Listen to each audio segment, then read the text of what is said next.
Hello, everyone, and welcome to the Engineering Virtual Curiosity Expo. My name is Kia.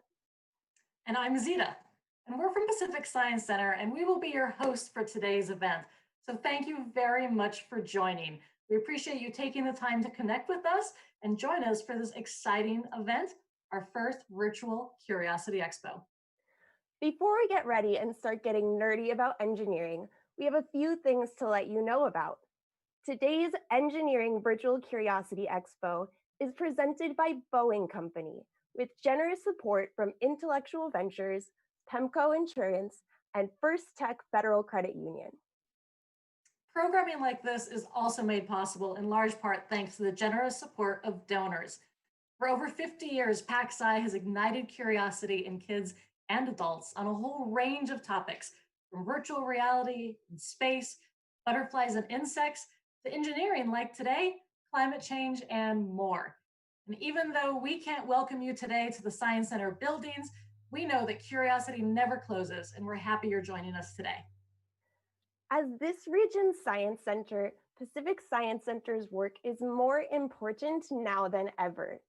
Science and an informed public are humanity's best hope in addressing COVID-19, climate change, and other threats. PacSci depends on charitable support from the community, especially now. While we're closed to the public, we're still serving the community through virtual programming, just like this one, and we need your help to do it. Please consider donating by going to pacsci.org/support. The suggested donation is $10, and your support will help to ensure that curiosity never closes. We also would like to thank all of the PacSci members that are tuning in. If you're not already a member, we have a lot of memberships to choose from, and we have one that's right for you. From our family memberships to our Fusion membership that's designed especially for adults.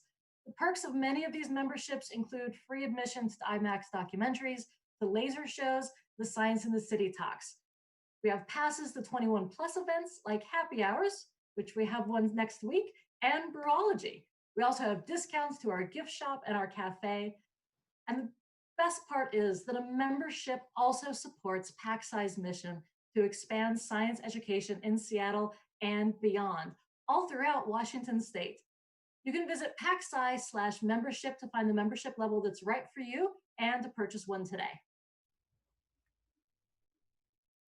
Now, today, so excited because it's our Curiosity Expo and we know that it's all about engineering. So today we're going to be joined by a fantastic group of people, including engineers and STEM professionals, scientists, and people that are working to help make our community better, but all of them are using engineering to find solutions to challenges all around us. But I thought it'd be great to start a little bit more before we get into our guest speakers into what is engineering. Engineering is way more than just a collection of facts and knowledge.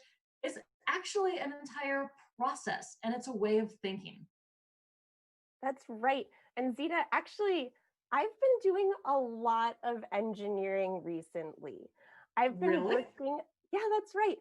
I've been really wanting to do some teamwork with friends and practice that process and get really creative. And I have a little something to show you, some engineering I've been working on. You see, I was really excited and inspired by the SpaceX launch that's happening. And I was working with my friend Ishin, and we were inspired to do a little bit of rocket launching of our own. Are you ready to see our rocket launch? You actually had a rocket that you launched?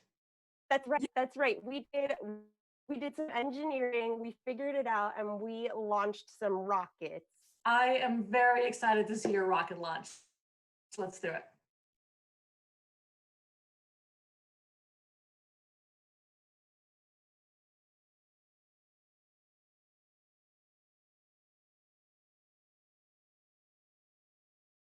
Hey everybody, my name is Kia.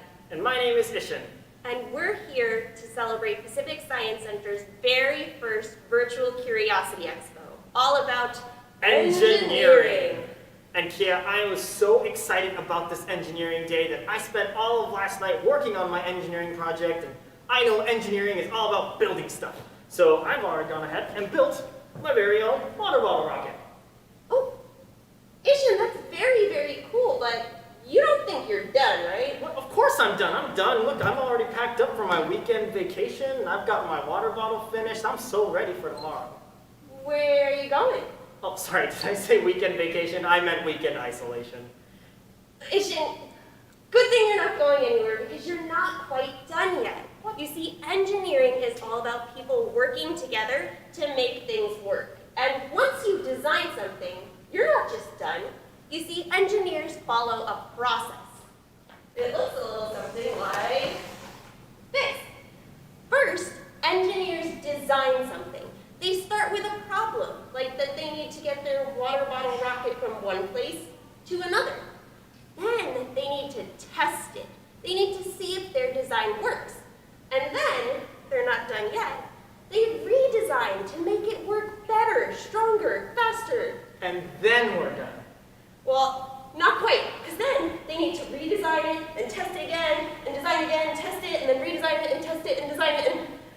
I see. So you're saying that I'm just at the first design step, and for this whole engineering process, I'm nowhere near finished.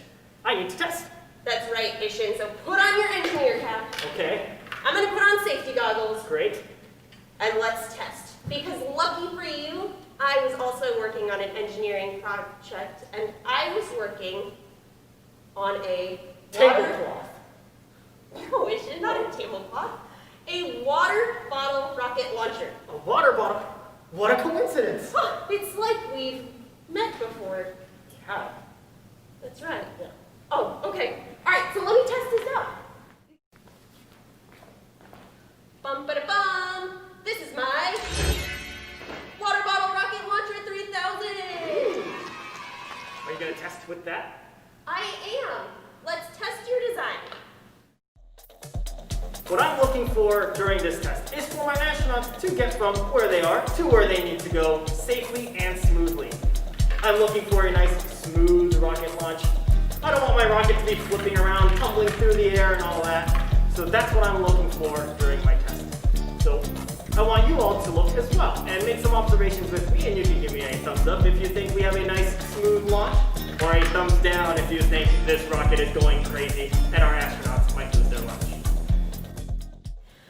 All right, are you ready? I am ready.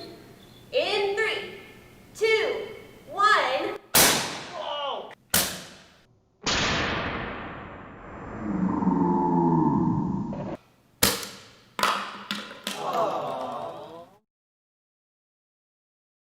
All right, Kia, I've recovered the rocket, and unfortunately, I saw the rocket tumbling all around. That was a definite thumbs down. Yeah, I think so too, but that doesn't mean that we failed. It just means that we get to redesign it and test it again. Okay, so redesign means we redesign again. So let's see, I need to change something about this rocket. You know what? I've got a model for you. Okay, rocket model. Oh, it's your stuffy. Yeah, this rocket pillow combines two of my most favorite things, sleeping and rockets. That's right.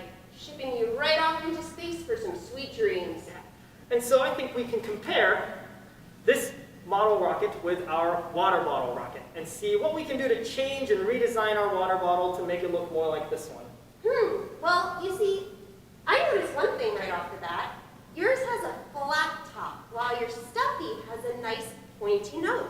Okay, so we need something with a pointed nose. Oh, I also see that this one has some wings, some fins. This one does not, so we might need to add some wings onto my water bottle. Ooh, that's right, and there's one more thing I noticed. This has got some yellow in it. Ooh, okay, cool. So we got some blues, but this one needs a little bit more yellow. Yeah, I've got just the thing. What? Aha! Look, my rubber chicken. Wow, I see it. It's got a pointy nose, it's yellow, it's got wings. Yeah, it's got everything you want. What more do you want from me, Kia? Well, I noticed a slight problem with it. It's just not a water bottle. You're right. It's missing the most crucial part. This isn't going to fit on your testing device. Forget all right. it. Let's see, what else do I have? Let's see here. No, not this. No, this is for my bath. How about this one?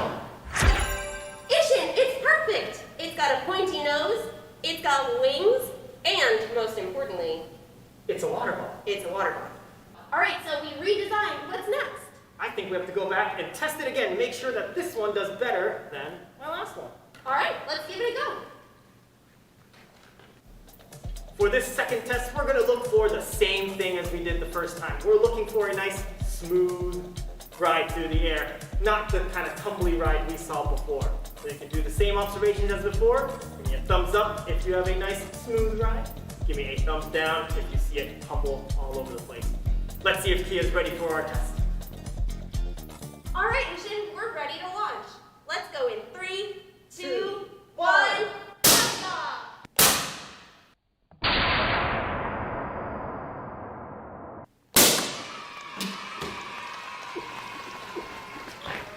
Wow, Ishin, that was absolutely fantastic. That was so much better than the first time. This one was a nice, smooth launch through the air. There wasn't any tumbling. I think our astronauts are nice, happy, safe, and sound. So does that mean that we're all done now? No, we are not done because I am now thinking of all these other ways that we can redesign this and make it even better. That's right, and I'm hoping that you all at home will continue to help us design, test, and redesign all day with the rest of the Virtual Curiosity Expo. Yeah, we've got all kinds of awesome guest speakers that are going to explore all the ways that engineering is helping solve problems around the world. Thanks for tuning in, and we hope that you continue to Design, test, and redesign.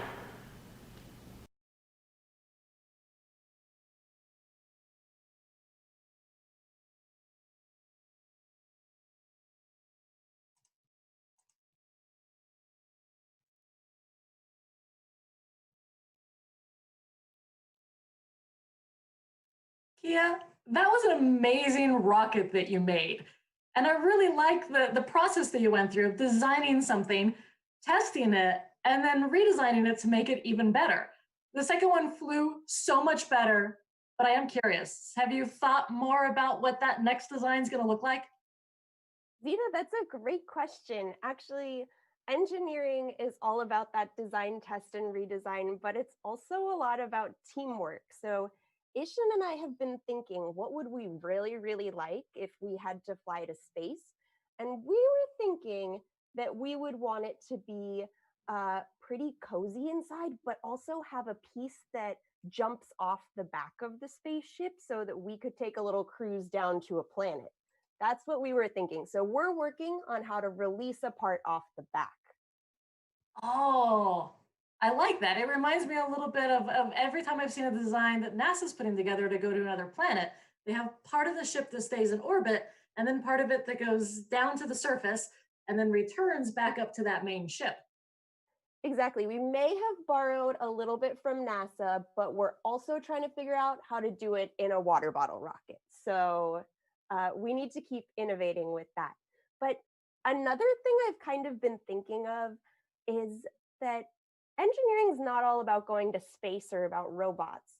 It's also a lot about staying down to earth and all of the ways that we make our civilization work. And since it is so fun to engineer with friends, I thought maybe you and I could do a little bit of engineering today. Today? That's right. Yeah, I was wondering, did you get my package of materials that I left for you? I did. I don't really understand it, but yeah, I have a bag of plastic pieces. That's right. See, Zita, I was thinking that today we could be civil engineers. You see, A civil engineer? I Yeah, mean, that's Kia, I always am nice and polite. you that you are. You're also sassy, but civil engineers design things like roads and buildings, but they also design bridges. So Zita, I was thinking that the challenge that we could do today is to build a bridge that would span an imaginary 9-inch river. Okay. And I would use this stuff that you sent me to build the bridge? That's right. Those are your materials. So you're only criteria, the problem that we're trying to solve is to get from one side of that 9-inch gap to the other. You see, I'm planning on imagining that my bridge is a wildlife bridge like those I've seen in Eastern Washington.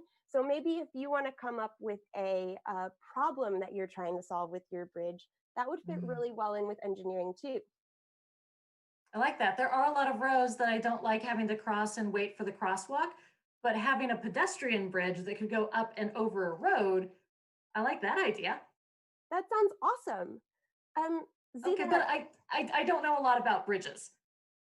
that's okay. Part of engineering is getting really, really creative and innovative, and that it's okay to fail sometimes. But luckily for you, Ishin and I worked on some other engineering this week as well, and we made a really, really large bridge. You and I are making tiny bridges, but Ishin and I scaled it up a little bit. And I'm wondering if we could play that video so that you could get a little bit of an idea for how your bridge could be shaped. That would be great. I know that when I start a new project, sometimes I like to research a little bit and see if there's other models or other things that have been started so that I can take a lot of different ideas and then put it together into a design of my own. So yeah, I love this idea to see a video from you. Perfect. Let's take a look now.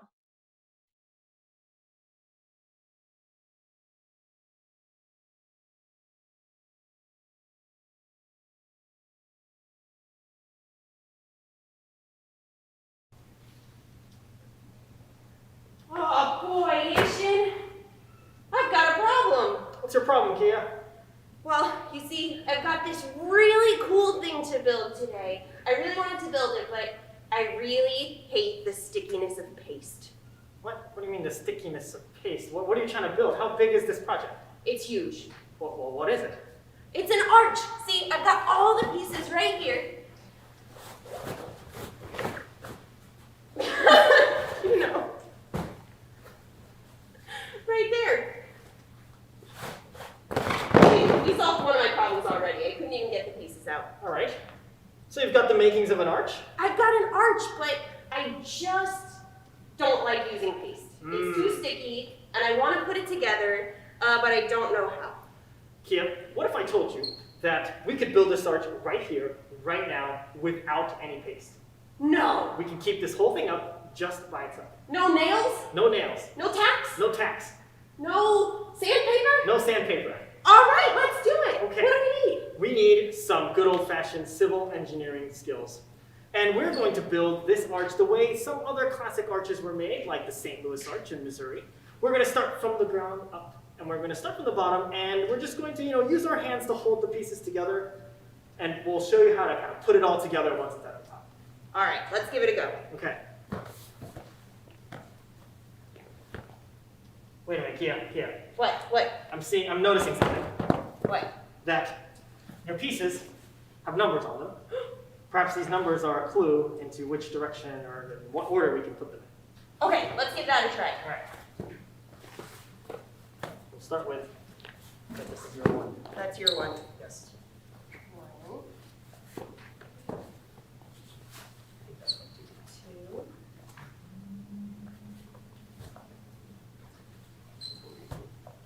Three. How do you think our distance is? Pretty good. All right. Ishin, it's starting to look really good, but Starting it to feels look- pretty wobbly unless I'm holding it. Right now, it is pretty wobbly. And if we were to just let go of this arch right here, or right now, it would fall. It would go all over the place. But here's the magic of engineering. If we take this final piece, you'll notice that there are doubles of every other piece except for this final piece, number 6. This piece is known as the keystone block, and this center block is the block that's going to hold this entire arch together. No glue, no tack, no sandpaper, no tape. So I'll put this here. We lean them in, make sure the rest of the blocks are all supporting itself. All right. And we'll let It go. feels risky, but let's test it. Here we go. On the count of 3, 2, 1, test. We are going to let this go. Ready? All right. 3, 2, one, test! Look at that, Kia. Wow, that's incredible. So you're saying this one block is holding the whole thing up? That's right. Without this block, the whole arch would fall, but this one block kind of keeps all of the other parts of the arch squished against each other, and they're all sort of supporting each other's weight. Oh, I've got so many more awesome ideas for how we could make this arch. Ooh, like what? We can redesign this arch. Yes, we can redesign it. I'm thinking, Ishin, Yes. you would be perfect. Your head is the perfect size to be a keystone. Oh boy. It is. You're gonna put me into the arch? Ishin, you support my world. Go on. I will support yours. Okay. All right. You can lean this in against me. Testing. Let go. In 3, 2, 1. Test. I did it! I did it! I'm an arch! This is what I've always wanted to be. I have become my final and greatest form. But wait a minute, Kia. What? It's perfect. What? No, but I You just stay there. I'll see you later. But no, but my legs are really itchy, and I just need to. I'm sorry. I gotta just.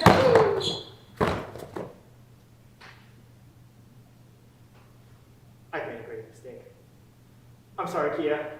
Come back. Kia? Kia? Well, good news is, I still have an arch I can make all by myself with the keystone block.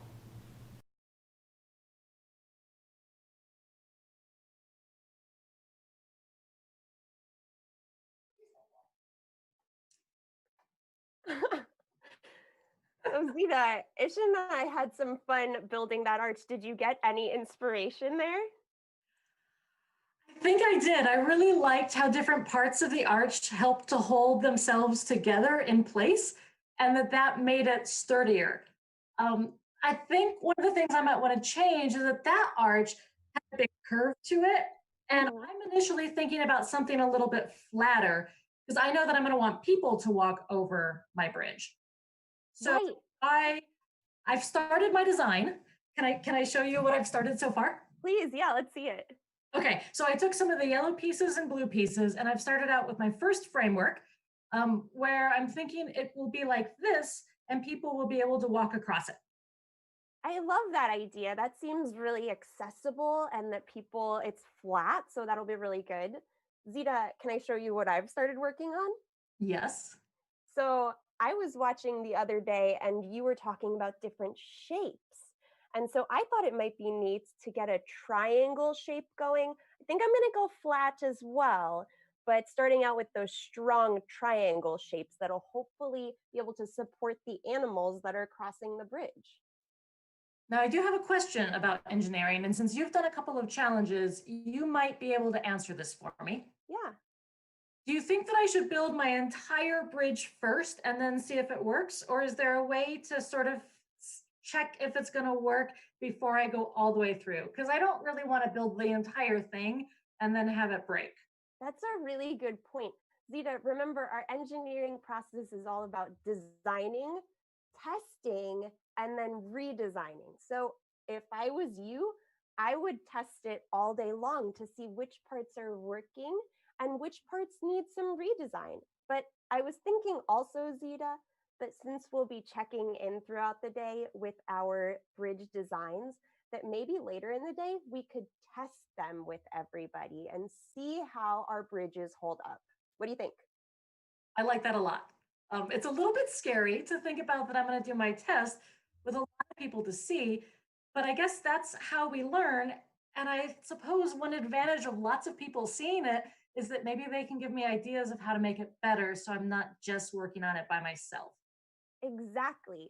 Teamwork is key. And luckily, we're going to be meeting with loads of engineers all day long. Maybe they'll have some tips for you if you meet with some civil engineers.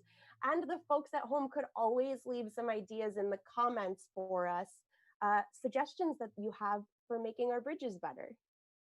That's a really, really great point because while this is virtual, there's still a lot of different ways that people can join us and be part of this amazing day. And I'm really excited. Like I said before, this is our first virtual Curiosity Expo. And as you said, we're going to be joined by just an amazing group of people. And I know that we have some engineers, we have STEM professionals, we have researchers, And they're all using the principles of engineering to tackle problems that are right here in the Puget Sound area. We've got some big themes of engineering today that we're going to be touching on throughout, and we're going to be revisiting the ideas of designing and testing and redesigning, but also in the worlds of transportation, sustainability, and current topics, and what's more current right now than COVID-19. It's amazing because while we think of COVID-19 as just a medical thing, we're actually able to use the principles of engineering to help solve that one as well. That's incredible, Zita. You know, we're going to be here all day, Zita and I, meeting with these different professionals who will give 20-minute presentations. We want to hear from you all throughout the day. If you have questions for our experts or comments, please feel free to leave those comments so that we can feel like we are all at this Curiosity Expo together. That's right. Right on the YouTube page is a chat box, and you can type in there any comments that you have. Let us know who's watching. You can let us know how many people are watching, how old you are, where you're from, any comments that you have, and any questions. And we might just ask your question of our speakers towards the end of each of their presentations. So that's right. So Zita, our first presenter is starting in just under 5 minutes at 10:30. So we're going to take a really short break, but make sure you stick around and join us for that. That sounds great. I think I am going to work a little bit more on my bridge. All right, we'll see you all at 10:30.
Oh,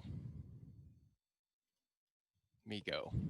All right. So welcome back, everybody, to our first presenter today in our Curiosity. Super excited to introduce Terran from Terrapower.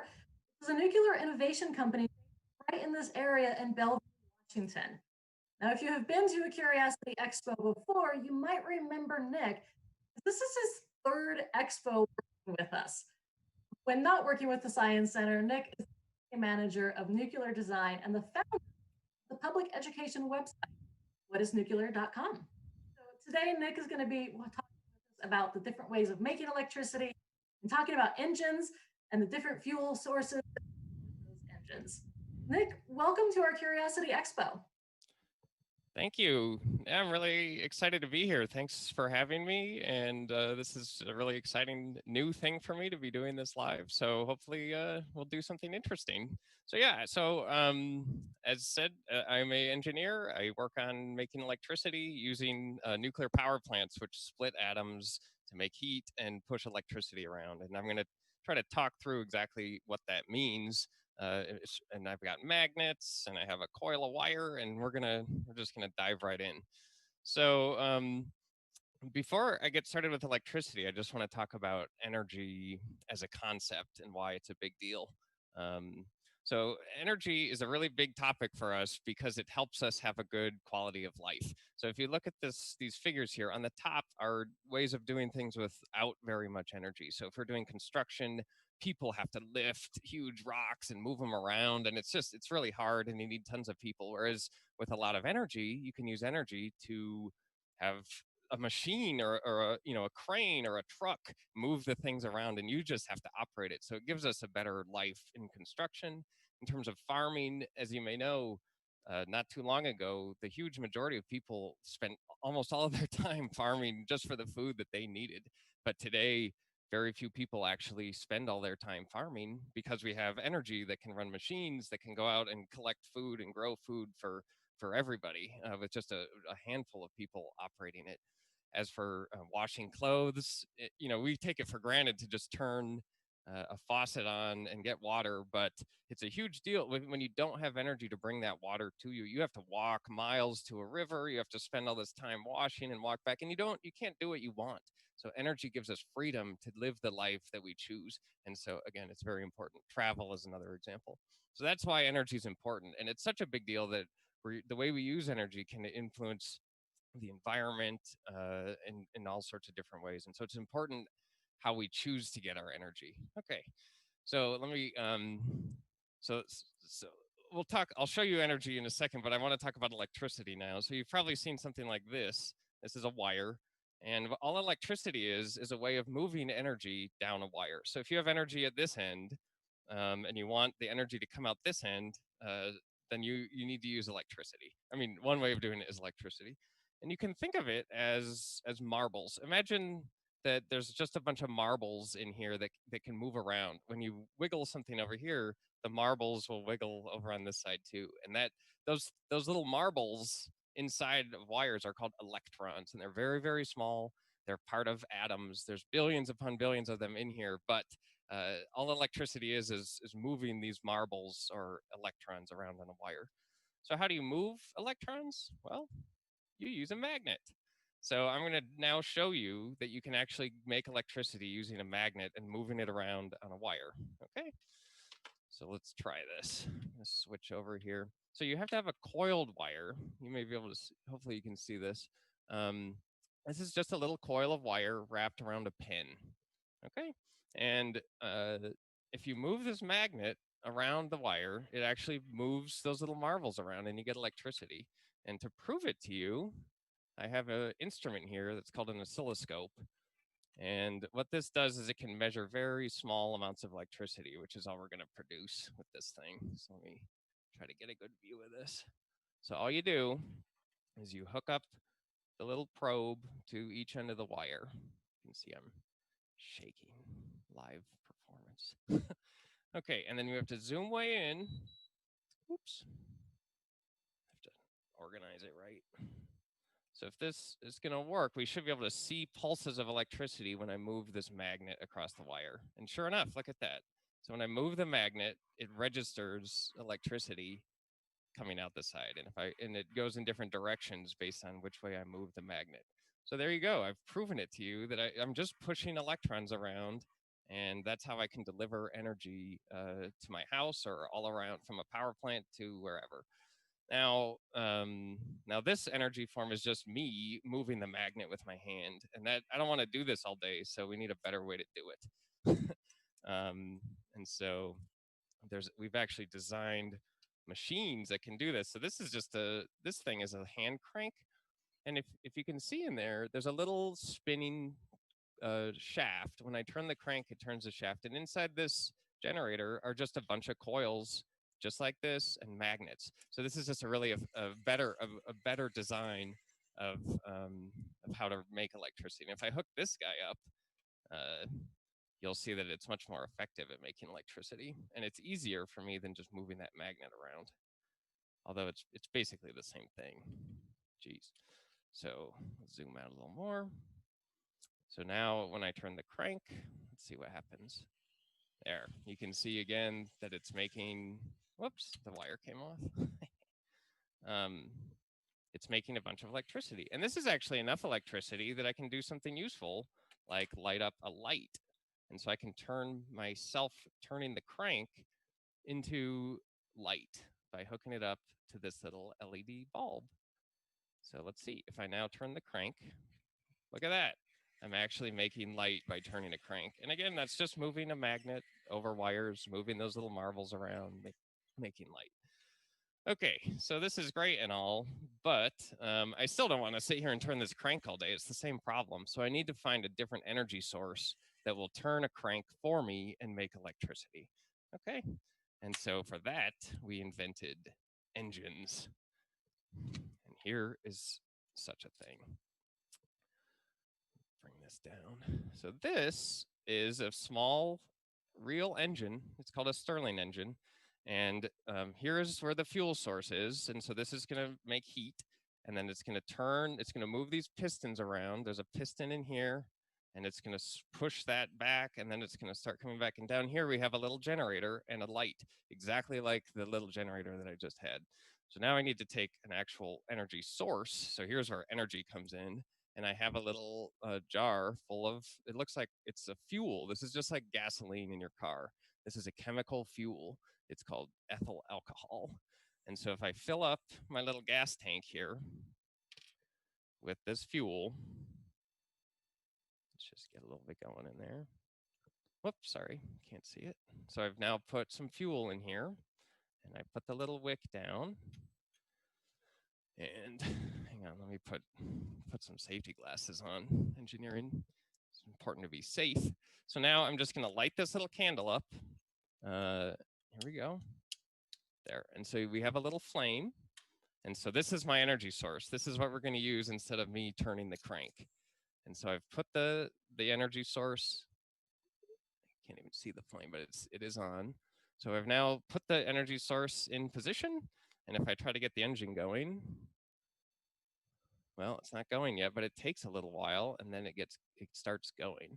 So let me see if I can switch over to the other speaker. Hopefully you'll be able to hear this better. Come on, still not going. Oh, there it goes. I was going the wrong way. Almost. Almost. Oh man, the wick isn't out far enough. There it goes, there it goes. So now it's kicking over. It's a little bit slower than usual, but there we go. The energy source is now moving the engine. I can just sit back and chill out and watch TV or whatever I want, and it starts making electricity. And look down here. You'll see that this light is starting to light up. And that's just because all this rotation is moving magnets past the coils and pushing electrons around back and forth, just like in this crank.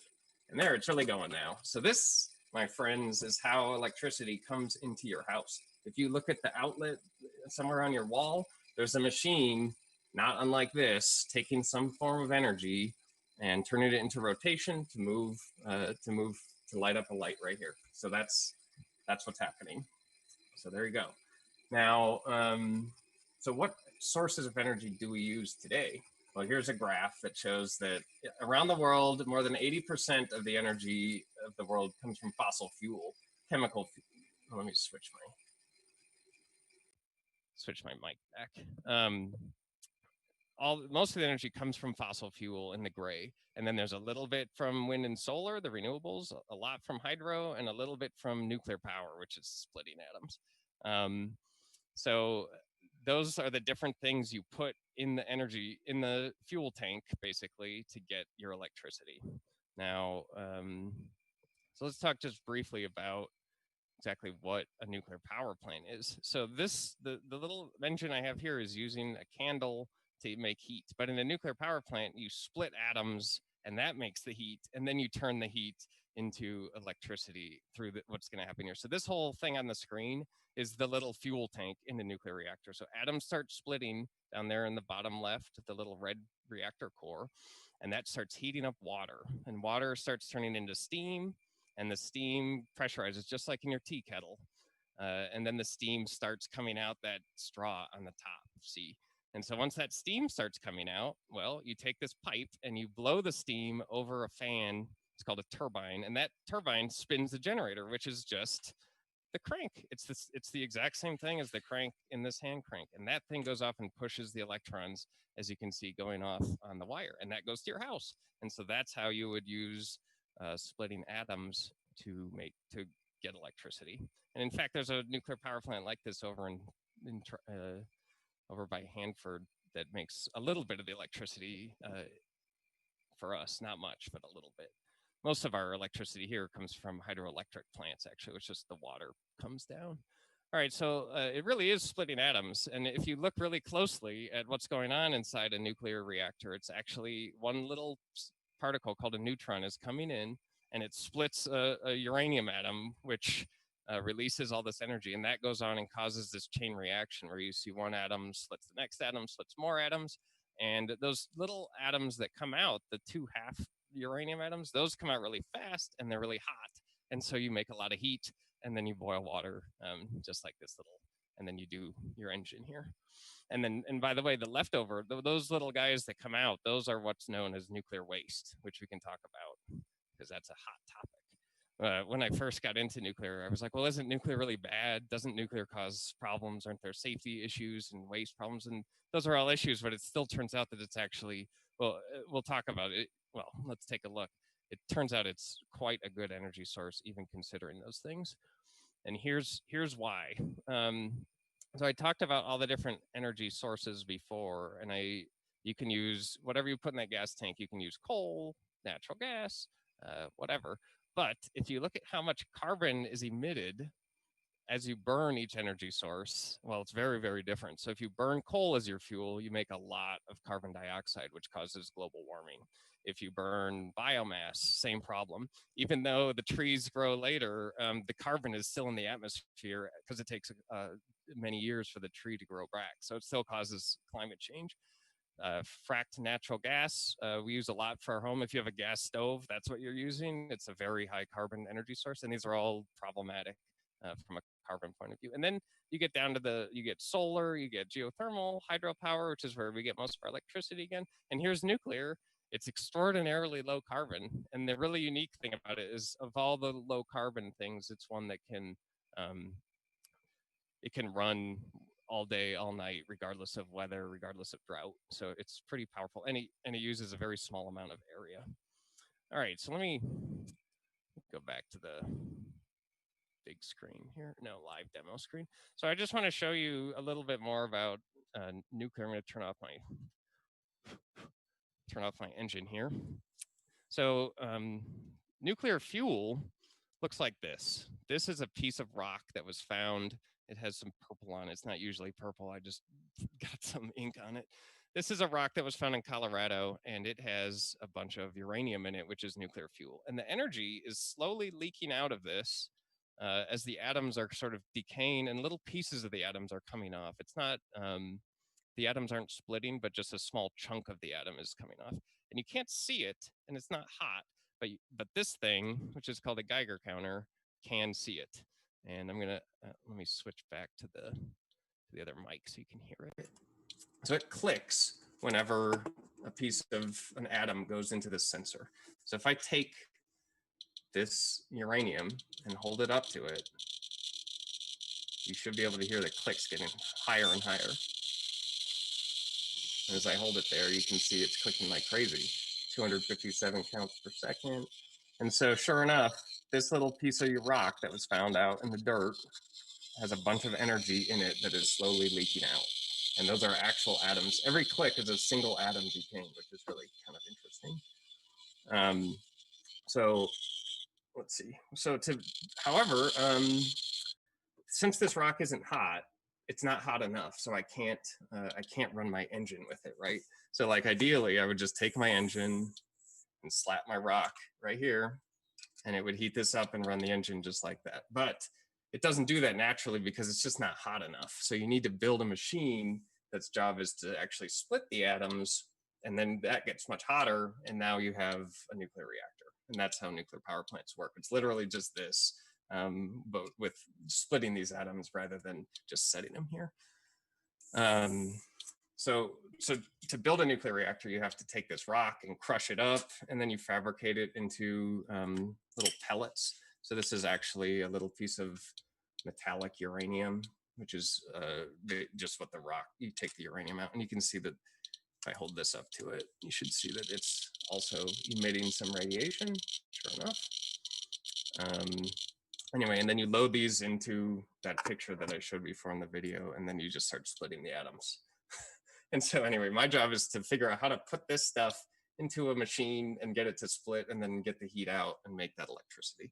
So another just fun thing, before I wrap up, this orange plate, these old Fiestaware plates, the orange color actually comes from a uranium mineral. And so it's again, just found in the ground. And then, but if you put the Geiger counter on it, check this out. It's really cooking. So here we have quite a few atoms decaying. Oh, mic am I on? I'll go back to the good mic. So here you can really see that this thing is kicking out a lot of energy. It's still not hot, so it's not a dangerous amount of radiation. You wouldn't want to eat the plate, but you could eat off of the plate. Although I don't necessarily recommend it because we try to just minimize exposure. Anyway, so I think that pretty much covers it. So that's how you can make, that's what electricity is. And that's how you make electricity with various energy sources. And with that, I hope there's some questions. So I'll just yield to questions. Thank you so much. That was fabulous. And Nick, we got quite a few great comments in our YouTube channel. So a note to everybody who's watching, make sure that you add any comments or questions that you have to the comments box right there on YouTube. I want to give a special call out to a couple of guests that very early on let us know that they are watching. Anderson is joining us. He's 11 years old. We also have Cora, who is 7. Good morning, Cora. And Lydia, who's 5, who made a note that she likes Legos. And I also really like Legos in part because it's such a simple thing that you can have at home, and you can make models of really complicated things, but you can start with Legos. And I really like some of the models that you had that were, you made an engine right on your tabletop. So sometimes some really simple things is great. Yeah. Yeah, so, it's great to start small, and then you can build complexity and useful things out of really small pieces. That's how it's all done. Yeah, and it's great. I think when you start simple, you can get some answers to really big problems without having to do something that might be really big and much harder. So an initial, one question that popped up is when you're looking at that plate that you have the Geiger counter on. Yeah. So a question came up is, would it be a problem to put a plate like that in the microwave? Oh, interesting question. Well, no, it actually wouldn't, because this plate is still just a ceramic, like a regular China plate. It doesn't, you can't put metal things in microwaves because the microwaves move all those marbles around, all the electrons. But in here, the fact that the atoms are decaying will be unaffected by the microwaves, and the microwaves won't affect them. They won't affect the microwave, so no problem. Okay. Yeah, that marbles analogy was fantastic. And we definitely had people on the YouTube channel talking about how that was a really great way to be able to visualize and understand electricity. Oh, cool. Electricity, it's hard to see. So I have a hard time envisioning what that is. So the marbles are great. Yeah. No, thanks. I really should get a tube with marbles in it to really drive the point home, because that would really be easy to visualize. So when you were talking about in the nuclear plant and the parts the atom would hit, and you said the little pieces that come off are waste. Hmm. Can you talk a little bit more about what that waste and what is done with that waste? Sure. So, nuclear waste is a huge topic, and one of the major reasons people are not supportive of nuclear. And so so once those atoms break off, they still have a little bit of radiation, like the plate, but much more, to the point that you can't touch it, you can't get near it. It's actually very hazardous, and so you have to keep the waste contained in big canisters, and it takes a really long time for it to become less dangerous. Now, most toxic waste does not become less dangerous. It's always dangerous for the end of time. But nuclear waste actually does get less dangerous, but it takes thousands of years to do so. So we have to somehow come up with a way to make sure that we can responsibly handle that hazardous material for very long periods of time. Now, it's a hot topic, and lots of people debate what we should do with it. But the geologists of the world have said, if you put it way, way underground in a really geologically stable region where water hasn't moved more than a centimeter in the last 10 million years, then that's a totally responsible and safe place to put it. And it's still not. There's still lots of controversy on it. But the people in Finland just recently decided they're going to do it. They have the problem. They would rather dispose of it than leave it up on the surface, and so they built a repository. It's called Onkalo, and it's mostly constructed, and they'll be putting stuff in it very soon. One of the interesting things about nuclear waste is it's very, very dense, because E equals mc squared. Your entire lifetime of energy, if you got it all from nuclear, would fit about in this coffee mug. So you would be responsible for this much dangerous, hazardous waste, but only this much, compared to um, millions of times more coffee cups if you used another energy source. So anyway, it turns out that it hasn't hurt. Nuclear waste is actually relatively, we know how to safely contain it, and so it's responsible to make electricity from nuclear. Well, this connects really well to a question that Gavin asked, which is then why aren't we using nuclear power more often? It Yeah. seems it's pretty safe. So why is that? Well, it is, statistically, it's extraordinarily safe. I have let me see if I can I screen share? So we've actually done the math on this. I'm sorry, I know I'm running low on time, but let's see if this works. So if you look at the danger of each energy source, you'll see that nuclear is way, way down here, even though when it fails big. I mean, everyone's heard of Chernobyl, and everyone's heard of Fukushima and other accidents, but nobody hears of the 4 million people that lose their lives early because of air pollution caused by fossil fuel. We just don't talk about it. And so the danger of nuclear pales almost in insignificance compared to the massive health problems of the fuels that we're using for all of our energy systems. And so it's really a perception issue. People know about nuclear accidents. There's lots of The Simpsons and TV shows, but there aren't any TV shows about air pollution. There's no HBO special on air pollution, being much more dangerous. And so really it's a public perception and public outreach type issue, if that makes sense. That does make a lot of sense. You were talking that plate. I'm so glad that you brought that plate back up, because somebody actually, I know it was perfect, because somebody was asking where did that plate come from?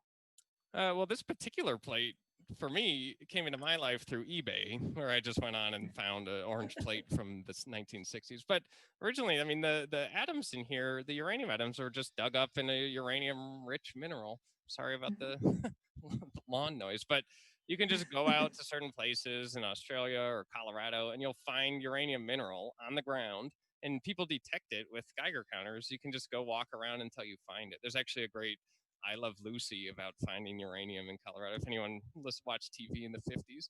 But you dig it up and you put it there. It's a natural substance, and you turn it just like any other mineral you get off the ground.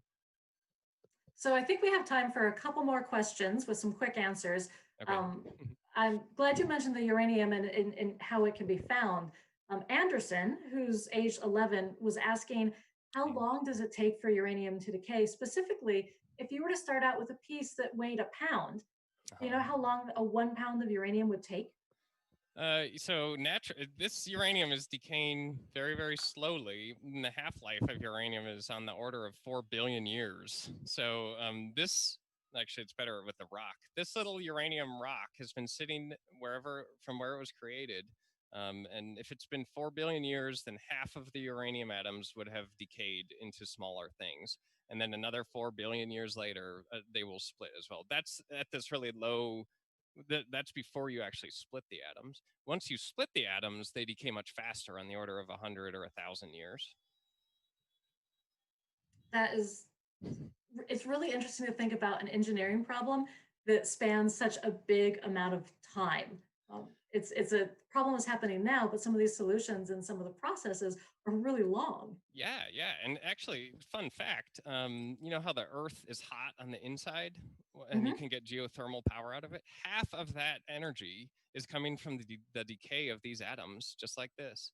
So half of it is just the residual cooling of Earth, and the other half, roughly, is the heat from all these atoms decaying. So part of the reason we have plate tectonics and Mhm. a magnetic field is because we have uranium in the core heating up the center of the Earth.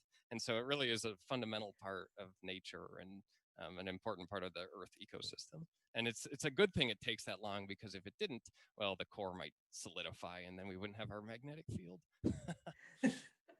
Yes, I'm very thankful that that's present.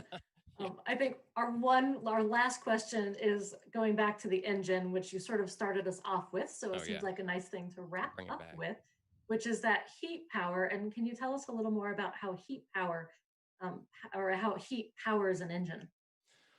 Yeah, so there's a couple different ways. The one in the video was that the steam blew through the little pinwheel fan, but in this one, I mean, this heat is coming out right here, and it heats up this chamber. Let me see if I can get even. This chamber gets hot, and so when this piston comes in there, you can imagine it's compressing air, and since that air is hot, the air pushes back, and it actually pushes that piston out with a force, and then that force, and then there's another piston over here that's actually pushing it back in the other direction. And so it's basically just taking that pressure and turning it into a cyclic motion, which is just back and forth. And then this whole contraption turns it into a rotation, because there's this angle on this thing. And so that turns a linear, a line movement into a rotation, and then you get electricity. So really, it's a pretty fancy way of taking compressed air, which is hot, and pushing it through a piston. Same thing happens in a gasoline car. Yeah, the piston motion looks really, really similar. Yeah, yeah.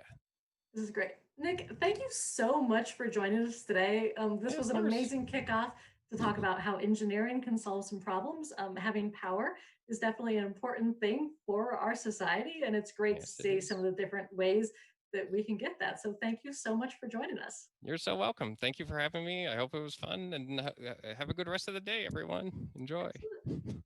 To Thanks. everybody who's watching, thank you so much for your great questions and comments. Keep those coming in the chat box of our YouTube page. Our next presenter will start in just a couple of minutes. So we're going to sign off for a quick moment and get ready for that. And we'll see you at 11 o'clock.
Welcome back. Well, we're going now from energy and energy production to something really close to us here in Puget Sound, which is fish. So joining us next is Lucas Hall. He's the senior project manager with Long Live the Kings. Long Live the Kings is a Seattle-based nonprofit focusing on restoring wild salmon and supporting sustainable fishing right here in the Pacific Northwest. Lucas is going to be demonstrating fish tracking technology and show us how we need to be aware of all the different aspects of things that we build. Now, on a science center note, Long Live the Kings also runs a thing called Survive the Sound, which is an annual competition where you can pick a fish that's designed by local organizations and see if it survives the migration to the Pacific Ocean using fish tracking data from real fish. Pacific Science Center had a fish last year called PacSci, but it did not survive the journey to the Sound. So I am particularly interested in learning more about the challenges that these fish face in the hopes that maybe we can do better in a future year. Lucas, welcome to Curiosity Expo. Thanks for having me. I am thrilled to be here talking about how we bring salmon science and bring it all the way to engineering solution. It's quite a journey. It spans years, but I'm going to talk to you about this process in about 20 minutes. First, I'm going to start by talking about the problem that we're looking at addressing. Then we're going to talk about some of the data collection methods that we use to investigate that problem. Then we're going to look at some of the data, hopefully through a fun little way. And then we will explore how that data is applied to create an engineering solution. First, let's get a better idea of the problem. And specifically, we're looking at why salmon and steelhead are dying in the Salish Sea. That's the combined areas of Strait of Juan de Fuca, Strait of Georgia, and the Puget Sound. And we see a really high rate of mortality of steelhead and other types of and salmon like Chinook and coho when they leave their natal stream and go through Puget Sound on their way to the Pacific Ocean. And this is bad news for adult steelhead, and salmon, which we like to eat, our orca like to eat, and they help nourish our forests. So in order to save salmon and steelhead, we think that addressing why they're dying in Puget Sound is a big deal. I'm going to talk to you about one of these fish that we're particularly interested in. There are a number of salmon that are also experiencing this problem of high mortality in Puget Sound and the Salish Sea, but we're going to talk specifically about steelhead. And for those of you who don't know what steelhead are, it's not really a salmon, but it is a salmonid. Technically, it's a trout. It's basically a rainbow trout that decides to behave like a salmon and go to the saltwater. It's also our state fish, and it is listed as threatened under the Endangered Species Act. So there's a need to recover this iconic fish through science, and I'm going to tell you one of the research methods we use to understand the problem a little bit better, and that's acoustic tracking. This is a process of inserting these little acoustic receivers into fish, and then we track these fish by these acoustic receivers, these little tags on the upper right-hand corner, and they're able to follow these fish because these tags are emitting a sound to these receivers that are all throughout the sound, Puget Sound. They're suspended in the water column, and they're listening for the tags inside the fish, which our scientists insert. They make a small incision in the belly of the steelhead. They insert a tag that's about the size of the tip of your pinky, and then they suture it up. The fish doesn't experience any pain. It's actually anesthetized during the entire time, and they recover pretty quick and are off swimming really quickly. So at Long Live the Kings, we like to share this data, this steelhead tracking data, through a fun way we called Survive the Sound. Ada already talked about it previously, and this is a free campaign where you can track fish that represent real fish from data that we've collected. Each one of these fish has a funny name, like this guy right here is Venti, this one is Dog Paddle, and you can follow them all at survivethesound.org. During the spring, we have a competition where we ask people to pick a fish and join a team. It's kind of like fantasy football for fish, where people compete to see who has the most surviving fish. Now, we're gonna look at 3 fish that had trouble this year during this year's migration. And it's gonna be Grape leaving the Duwamish River, April leaving the Nisqually River, and Ocean Magic from the Skokomish. So we are gonna look at 3 different fish. They each encounter different problems on their migration. And then we will look a little closer at one of those fish and explore some of the problems a little closely and some solutions that might help that fish on its migration. So first we have, let's see. Here's April leaving the Nisqually. All right, there April goes down the Nisqually River, approaching the beautiful Nisqually estuary that is restored. If you ever chance to have an opportunity to visit that estuary, it's a beautiful place to visit. Looks like April's having a little trouble outside the estuary. Ooh, and an untimely early demise outside of the estuary. I think I've got a pretty good idea of why this fish died outside the estuary, but I'll leave that for y'all to figure out too. If you have an idea, why don't you make a comment on why you think April might have died in the Nisqually estuary. The second fish we'll look at is Grape coming out of the Duwamish River. Here Grape goes out of the Duwamish River, one of the most polluted rivers in the United States. Oh, and Grape went backwards initially, which isn't a good sign. Going through the port of Seattle right now, ooh, quickly died. I mean, it isn't a surprise that we see a high rate of mortality through this area. It's pretty industrialized. There's not a lot of good salmon habitat. But there is probably a specific reason why this fish died. If you have an idea of what specific factors might have contributed to the mortality, why don't you comment and suggest reasons why it might have died. Last, we're going to look at Ocean Magic coming out of the Skokomish.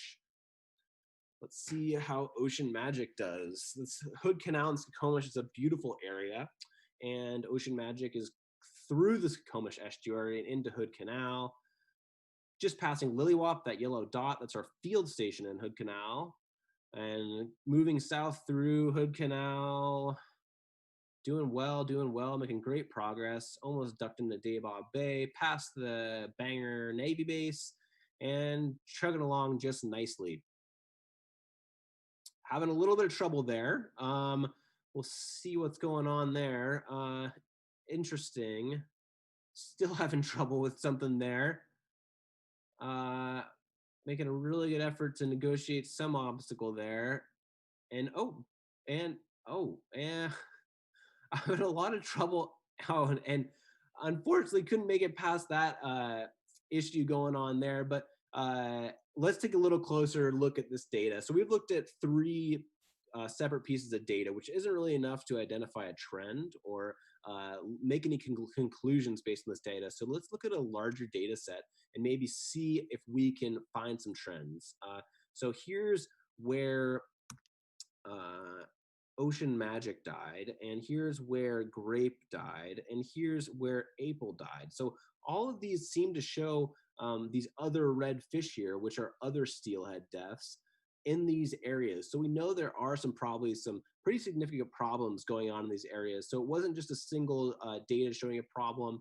It was a large number of fish. We know there's probably some issues going on in this area, but let's focus in on one area to take a closer look. And I think I want to look at this area right here a little closer. And so let's look at what's around there that might be causing some problems. And a good first place to start is Google Maps, right? So we're looking in right here.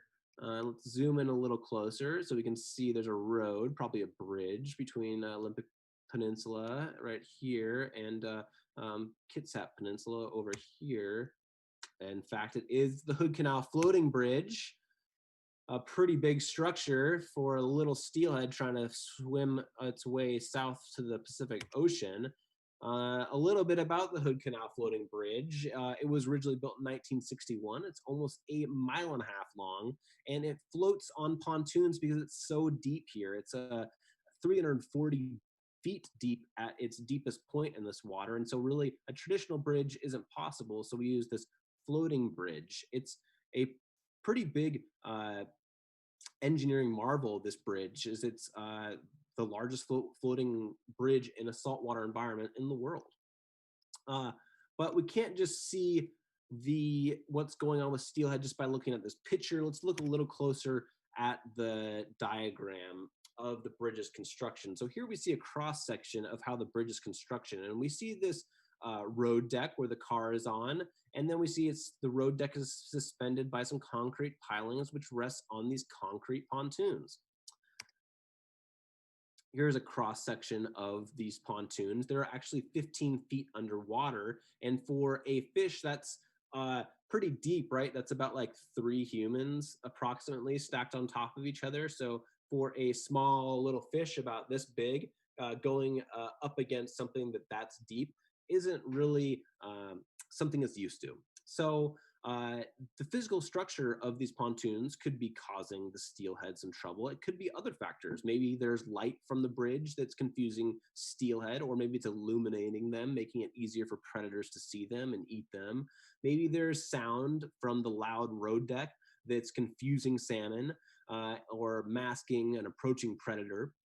So there could be a variety of questions, and we're asking those questions. Here's Jacques White, our executive director, on the subdeck of the Hood Canal Bridge, contemplating that exact question. What's going on at the Hood Canal Bridge? And Long Live the Kings and a variety of our partners have been asking that question.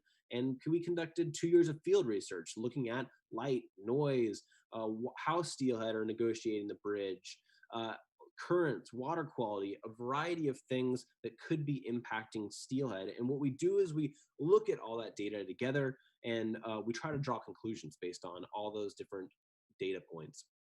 I'm going to share some of that data with you.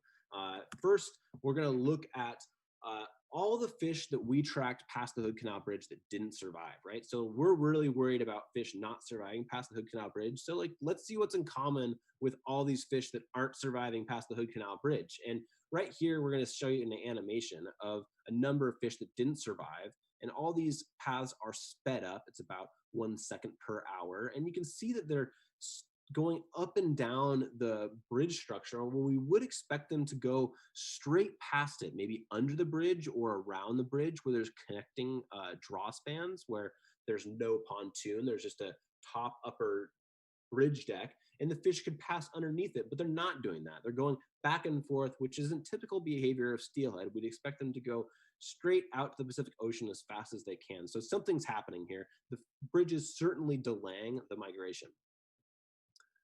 Okay, now let's look at some more data. We also tagged these fish with depth sensitive trackers. And so it tracked the depth of the tag that was inside the fish. And you can see from this graph here that the steelhead starts out at a pretty shallow depth. You can see the depth on the x-axis on the left, and then this horizontal axis, excuse me, the y-axis is the vertical axis, and the x-axis is the horizontal axis. And we see some pretty typical steelhead behavior. It going along at a pretty shallow pace and depth, and then it is likely where you see the rapid up and down movements is where it got eaten by a predator.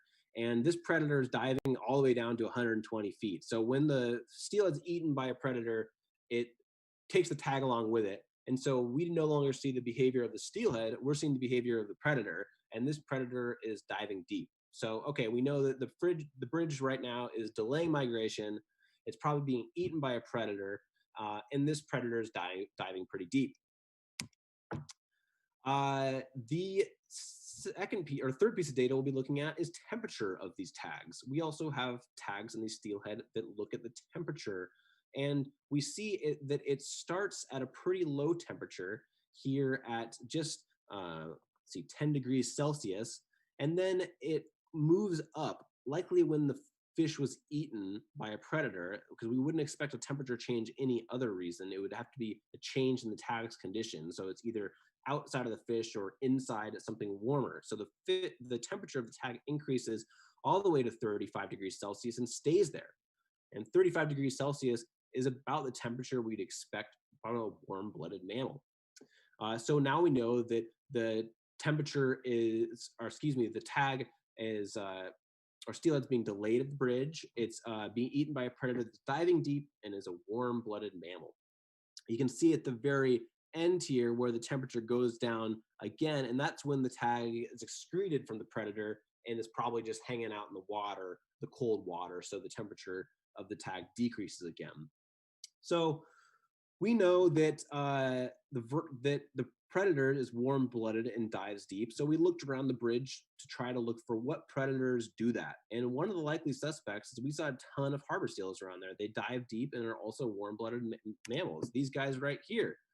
And you can see that these guys are probably eating quite a few little fish.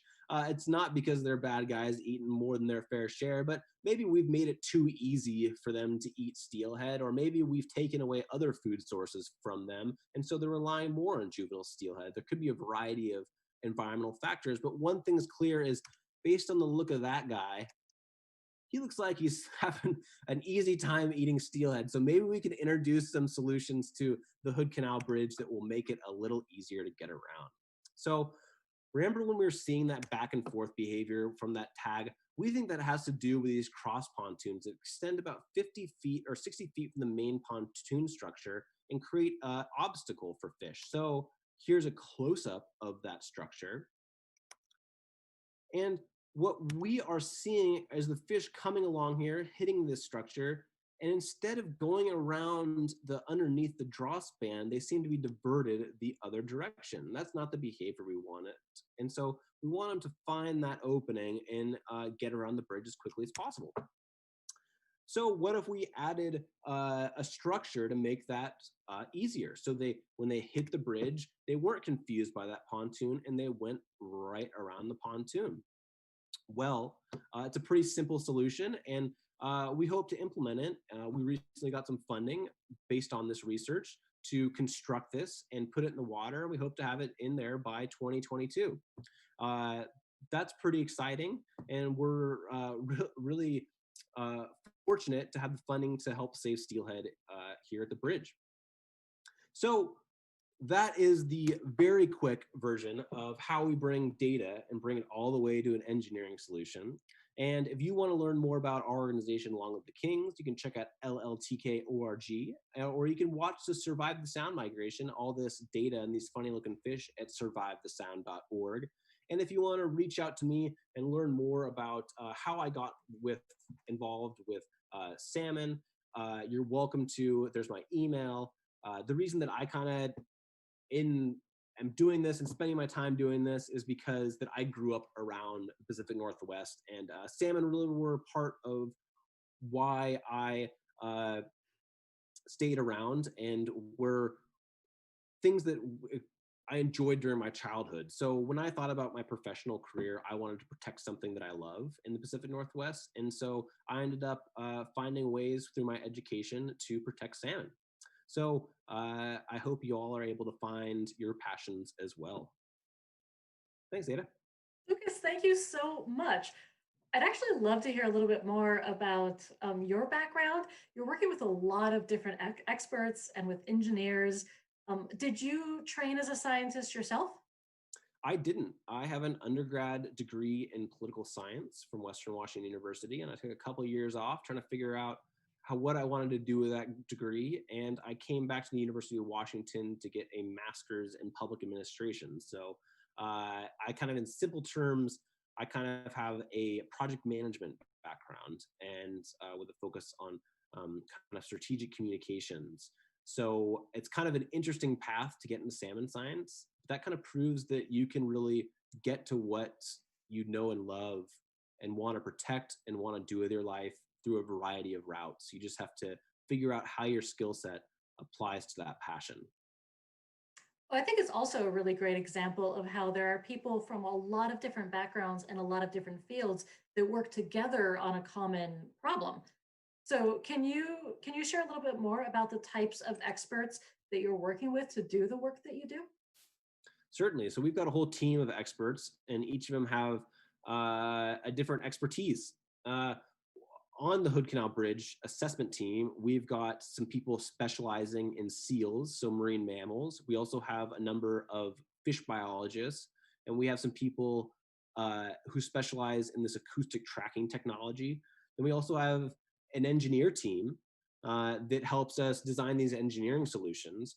And then we've got a number of other people. We've got people from the Navy helping us understand how our changes will impact naval operations down the Hood Canal. We've got people from the Hood Canal Coordinating Council trying to understand how our project fits in with a variety of other salmon recovery projects. So it really does take a team of people with diverse backgrounds to make this project possible.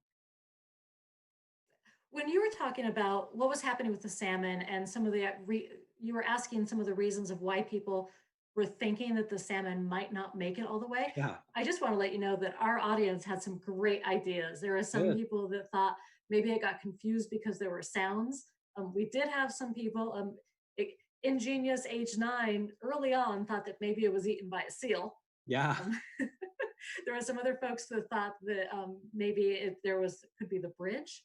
A question did come up: is there a way that these fish can avoid the seals and not be eaten by them? Well, I think one thing to remember is it's pretty natural for fish to be eaten by seals. That's what seals eat, and we're totally all right with that. It's just when humans, our changes to the environment might make it easier for seals to eat those fish, or maybe there's a reason that those fish are being eaten as opposed to other fish. So we know that traditionally seals rely on forage fish, which are we expect to be more plentiful in the environment on a fairly regular basis.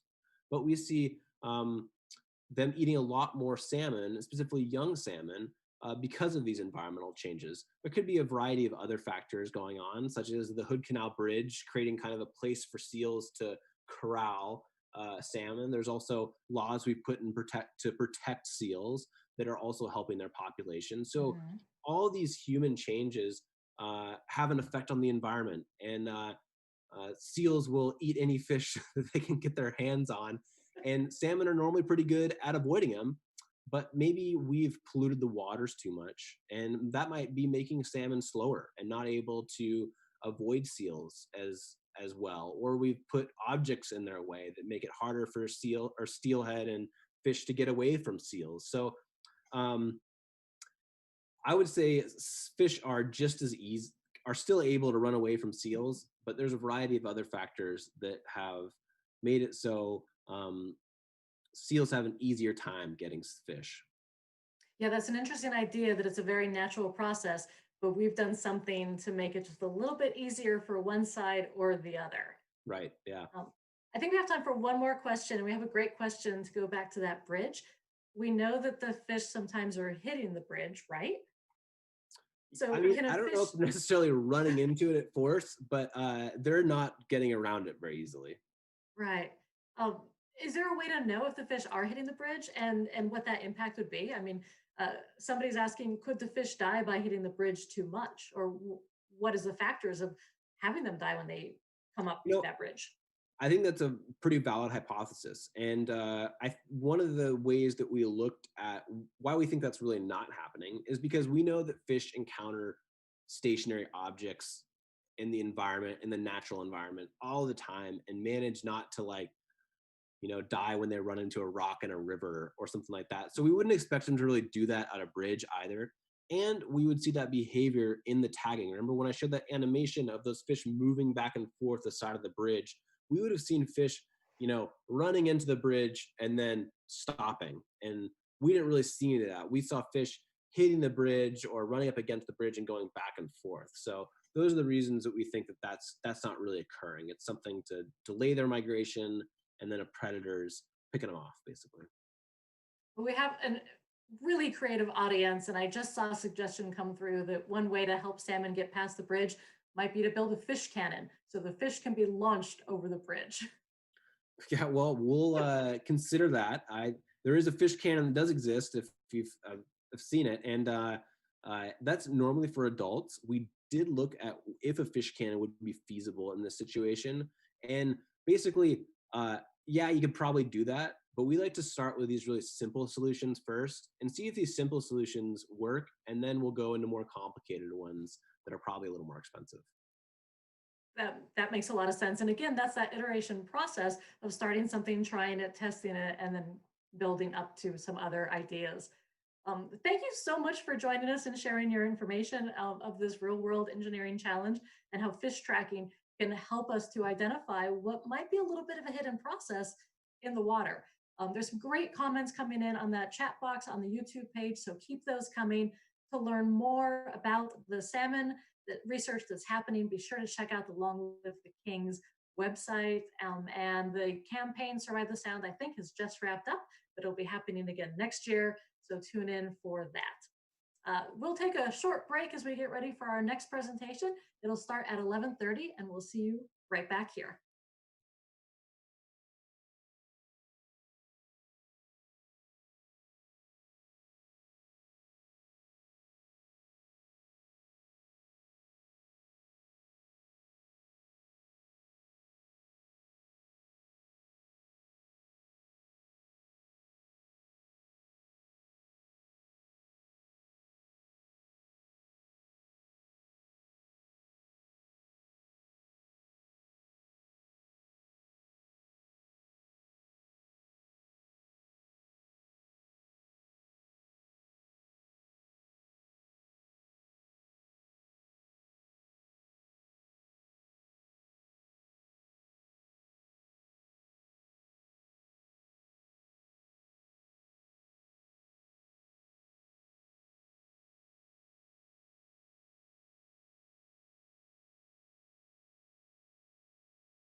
Welcome back to Pacific Science Center's Curiosity Expo, all about engineering. If you're just joining us, a couple of notes. Be sure to let us know that you're here in the chat box right there on the YouTube page. Let us know your name, where you're from, how old you are. And during the presentations that you're hearing today, add in any comments or questions you have.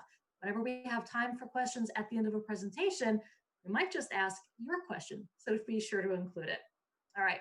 Our next presenter today is taking us from the water all the way up into the air. And our guest is Andrew Tierney. He's the founder of Immersive Media Productions, LLC. Immersive Media Productions specializes in aerial cinematography, targeting media and entertainment industry. And today with Andrew, we're going to be exploring drones. We're going to be seeing how them fly. We're going to be learning how they work. And this is going to connect a bit to some of our sustainability themes today, as we're going to be learning how these drones can be used in a variety of settings that increase safety and increase just the benefits that a lot of industries have to us in society. So, Andrew, welcome. We're so excited to have you here today with us. Thank you for having me. It's a pleasure to join today for the Curiosity Day, and I'm excited to share some insight into the commercial drone industry. It's really taking flight with recent FAA regulations that are allowing a conducive environment to commercial operations in a variety of different industries.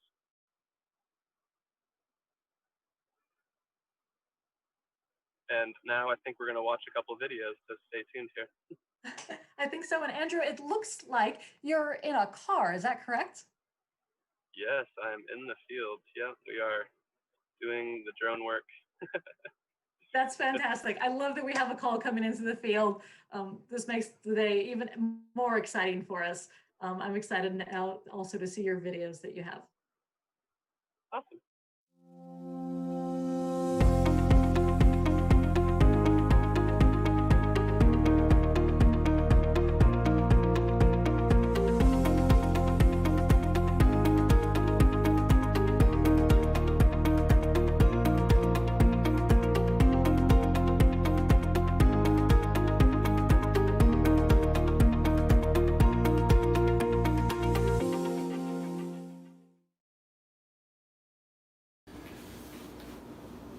Hello everyone, my name is Andrew Tierney and thank you for joining in for the Pacific Science Center's Virtual Engineering for the Future Day.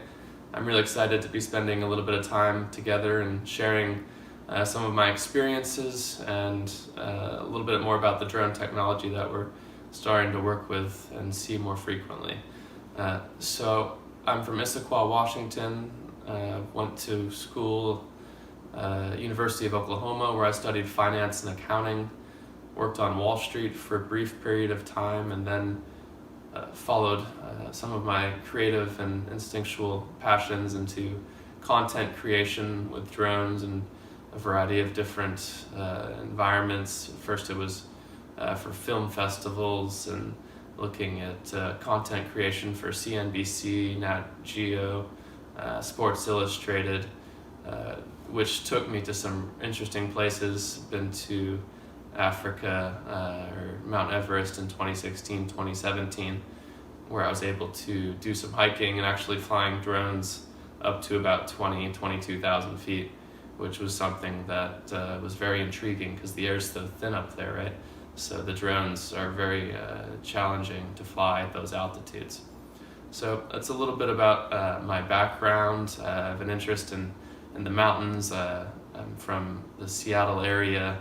And now I find myself down in California flying drones in response to the wildfires that we're starting to see along the West Coast.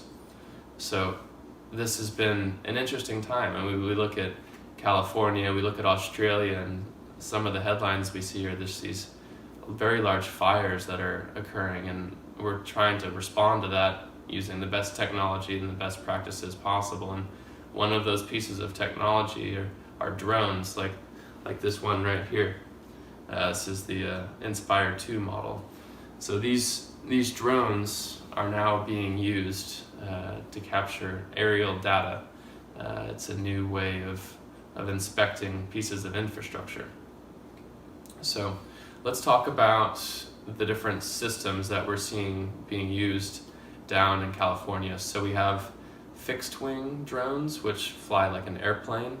And then we have multi-rotor drones, which you think of as a helicopter with multiple rotors. They look like most of the drones most people have probably seen. It has 4 rotors. That's a multi-rotor system there. And those are most of the drones that we're flying down in California.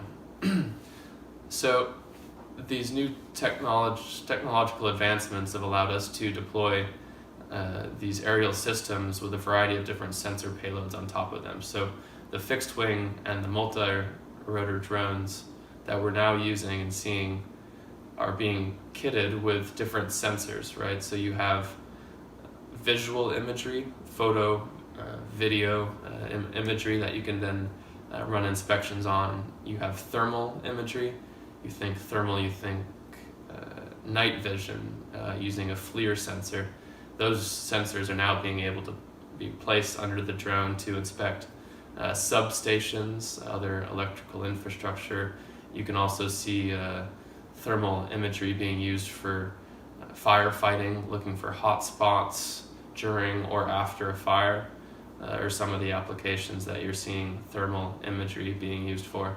And then we have a really exciting sensor payload that's starting to become more commonly acceptable, and that's LiDAR tech. And it's becoming more feasible to be able to deploy this type of sensor in the field. And LiDAR, light detection and ranging, is the sensor that's used to capture in the wildfire risk mitigation landscape. It's capturing vegetation encroachment along the power lines. So you're seeing a variety of different drones being used to provide those services around the US and internationally as well. A lot of the best practices and the techniques that we're using down in California are now being deployed across the world. We look at Australia, we're in dialogue over there, kind of sharing knowledge and looking at ways where we can kind of come together to create a sustainable, bright future where we can help mitigate the risk of these wildfires occurring. So now that we've talked about the sensors and the multi-rotor and fixed wing systems, let's talk a little bit about the artificial intelligence and the machine learning that's going on behind the scenes to then create the flight paths, create autonomy in the air, and being able to detect and avoid obstacles. The sensors that are now being put on these drones are capable of flying routes predetermined, pre-mapped on your computer, mission planning, which is done ahead of time, and then we're able to deploy the tech quite rapidly in some senses, and create some valuable insight from the data that we're collecting. And all of this technologies, as we're probably aware, has been used in the military and defense space for a variety of different methods and different use cases. Boeing's been developing autonomous technology for a long time, and now we're starting to see the technology work its way down to where we're able to deploy it on our scale for the operations that we're doing routinely for wildfire risk mitigation. So it's been an intriguing time looking at how these drones are evolving, the regulatory landscape, how the FAA is adopting the technology and incorporating these new unmanned systems into the airspace. It's rather new and it's ever changing. So there's a lot of opportunity to kind of hop into this drone movement where we're able to kind of share knowledge and best practices, and you can learn so much online now where you're able to really find a niche in this space. There's so many different methods and avenues you can pursue with all of these different sensor payloads you can attach, and then the machine learning opportunities where you're able to create analytical capabilities that have never been accomplished before with the data that we're able to collect. It's all very, very intriguing. And then a different sensor that we haven't touched on yet is the multispectral sensor. So there's a Seattle company, MicaSense, that develops a multispectral camera that is capable of detecting different crop deficiencies and looking at ways to optimize yield intake, so you're able to optimize the amount of food you're producing and conserving the amount of water that's being used to produce those crops. So two very important things as we look at the sustainability of the future of food consumption. We look at Beyond Meats, Impossible Burgers, plant-based protein. So if we're looking at sustainability, I would say that the MicaSense technologies that we're seeing are all very applicable and they're very exciting to look into.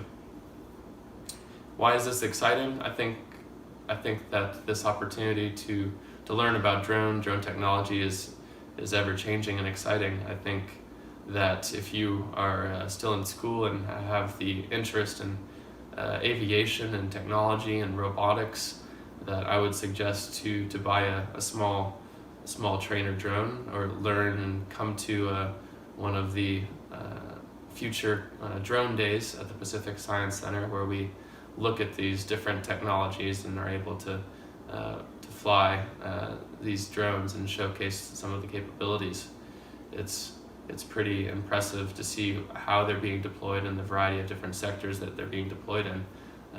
Combating wildfires is just one avenue where I've spent the last few years focusing on in the California and the Pacific Northwest region. But beyond that, there's so many different opportunities to utilize this technology to provide value and to create the software and the systems and the engineering behind that. It's all developing so rapidly. We think about the future of aviation. I mean, it's so exciting to see SpaceX and NASA and the technological advancements that are going on there in terms of space and space travel. I think that's all realistically going to be happening in our generation, which is exciting and something to learn and pursue for those that are interested in the future of aviation. So with that, I thank you for tuning in for my talk here. I enjoyed talking about the technology, and I hope that you learned something as well. And thank you for your time.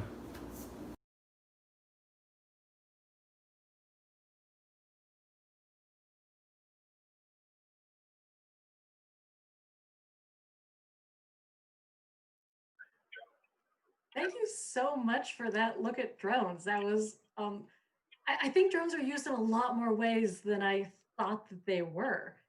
And it sounds like you got into this field of drones from finance and accounting originally? Yes, yeah, it's been a wild ride, but I've enjoyed every minute of it.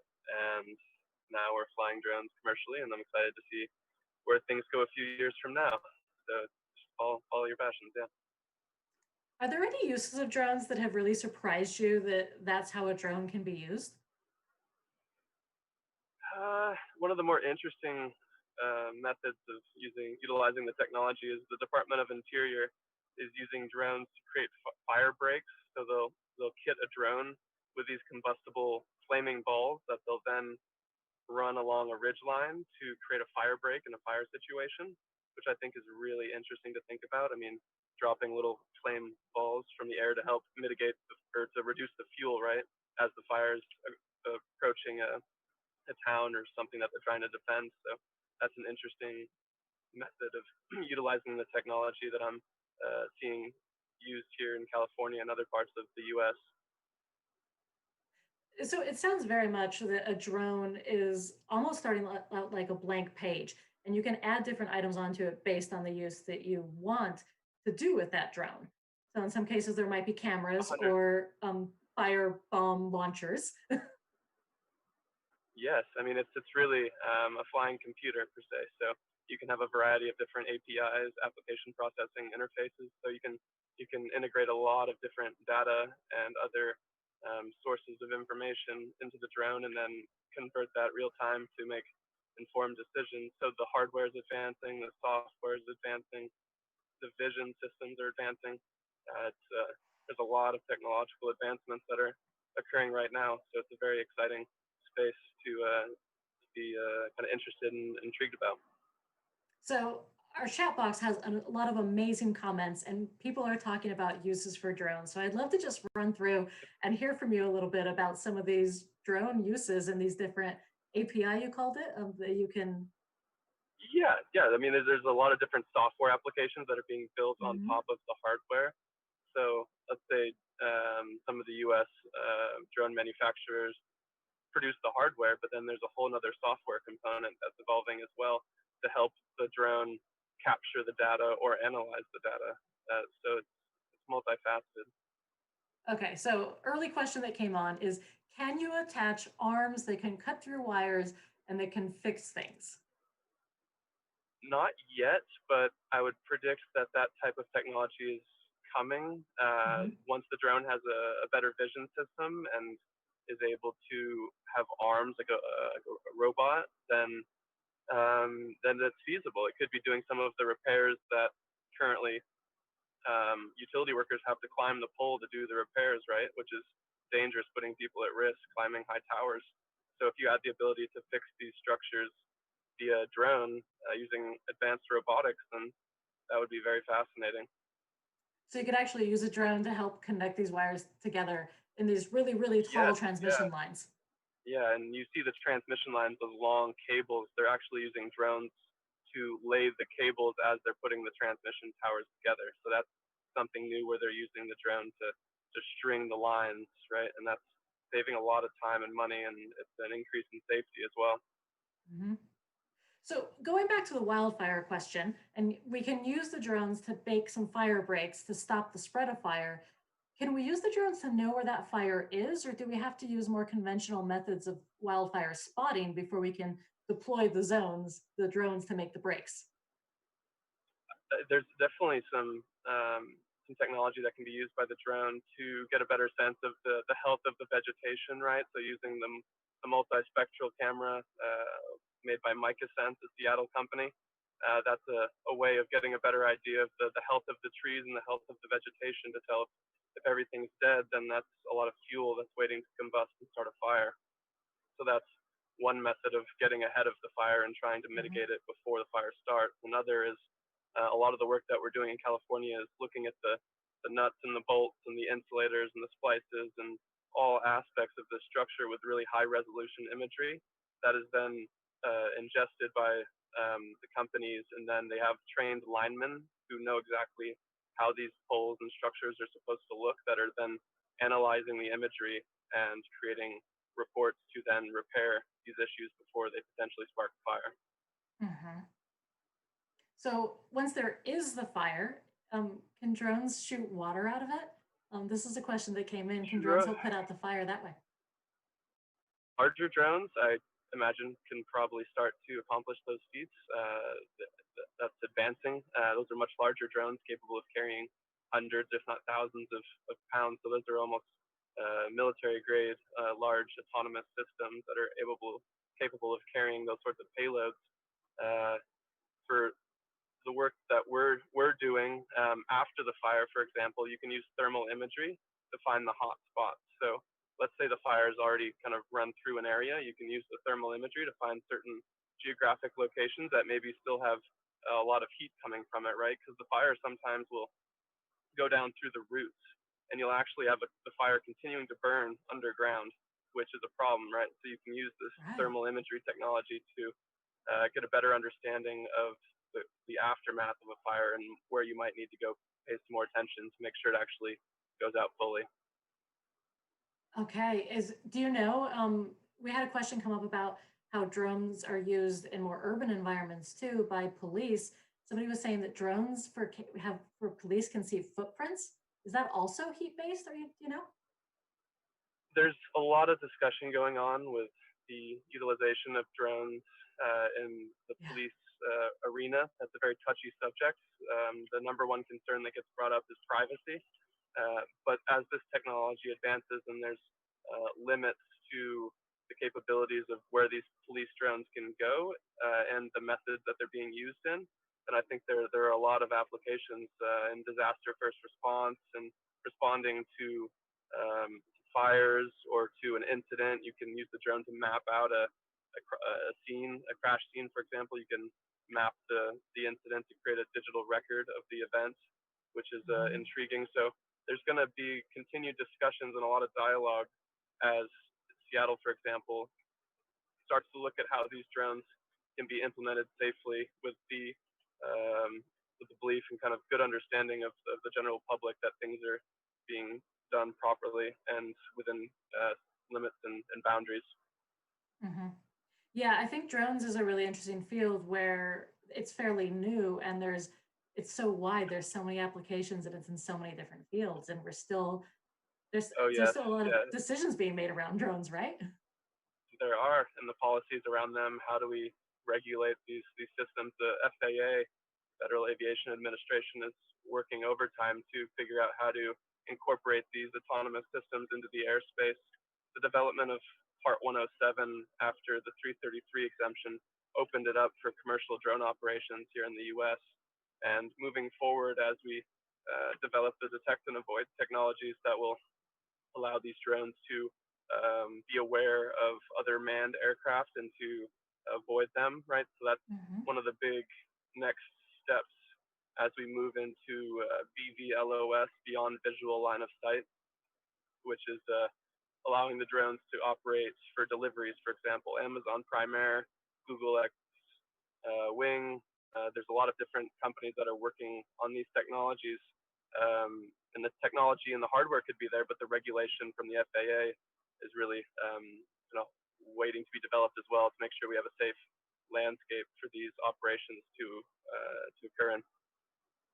So I think we have time for two more quick questions, and we definitely have some interest in our audience about learning more about drones for themselves. So one person, Lakotawa, is asking, what's your recommendation for good stability and pictures in a kind of drone? What was for the type of camera on the drone? Yeah, do you have a recommendation for how to have good stability and be able to take good pictures? Yeah, so a lot of the drones that are coming out have a gimbal system that are built into the drone. So the camera is actually stabilized to the point where you're not having to work around the camera shake. You're seeing the same technology being utilized for ground cameras as well. But the larger drones that we fly for photo and video purposes, they have a gimbal mechanism, a 3-axis gimbal that is able to stabilize the camera relative to the drone. So even if the drone's being tossed around in 20 to 25 mile an hour winds, which is our threshold for flying, the camera stays rock solid. So the drones now that we're starting to see come to market, most of them have this gimbal technology that allows for stable and clear photo videos. 25 miles an hour of wind is a lot of wind, so that's amazing that it can stay perfectly stable during that. Oh yes, yeah. I mean, if the drone's pitched in 30 mile an hour winds, and it can be challenging flying in those conditions. I don't recommend flying in those conditions unless you have a drone that's cleared for that type of wind. Yeah. The last question is I think I'm going to make it a two-parter. There's a question about if there's flying drone cars in operation. And yes, yeah, it's a thing. Yeah. Tell me more. It's happening. Yeah. So there's one company a lot of the aerospace companies, Boeing, Airbus, they're developing these autonomous systems. It's frequently called as urban air mobility, which is, we think, that's what flying cars will become. It's developing quite rapidly, and once the regulations and the technology is vetted and safe for commercial use, then we'll start to see these technologies come to market. But in our generation, we will see flying vehicles, flying larger drones. I envision it moving around the air. So Uber is developing a lot of technology. There's a lot of work coming from abroad. There's a company called eHang that's publicly traded now, that they're developing vertiports where on top of large buildings they'll place these areas where you can land and take off, and imagine like a subway station, or it's a transit center. So we're going to have these transit centers on top of buildings, and then you'll be able to get into your drone car and fly away, and theoretically these drones will someday fly themselves. That is amazing. I'm kind of excited about that future. I will admit. Me Andrew, thank you so much for joining us today. From the field, it's great to talk with you and learn more about these drones, and we really appreciate it. Of course, it was a pleasure to join, and stay tuned for Drone Day in the future, guys. We will. Thank you so much. All right, cheers. Bye. Well, this has been a really exciting morning, taking us from the air to the water, thinking about energy and into drones. And I'm pretty excited now for the afternoon. Um, Before Kia had signed off, she had left us with a little bit of a bridge challenge. And I thought I would just give you an update on where I am. She had challenged me to build a bridge using a bag of connects that she had given me. This is my bridge so far. Span the gap like this. And I'm going to test it now because I know that engineering is a process where you can design something, you can test it, and then you can figure out how to make it better. And I know that when I test it and put weight on it, it's a little bendy. So I think my next test is going to be to figure out how to make it less flexible like this, because this doesn't seem like a very strong bridge design. Kia, do you have any ideas for me? Let me know. All right, well, our next presentation is going to start at noon, which is in just a couple of minutes. Now, this next presentation is pretty exciting because it's going to be demonstrating how you can make a battery with supplies that you may have at home. So if you'd like to build along with them, now is a great time during this break to gather some of your supplies. We'll put the supply link in the chat box on the YouTube feed, and it is also on our Curiosity Expo website at Pacific Science Center. We'll see you at noon for our next demonstration in just a few minutes.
Hello, everybody. My name is Kia. For those of you just tuning in, if you've been spending the morning with Zita here at the very first Virtual Curiosity Expo, I am so excited to get into some engineering that's really hands-on. And our next group, the American Society of Mechanical Engineers, is bringing us an activity that we can do together at home if you've gathered some supplies, or perhaps you can gather those supplies later and try your hand at making a battery along with these engineers. So we'll be building with Laurel, Julia, and Emily, who are 3 University of Washington mechanical engineers. Get ready for something truly electrifying. Hi everyone, my name is Emily and I'm currently a freshman at the University of Washington studying mechanical engineering, and I'm a part of the American Society of Mechanical Engineers. Hi, my name is Julia and I am a sophomore at University of Washington studying mechanical engineering. Hello everyone, my name is Laurel and I'm with the American Society of Mechanical Engineers at the University of Washington. ASME is a club in the mechanical engineering department that serves to promote mechanical engineering as well as to serve the students in the department and connect them to professional resources. Today I'm going to talk to you a little bit about mechanical engineering, and then I'm going to show a demo about static electricity. So I think that when people think about mechanical engineering, they likely think about gears and robots, and they might think that mechanical engineers always are working in a factory setting. But mechanical engineering, I would say, is the most broad field of engineering, and mechanical engineers can work on a lot of different projects and a lot of different roles in different companies. So a mechanical engineer might work on airplanes, they might work on heat systems, and they can even work at Microsoft in like product development. So mechanical engineering is a really big field.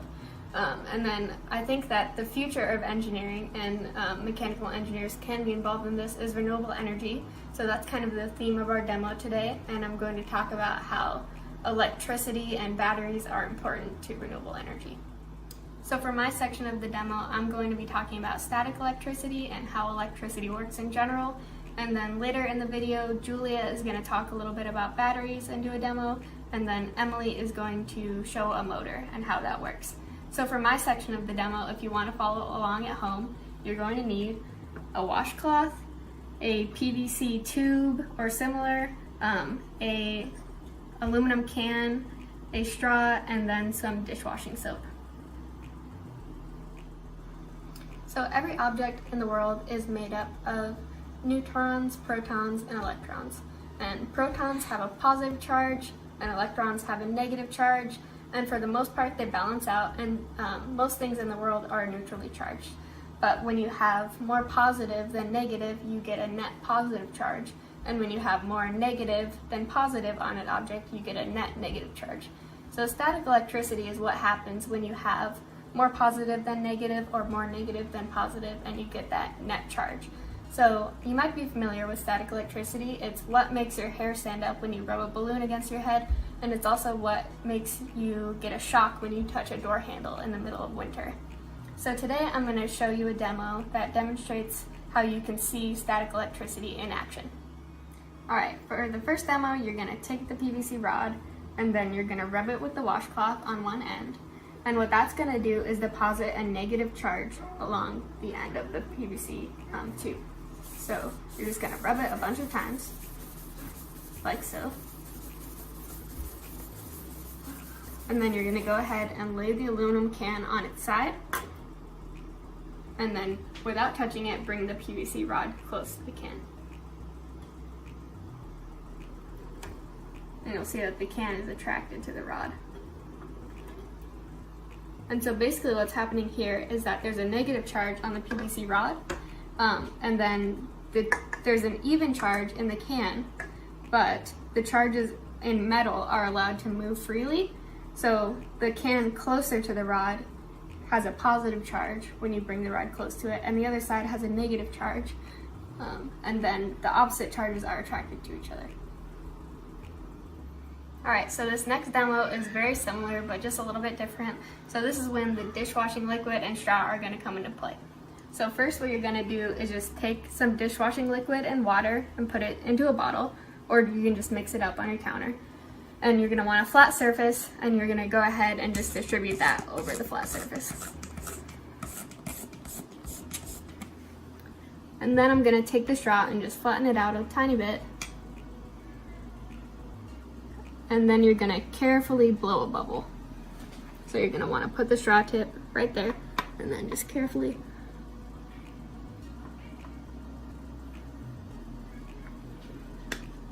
Alright, and then we're going to go back to our PVC rod and washcloth, and we're going to charge it back up again.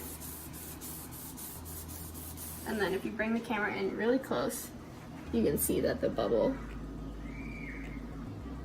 is attracted to the rod too.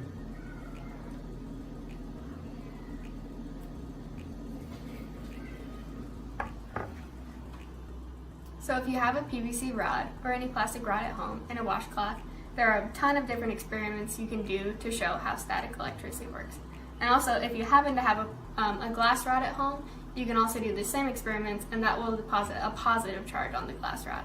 But I hope that these demonstrations showed you how static electricity works, and static electricity is a really important concept, especially in batteries, because it's basically how batteries work. So batteries store these positive and negative charges separate from each other, and then when you run electricity through them, those charges are combined, and then that's why batteries slowly lose power over time, is because they're combining those charges back to neutral. So now Julia is going to explain to you a little bit about how batteries work and show you a demo.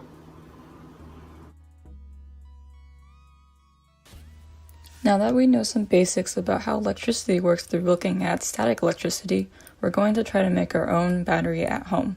For this, you will need a few things around the house.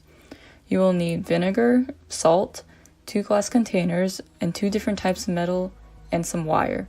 For my metal of choice, I found some copper wire and some nails. This experiment is very flexible, so I encourage you to try out any other type of combination of metal or liquid that you can find around the house. For example, you could try this with water, or different coins, or other things. It's important to make sure that the 2 glass containers are glass and not metal.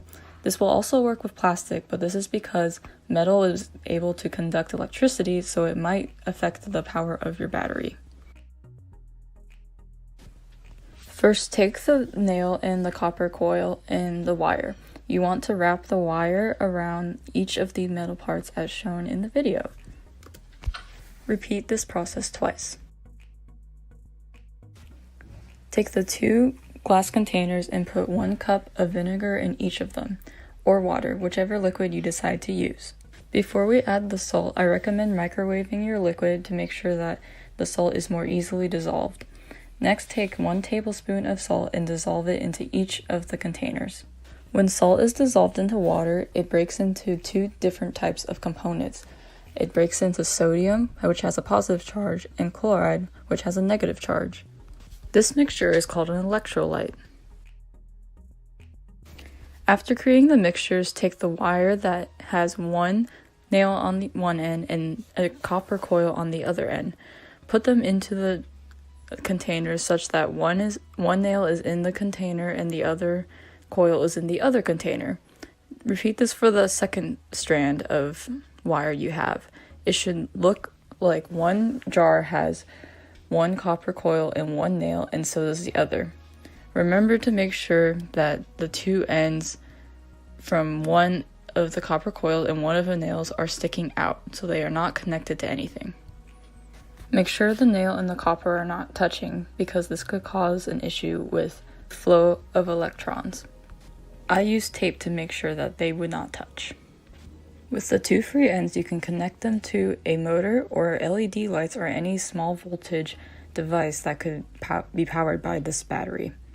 To make sure that your setup is correct, the wire should form a loop going from your device to one jar to the next jar to back to your device. The way that this battery is working is that the metal is interacting with the electrolyte solution we made. If you look closely, you should be able to see bubbles. This is evidence that the electrons in the metal are interacting with the solution. One metal is becoming positively charged and another metal is becoming negatively charged. Since opposites attract, the negative particles want to go to the positive one. The negatively charged particles go through the wire, through the device, and to the positive ends of the metal. This is what forms a current. Other evidence of a chemical reaction occurring is that the copper has changed color. If you look at the copper on the right, it is more shiny than the copper on the left. The copper on the left was left unchanged, while the copper coil on the right was used in the battery. And there we have it. We made our own battery at home. Now, a large part of engineering has to do with design. If you're having troubles with your battery working, you can try to see what the issue is. This is called troubleshooting. For example, you can check the connection between the wires and the metals, or the connection between your device and the wires, or the concentration of salt in the liquid and the type of liquid. All these different factors play into the functionality of your battery. This is true for any project you take on.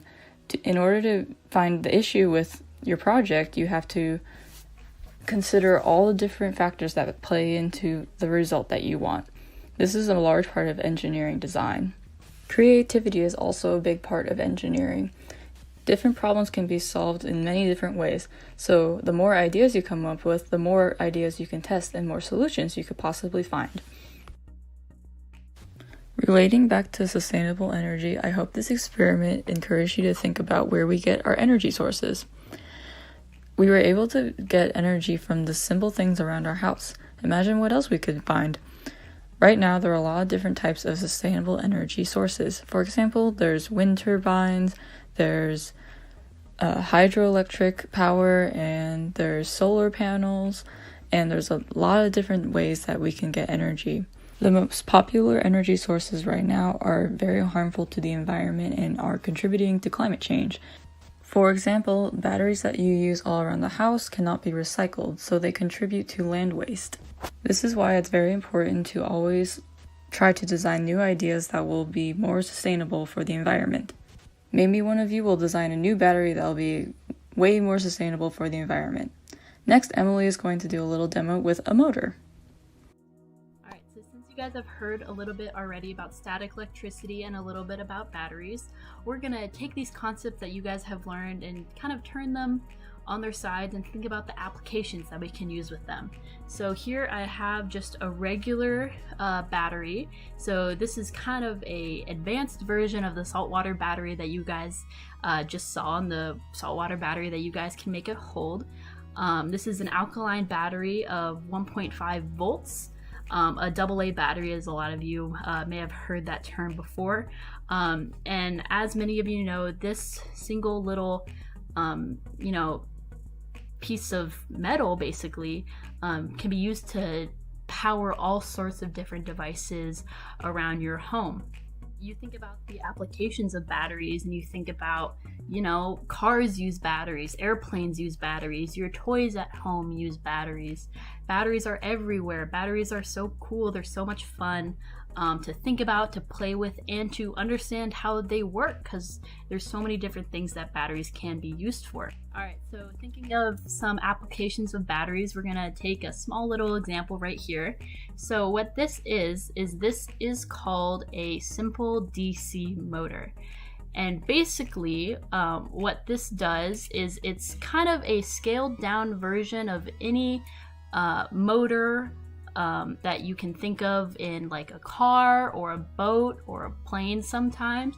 So what a motor basically is, it's really just anything that gives movement or power or something to some device.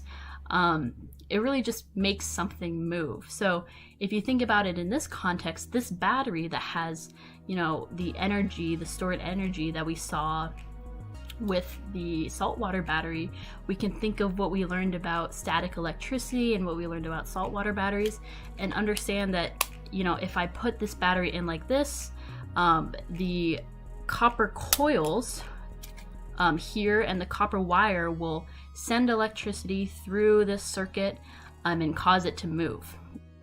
Alright, so here is the simple DC motor that we're just going to kind of take a look at here.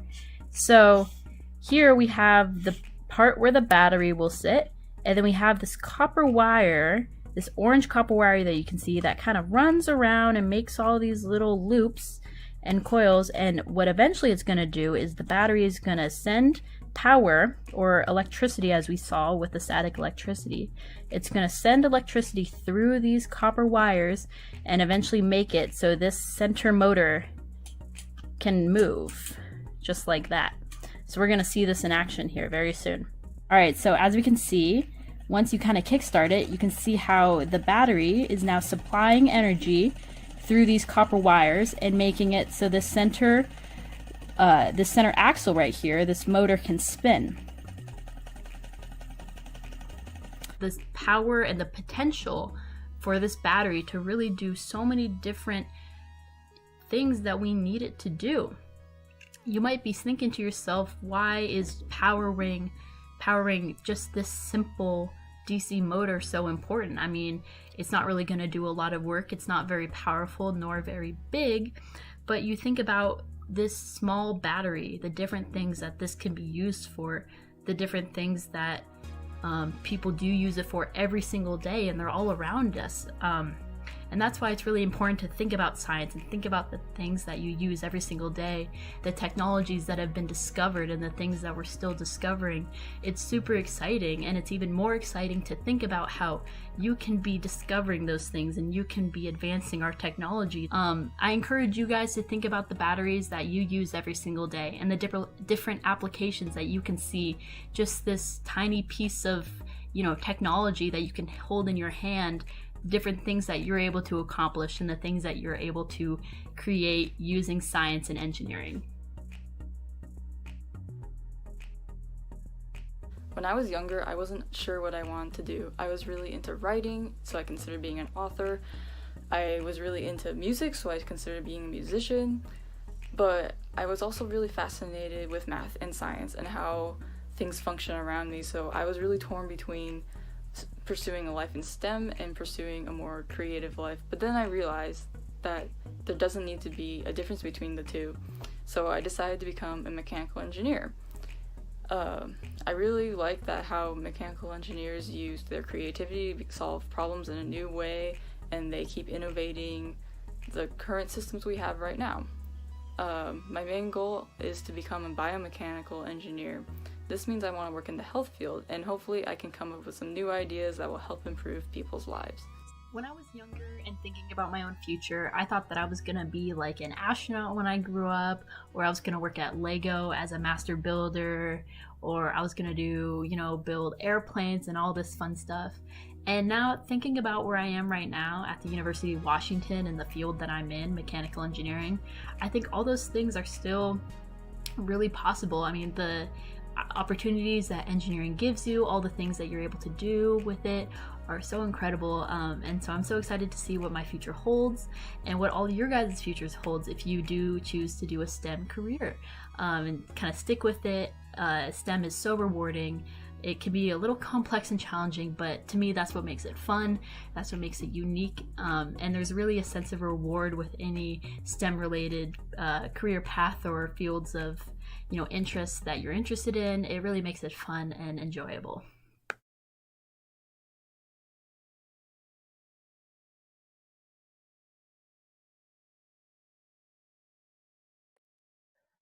That was so fantastic. Thank you to our friends at the University of Washington American Society of Mechanical Engineers.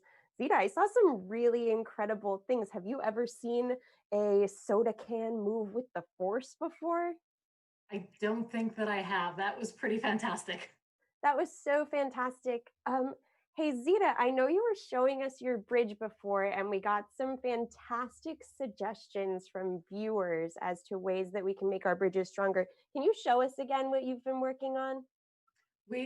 Our guests have been amazing. So everybody in the chat box, thank you, because there was a lot of suggestions on my last bridge to add in some triangles. So I started out with just squares all around, and I did add in triangles on the top and the bottom, or on the sides, I suppose. I'm not quite sure what's the top and what's the sides yet of my bridge. And it's twisting a lot less, but it is still twisting a little bit. I think I might be ready for the testing phase. Yeah. Zita, I wanted to show you my bridge. Mine is a little bit longer, but I did hear the friends talking about these triangles that we've got here. So Zita, do you have somewhere to test your bridge at? I do. What I did was I found a couple of things that I could stack up next to each other and have a gap. And so I made a gap out of books. And I used Harry Potter books because they're quite tall. All right, what do I do next? Okay, so what I have here is a little road that I'm gonna, whoop, just broke my bridge right away. And this is why we test. This is why we test. So I was picturing that my animals would be crossing this way and that I would have some pieces above, kind of like the Tacoma Narrows. You see, we have those pieces above that are giving support over. So I was picturing pulling down here to see, and then it's going to break just like that, to see how much force it can support. Do you have an idea of a way to put pressure or force on the base of your bridge like that? Well, okay, so interesting. I was actually thinking that people will be walking across the top part of my bridge. Perfect. So I think I could just squish down with my hands. All right, well, why don't we give it a test? Viewers at home, go ahead and make a prediction. How's Zita's bridge gonna work out? Okay, and I just want to confirm, because earlier we were talking bridges have to span a set gap. So how far apart should my books be?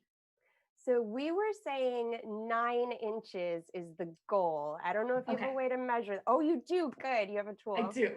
I remembered that there was a gap, but I couldn't remember what it was. So I had my ruler ready. Okay, so 9 inches apart. Oh. I might have an initial problem. My bridge is 8.5 inches long. Well, Zita. Okay, so that's something to tackle on my redesign. Let's just pretend that it's this narrower gap. Okay, so I think it's okay. We can change a couple of things on this next test. I think so too. All right, so I'm just gonna push down. Ooh, it's already starting. It bends a little bit. Squishy looking. I might be nervous to cross a bridge that's a little squishy like that. Since I don't yet know what the top and what the bottom is, I'm going to turn it so the triangles are now part of the sides and try it this way. Okay, that was really interesting because what broke was just this piece at the top, but the whole bridge itself seemed a lot more sturdy. Well, so something I certainly know that I care about in a bridge is that it's safe. That's really, really important. So I think it looks like we both have some work to do because my bridge doesn't have a bottom anymore. Your bridge is pretty squishy. I also do love that somebody in the audience had a suggestion of how to test this middle area too, and that is to tie a string or a thread here and then pull down from this way. That's a fantastic idea. I might have to get some yarn and try that next. Yeah, I have a tool here, Zita. It's called a spring scale that I'm planning on using to test a little later, but we could clearly see that my design needs a little bit of redesign, and that's a-okay. So it sounds like we've got some great suggestions from the audience. We're gonna incorporate some more triangles in. We're gonna figure out a good way to test, and we have to make sure our bridge meets its goal of 9 inches.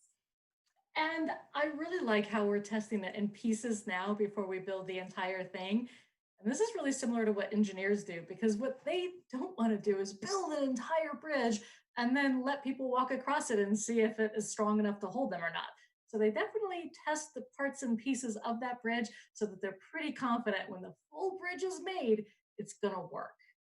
Exactly. And Zita, really luckily for me, coming up next, we're going to be chatting with some folks from the American Society of Civil Engineers.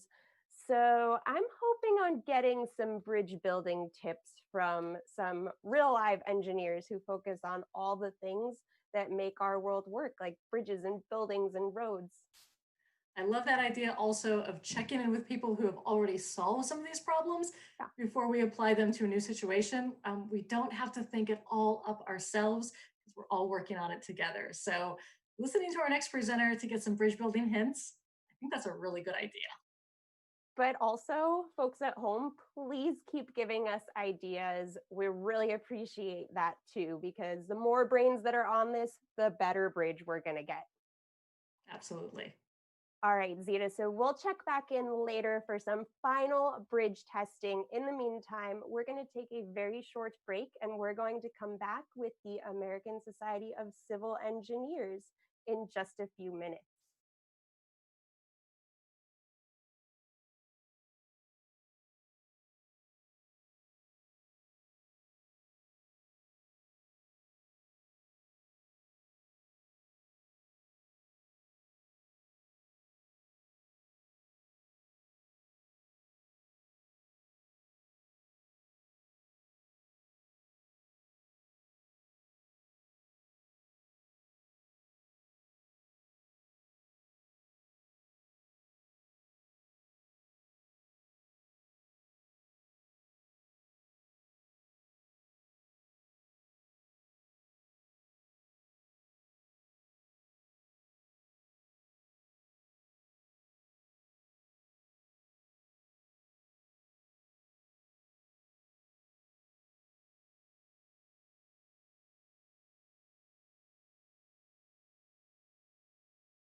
All right, hello and welcome back, folks. Just joining us, we are having our very first ever virtual Curiosity Expo, and we've been having a blast all day talking to different engineers.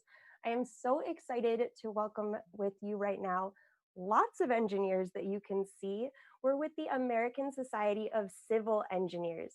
It's a special treat of a panel about the 5 different disciplines of civil engineering. As a transit nerd, I'm particularly excited to hear about transportation, but anybody who lives in our world has something to thank for civil engineering.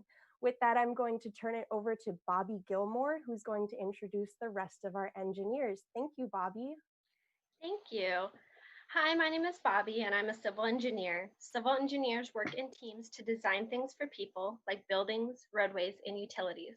Today, we're going to explore the different fields of civil engineering with some local engineers and find out what they do. While we're presenting, don't forget to send us your questions in the comment section. To start us off, we'll have Kristen and Morgan to tell us what the geotechnical field is all about.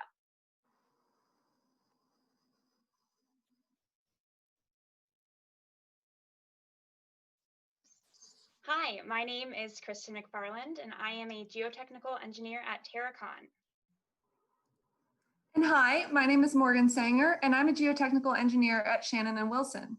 We're going first within our group because geotechnical engineers are the foundation of civil engineering, and you'll see why in our presentation.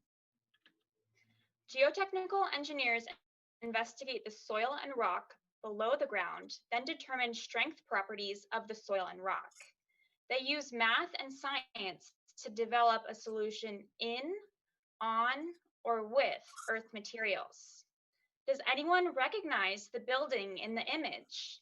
That is called the Leaning Tower of Pisa, and the reason it leans is a geotechnical engineering problem. The earthen material beneath one side of the Leaning Tower of Pisa settled or squished down, causing it to lean.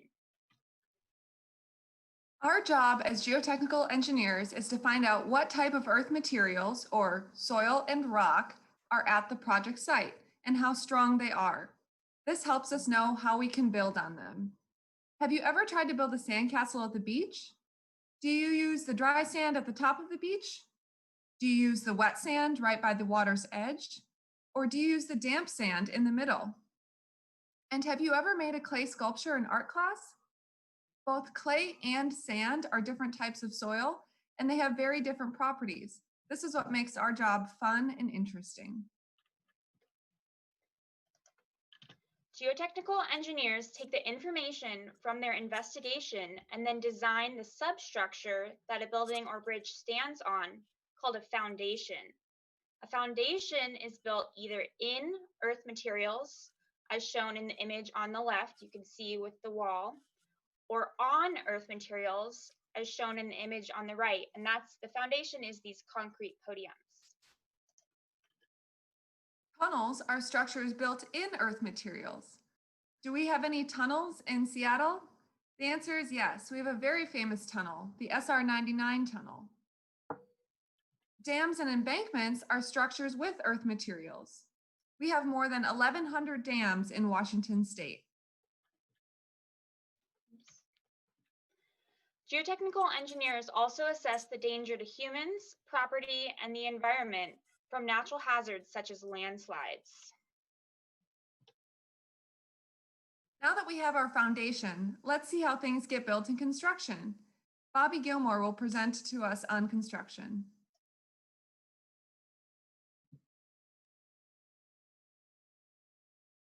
Hello all, and thank you, geotechnical engineers. My name is Bobby Gilmore, and I'm a construction engineer in the Seattle area. What is a construction engineer, you might ask? Well, construction engineers are key members of building projects. We deal with the planning, designing, construction, and management of infrastructure projects such as roads, tunnels, bridges, airports, buildings, and every other type of project in between. We bring an idea from a drawing to a real-life structure that you can visit. While we are a type of civil engineer, construction engineers are able to work closely with all types and disciplines of engineering, including mechanical and electrical engineers. And while we work on all types of projects, my specialty is in treatment plant construction. Right now, I'm a construction engineer on the Georgetown Wet Weather Treatment Station project. This is an Envision Platinum project that is currently under construction in Georgetown, which is south of downtown Seattle. This project will help clean up the Duwamish River by treating stormwater runoff and wastewater during heavy rainfall events. So come with me on a virtual site tour so you can see what I do every day. Once construction is completed, this is what the facility will look like. Until then, I get to watch the project come to life. Construction engineers can wear many hats throughout a project. They can start a project by surveying the area where the project is to take place, paying special attention to the environmental conditions or any codes that need to be considered throughout construction. Once construction of the project starts, their roles can change too. We can do anything from observing and inspecting the work the contractor does, like here, where they are placing concrete for a structural deck, report writing and attendance of meetings, communicating between the contractor, owner, and the engineers, answering any questions that they and the community may have, as well as solving problems and designing new solutions to issues that arose throughout construction due to unknown site conditions. At the end of the project, they will help with ensuring the project is as the owner and engineers imagined before moving on to the next project. Every day is different and presents new and exciting challenges. I love seeing these buildings go from the foundations to the tops of the structures. And now, onto the structural engineers that will help us design our buildings, bridges, roads, and transit systems. Hi, my name is Bianca Kassam, and I am a structural engineer working on buildings. Hello, my name is Don Nguyen, and I'm a structural engineer working on bridges. Hello, my name is Hilary Turbett, and I'm a structural engineer working on light rail stations. Structural engineers design structures like buildings, bridges, dams, tunnels, and planes so that they can withstand the forces that get placed on them, such as the people, cars, and objects, the wind or an earthquake pushing side to side, and also the weight of the structure itself. They decide on what materials to use, including steel, wood, and concrete, and how strong it needs to be. You can think of it like they're designing the muscles and bones that allow the body to stand up. We want to show you that structural engineers are everywhere. Let's look at some of nature's structural engineers. Here we see a spider building its web. Spider silk is stronger than steel, yet slighter than cotton. The intricate web work is similar to the Brooklyn Bridge in New York City, which is both a cable-stayed bridge and a suspension bridge. Maybe someday in the future you will see bridges made of spider silk. Next are the Douglas fir trees of the Pacific Northwest. Growing over 300 feet tall, they are able to withstand toppling by using their deep tap roots in the center, along with their secondary surface roots. This is similar to bridge towers and buildings, which can use either spread footings or deep foundations, such as shafts, in order to stand tall and strong. Here is a beaver dam that the beaver constructed to slow the flow of water to create a pond. The pond behind the dam is where the beaver lives and stores its food. Humans build dams like the Hoover Dam to create electricity and control water levels. The human dams look very similar to the beaver dams. Colonies of termites build complex mounds to live in, and the mounds can last longer than the builders. When that happens, sometimes new colonies move in. These mounds help create a more comfortable living and work environment for the termites that are similar to how humans use skyscrapers to live and work in. Natural arches are formed when the rock is eroded rapidly by wind or water. These arches are shaped over a long period of time. Do you know what else has withstood a long period of time and have an arch shape? Many of the Roman structures have this arch shape, such as the Colosseum and the Roman aqueducts. Honeycombs are hexagonal in shape and built out of wax. When bees build honeycombs, they form these hexagon shapes to save them wax in time. You can find these shapes in buildings and other structures like the vessel in New York. Isn't it cool that structural engineers are everywhere? Next, you'll hear from the transportation engineers. My name is Matthew Thomas, and I'm a transportation engineer in Seattle. I work on big projects here in the Puget Sound like Link Light Rail. I'd like you to think for a second about how you get to places you travel to every day, whether that's the store, a friend's house, or even a movie theater. To get there, you use city streets, you use traffic lights, stop signs, and you may even use ferries or freeways. All of these are what transportation engineers generally call transportation infrastructure, and their placement and how they look are planned extensively. One of the most important aspects of my job is estimating the number of vehicles using these roadways and intersections, both now and in the future. We take video traffic counts to know how many cars are currently using these roads. We modify these counts based on new roads, new building construction, and population growth to estimate how many people will be driving them in the future. We use computer programs that take into account this information and tell us how good or how bad the intersection operates. Seeing cars lined up to use an intersection and not moving very fast tells us that there's an issue that could be fixed. I have one of those models up right now. As it zooms in, you can see cars at the roundabout making left turns, making right turns, and going straight, just as they would in real life. Using this information, we can project what an intersection needs to look like in the future to help people move efficiently. Finally, in addition to planning for vehicles, part of my job is also to plan for other forms of transportation, like bicycles, pedestrians, and transit. This can include improving bus service to arrive more often, or adding new sidewalks and bike lanes to make their travel safer. You may have seen intersections where bikes have to obey a different stoplight than cars. That's a product of an intersection being made safer to accommodate all the bikes that travel there. And with that, I'll hand it over to Trung for him to describe a different aspect of transportation engineering. Hi, my name is Trung Lee, and I'm a senior transportation engineer. Although Matt and I share similar job titles, the work that I do is very different from his. While Matt handles the planning to figure out what needs to be built to accommodate traffic, my focus is actually on the transportation facilities and to create engineering plans or blueprints for construction. Transportation facilities are places where you can drive, bike, or walk on to get from one place to another. Examples include roadways, roundabouts, parking lots, transit centers, sidewalks, bike lanes, and walking trails. I provide design to these facilities and the equipment within them, such as traffic signal, signage, and street and pedestrian lighting. During the design process, I look at how each mode of travel use and interact with one another and come up with design that account for elements such as speed, volume, geometry, elevation, safety, and human behavior. The design of the facility would also need to accommodate all users, including those with disabilities. My number one goal as a transportation engineer is to come up with design that allow people to travel around freely and to return home to the families at the end of the day safely and efficiently. Whether it's in a car, a bike, wheelchair, on foot, or whatever you kids are riding on these days. I don't know, is this hoverboard still a thing? Anyway, most of the design are done using computer-aided design and drafting programs, also known as CAD for short. These programs allow me to create elaborate and detailed design drawings and produce construction plans. These plans are then used as building instructions during the construction process. Here's an example of a roundabout I worked on from design to plan production and finally project completion. Can you believe that they used to draw up all these plans by hands back in the days? Well, thank you for your time and enjoy the rest of the show. Good morning, everybody.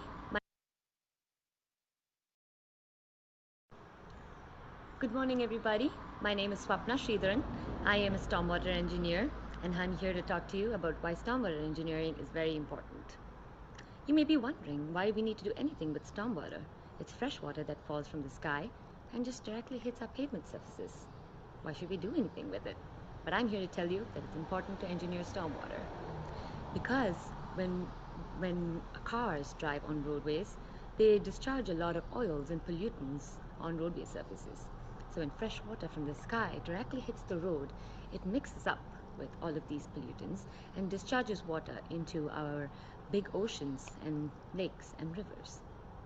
When this happens, this directly affects our marine life and changes the temperature of water. This means that the habitat of fish and other marine life is directly impacted. Another aspect of stormwater to consider is when you put water on a pavement surface versus when you put it on just grass, you can see that water runs off really fast on a pavement surface. So as we build brand new roadways, we also need to consider how we can keep the water from behaving the same way on pavement surfaces as it does with pervious grass surfaces that existed before we put in our new roadways.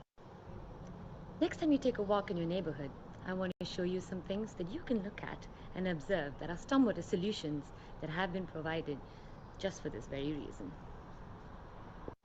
So I'm here on one of those smaller streets where the roadway is sloped this way towards a gutter that has been engineered by civil designers. This gutter, as you can see, has a little water line where the water discharges into that stormwater basin that you see over there. I'm going to pour some water on this roadway and we can observe how the water drains. You can do this as a small exercise in your own neighborhood as well.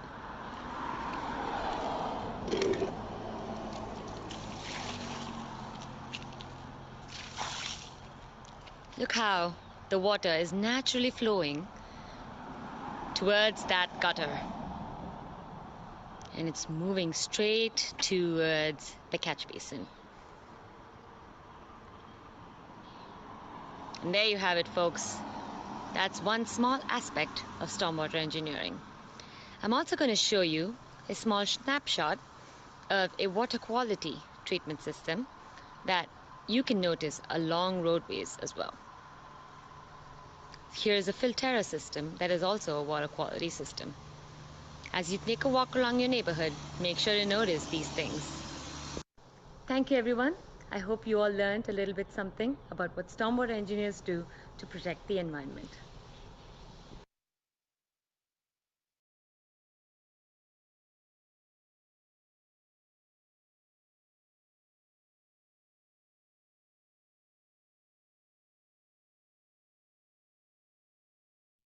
Now that we've seen a little about civil engineering is all about, it's your turn to ask us any questions that you may have. Live on the call, we have Kristen and Morgan, our two geotechnical engineers, myself, a construction engineer, Dawn and Hillary, who are structural engineers, and Alyssa, who's the stormwater engineer. If you are curious about anything we've just talked about after this segment, you can always send us your questions on our website, which will be linked in our event page as part of our hashtag Ask an Engineer program, and find out more about what civil engineering is. We have online games where you can try out building skyscrapers, bridges, and dams. We also have more exploration tools and scholarships available as well. Thank you so much, Bobby, and thank you everybody for that little sneak peek into what it's like to be an engineer. Now, I was wondering, it sounds like all of these different civil engineering things are really kind of connected. Like you can't be a transportation engineer without a geotechnical engineer. Do you all get to work together? Yes, we do. I actually get to work with some of the people that were a part of this presentation. Even though we work for different companies, we regularly email and call each other, which is really nice. That sounds wonderful. So it sounds like there's a lot of teamwork that is part of being a civil engineer. Now, some folks on the YouTube chat, please feel free to ask questions. Somebody was wondering, what's a path to becoming a civil engineer? What do you need to be interested in, or what kind of gets you into being a civil engineer?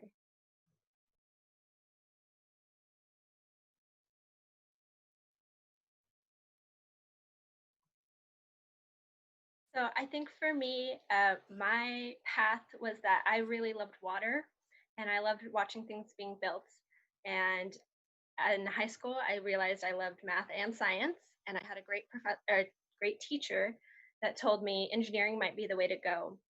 When I went to college, it was exactly what I wanted to do. I got to meet young professionals and more experienced professionals that told me this is what we do every day and this is the value that it provides to the community. And for me, that was inspiring, and that just told me right there that that's what I wanted to do and what I wanted to accomplish in life. Did anybody have a less direct path maybe? They started thinking they did not want to be an engineer? Morgan, can you tell us about it? Yeah, so I also liked math and science in high school, and I really wanted to help people. but I thought that that meant that I had to be a doctor and could only help people one-on-one. But then I realized that I'm not very good at that kind of thing. I get a little squeamish. So I started to look at other paths, and I really like to be outside. So I eventually got interested in geology, which led me to geological engineering and civil engineering. So it's a good mix of being outside and helping people and teamwork. Oh, so that sounds like any of our friends at home who really like being outside and spending time with people. Engineering might be a really good route for you. People in the chat are also wondering, is there any new secret exciting material out there that we should expect to start seeing in our bridges and buildings that are going to make them safer and stronger? Yes, there is. Oh, good. If you go by the new SR99 tunnel, one of the off-ramps there, one of the bridges there, they actually use a new concrete material that is actually flexible. When you see concrete, you don't really think about flexibility, right? So you see strong and like stiff and hard. So like if there's any motion, it'll crack. Cracking's not great for concrete because it makes the rebar in it, the steel, start to rust. And so this new concrete, because it can move, it'll actually prevent a lot of the damage that you usually see after an earthquake. So you're saying a new squishier concrete? Mm-hmm. Is there any connection there with the rainwater? Does having a squishier concrete make it more challenging for stormwater? It depends on where you're using it, but this concrete is mainly used for the columns. So for the rainwater, I think we're still using certain types of concrete that's permeous. Sorry, I'm mixing two words together. Permeable, so like the water can go through the concrete and stay in the ground rather than sliding and going directly to the river. That's so fascinating. There are so many different pieces that you need to think of, and maybe all of those pieces will be made of different materials. Now, we have some friends in the chat who are also wondering about bike lanes. Is it challenging to design and add bike lanes? Why don't we have more of them? Can anyone speak to that?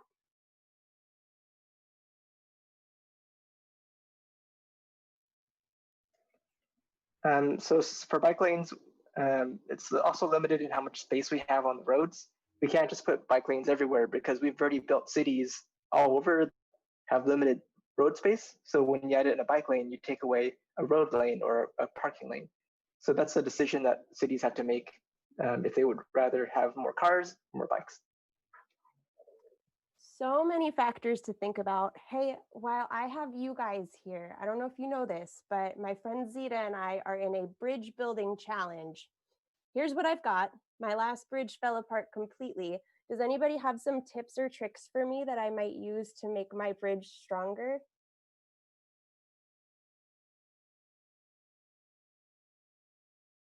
No. I think that's me again. I'm the bridge expert. Okay, thanks, Don. So you can see at the top, there's nothing that is across or diagonal. And so it's very flimsy when you try to twist it, the whole thing. Yeah. So by adding the diagonal elements or cross elements, you'll help with the torsional stiffness of the bridge. And so it'll make it stronger. So if there's any load that's not centered, it won't twist as much. It'll be really strong. I see. So Zita, in case you're listening, we're hearing that we should connect the top, as that's going to help with some of the twisting, like maybe like something that we added in the bottom there. Zita, totally listening in. Oh, I'm completely listening. You are getting an advantage right now, and I am definitely watching. It's teamwork. It's sharing resources. Excellent. All right. So that sounds like our secret tip that we need there. One final question I just wanted to go around and ask really quickly. What's something unexpectedly fun that happens on your job that maybe you didn't think of when you thought of engineering as a career? Can I call on folks in the order that I see them? Maybe Bobby, can you start? Yeah, I think something that was unexpected for me is all the different types of people that I get to meet and work with. Everyone comes from such different backgrounds and experiences, and learning from each and every one of them is amazing, and not always what you think of when you think of engineering. Wonderful. And Bianca? Yeah, so I work on buildings usually, and not skyscrapers, but much smaller buildings. I think one of my favorite projects has been working on tree houses. I've designed a bunch of tree houses around the country, and they're pretty big tree houses. They're not like your tiny little backyard ones, so it's pretty cool. What? Did everybody just hear that? You can grow up to be a treehouse engineer? That's fantastic. Thank you so much, Bianca. Morgan, can you tell us what you like about your job? Yeah, this might be kind of echoing what Bobby said, but I went into this because I liked one specific thing, and I get to work with all types of people who like all types of specific things, and then we work together to make something real bigger, and that's my favorite part. Wonderful. So you love the teamwork, Kristen. Yeah, to add on, I also like the teamwork, and I actually have been able to work with some friends that I made in school, and now we all graduated, and now we work together. But also, as a geotechnical engineer, it's so variable, and it's even variable depending on where you live, and that has been something that's been unexpected and fun for me. You know, the soil and rock in Washington is so different than the soil and rock in California or New York or Florida or wherever you are. Good. So engineering's different all over and there's new challenges to discover. Hillary? Yeah, so one of the things I didn't think I would be super excited about being a civil engineer is just like driving around or like going around the city and like seeing things that I've worked on and understanding how they stand up and like reasons for design choices. Fantastic. Thank you. And Dawn? I think it's the community aspect, like helping out with everyone, like having an impact on their lives. I know locally we have that with the projects we built, but I've also gotten the opportunity to go to Panama to build a suspension bridge in person, like physically build one, which is great. So I just like the aspect of helping out the community. Fantastic. Well, thank you so much to our American Society of Civil Engineers panel members. It has been so exciting to hear about all of the pieces that you all work on that are part of our daily lives. Folks, we will be tuning in just a couple of minutes for more on transportation, which I am really, really excited about. So we will see you in just a few.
Hello, everybody, and welcome back. For those just tuning in, we are in the middle of Pacific Science Center's very first virtual Curiosity Day, and I am so excited to have two really exciting folks in engineering here with me today. We're with Brian Mistely and Bob Pichu of INRIX. INRIX is a local company based in Kirkland, Washington, which provides traffic data and analytics to automakers, cities, road authorities worldwide. They are using data to discover the problems and potentials in the way people move, including through autonomous vehicles. Specifically, Bob is the transportation analyst at INRIX, and Bob works with governments, businesses, and nonprofits to eliminate traffic jams, something we're all very excited about. And Brian is the co-founder and CEO at INRIX, who is a member of the Bipartisan Policy Center's National Transportation Policy Project. That's a mouthful. I hope we hear what that is all about. With that, I'm going to turn it over to you. We are so excited about how you are going to connect engineering with transportation. Thank you so much. Great. Well, thank you so much for inviting us. It's interesting. I started out as a computer scientist in college, and started INRIX about 15 years ago.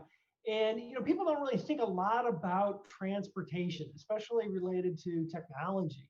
But just over the last 5, 6, 7 years, everything has changed. We've gone from a car that was invented by in 1903, it hadn't really changed for 100 years, to now everything's changing in terms of vehicles being able to drive themselves, in terms of being electric as opposed to gas powered, people being able to rent cars and use cars through their mobile phone. So the whole world of transportation is changing because of technology. So the goal today for Bob and I is to give you a little bit taste of what that's like. So I'm going to share my screen here and go through just a couple slides to give you a better idea about what's going on.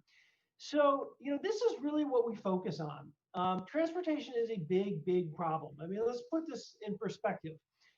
There are about 1.2 billion gallons of fuel wasted just to people stuck in congestion. So if you care about pollution or carbon emissions, transportation is the problem that you need to solve. We waste about 8 billion hours. That's about 2 weeks for the average person driving to and from work every year, just wasted stuck in traffic congestion.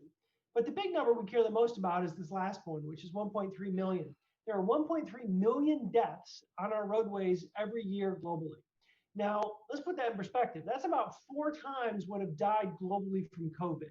So with COVID, we shut down the entire globe because we had a problem, but yet every year we accept 4 times as many deaths due to transportation because people really haven't figured out what to do about it. So what do you do about it?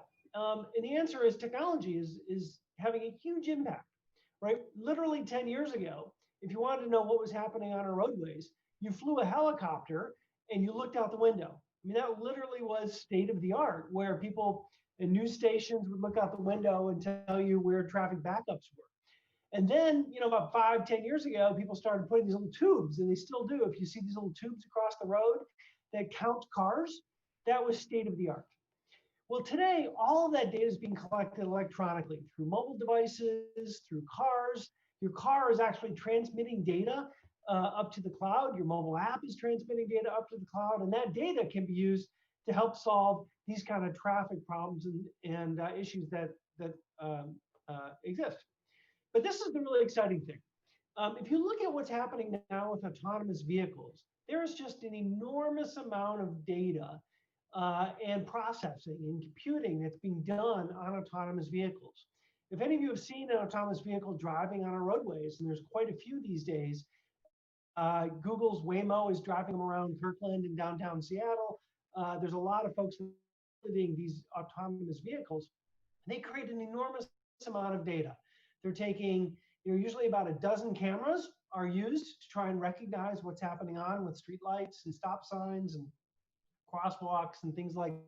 But there's also a lot of other sensors, things like LiDAR sensors and radar sensors that are trying to figure out what's happening on the roadway. And all of that data can be used to help solve these kind of problems. So just to put that in perspective, we've got about, the average autonomous vehicle collects about 4 terabytes of information every day. So 4 terabytes is just an enormous amount of data coming off of these vehicles, which is the equivalent of about, let's say, about 1,000 full-length movies that are being generated in terms of data from these cars every single day. So what can you do with that data? Well, there's a bunch of stuff you can do. You can start to have demand-based mass transit, meaning, we can, instead of just running buses on fixed schedules, which is what almost every city does today, you can now adjust the schedules dynamically based upon where people really need buses. If there's a concert or a Mariners game or something like that, well, when that gets done, you need more mass transit deployed to that area. And that's what this kind of information can help do. There's a lot of talk about dynamic curbside management. And what this means is, think about Uber and Lyft. Today, if you want to pick up an Uber, the car will stop and literally block a lane of traffic while you hop in it. Well, what if we could dynamically open up the curbs where there's on-street parking when there's more demand for Ubers and Lyfts? What if we could change the timing of traffic signals so that it automatically accounts for the vehicles that are on the road?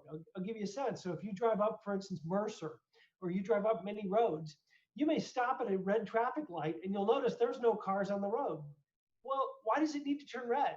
If it can detect that there's no cars on the road, it should just let you continue on. So being able to change those traffic signals dynamically turns out to be a huge way that you can reduce overall traffic in a given city. And there's a lot of other things. We can automatically detect where there's potholes in the road or where there's issues on the roadway based on the vehicles bumping up and down the road. So looking at sensors, we can detect where there's potholes and then send people out to fix them. So a lot of cool technology that you can use data to help solve these problems. But what I really want to do is talk a little bit about artificial intelligence, because that's starting to play a much bigger role in terms of what's happening in transportation. And to do that, I want to show you a quick video. So let's see, I'm going to change, let's see if I can change this. And I'm going to show this video and give you a little bit of sense of what artificial intelligence can do. So, PacSci, can you hear that? Can you guys hear that video? Can you play it one more time for us? Okay, I just want to make sure. Do we have audio? It's pretty soft, at least for me. Maybe if someone else at PacSci hears something differently. Okay, let's try this. I'm going to change a setting here. Let's do this. On Earth, the simple rules of natural selection and competition led to the evolution of an increasingly intelligent life forms.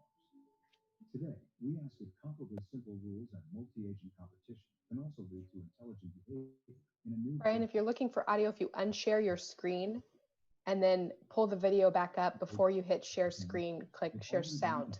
That should probably work. Okay, unshare my screen. Okay, stop sharing. Okay, and then what? And then when you pull back up to share your screen, there should be a checkbox that says share sound. Oh, yes, yes, yes. Okay, let's do that. Okay, let me restart that. We should be good to go. Rules of natural selection and competition led to the evolution of increasingly intelligent life forms. Today, we ask if comparably simple rules and multi-agent competition can also lead to intelligent behavior in a new virtual world. These agents are playing hide and seek. These agents have just begun learning, but they've already learned to chase and run away. This is a hard world for a hider who has only learned to flee. However, after training in millions of rounds of hide and seek, the hiders find a solution. The hiders learn to use rudimentary tools to their advantage. By grabbing and locking these blocks, they can create their own shelter. The seekers are locked in place for a brief period at the start of the game, giving hiders a chance to prepare. Even so, the hiders must learn to collaborate, accomplishing tasks that would be impossible for any single individual. The hiders are not the only ones who can learn to use tools. After many generations of failing to break into the shelter, the seekers learn to jump over obstacles using ramps. However, after many millions of rounds of having their shelter breached, the hiders learn to take away the primary tool the seekers have at their disposal. Note that we did not explicitly incentivize any of these behaviors. As each team learns a new skill, it implicitly changes the challenges the other team faces, creating a new pressure to adapt. We've also put these agents into a more open-ended environment, randomizing the objects, team sizes, and walls. In this world, they learn to construct their own shelter from scratch, requiring that they arrange multiple objects into precise structures. To prevent seekers from using the ramps, the hiders move them to the edge of the play area and lock them in place. We originally believed this would be the final strategy that the agents learn. However, we found that after more training, the seekers discovered that they can jump on top of boxes and surf them to the hider's shelter. In the last stage of emergent strategy that we observed, the hiders learn to lock as many boxes as they can before constructing their fort in order to defend against box surfing. So how do agents acquire these skills? They're trained using reinforcement learning, an algorithm inspired by the way animals on Earth learn. The agents play thousands of rounds of hide and seek in parallel for many days. They train against each other as well as past versions of themselves using an algorithm called self-play. Coevolution and competition on Earth led to the only generally intelligent species known to date, humans. While this world is far less complex than Earth, we have found evidence that simple rules can lead to increasingly intelligent behavior from multi-agent interaction. We hope that with a much larger and more diverse environment, truly complex and intelligent agents will one day emerge.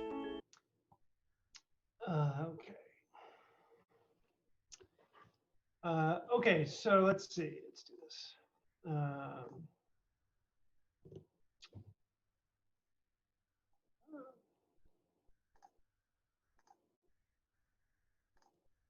Okay, can everyone hear me now?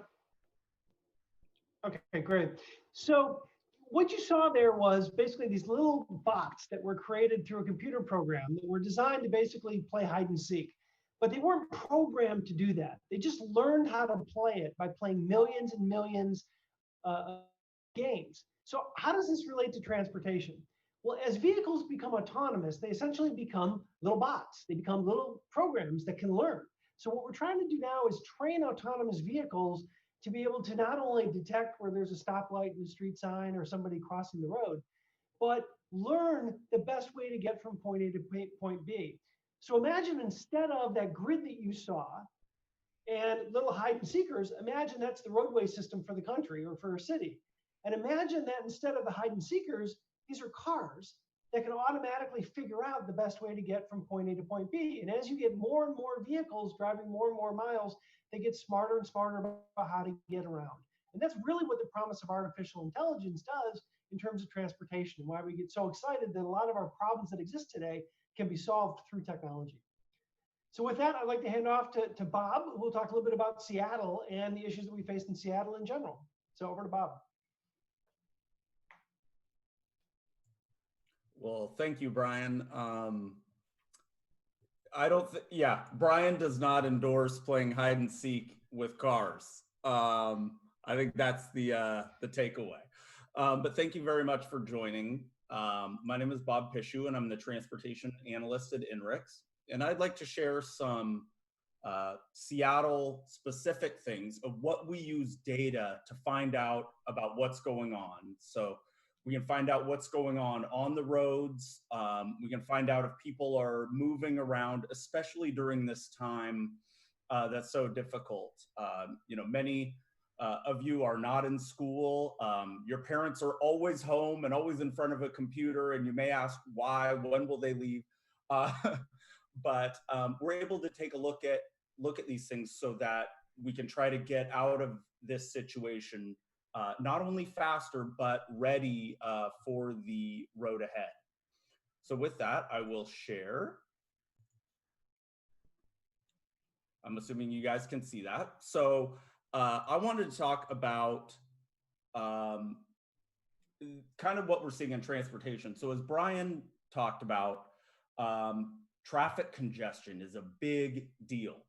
But what causes it really? And it boils down to something very simple in supply and demand. So if there are only 2 apples out there, That means, and a lot of demand, that means that there's a short supply of apples. There are only 2.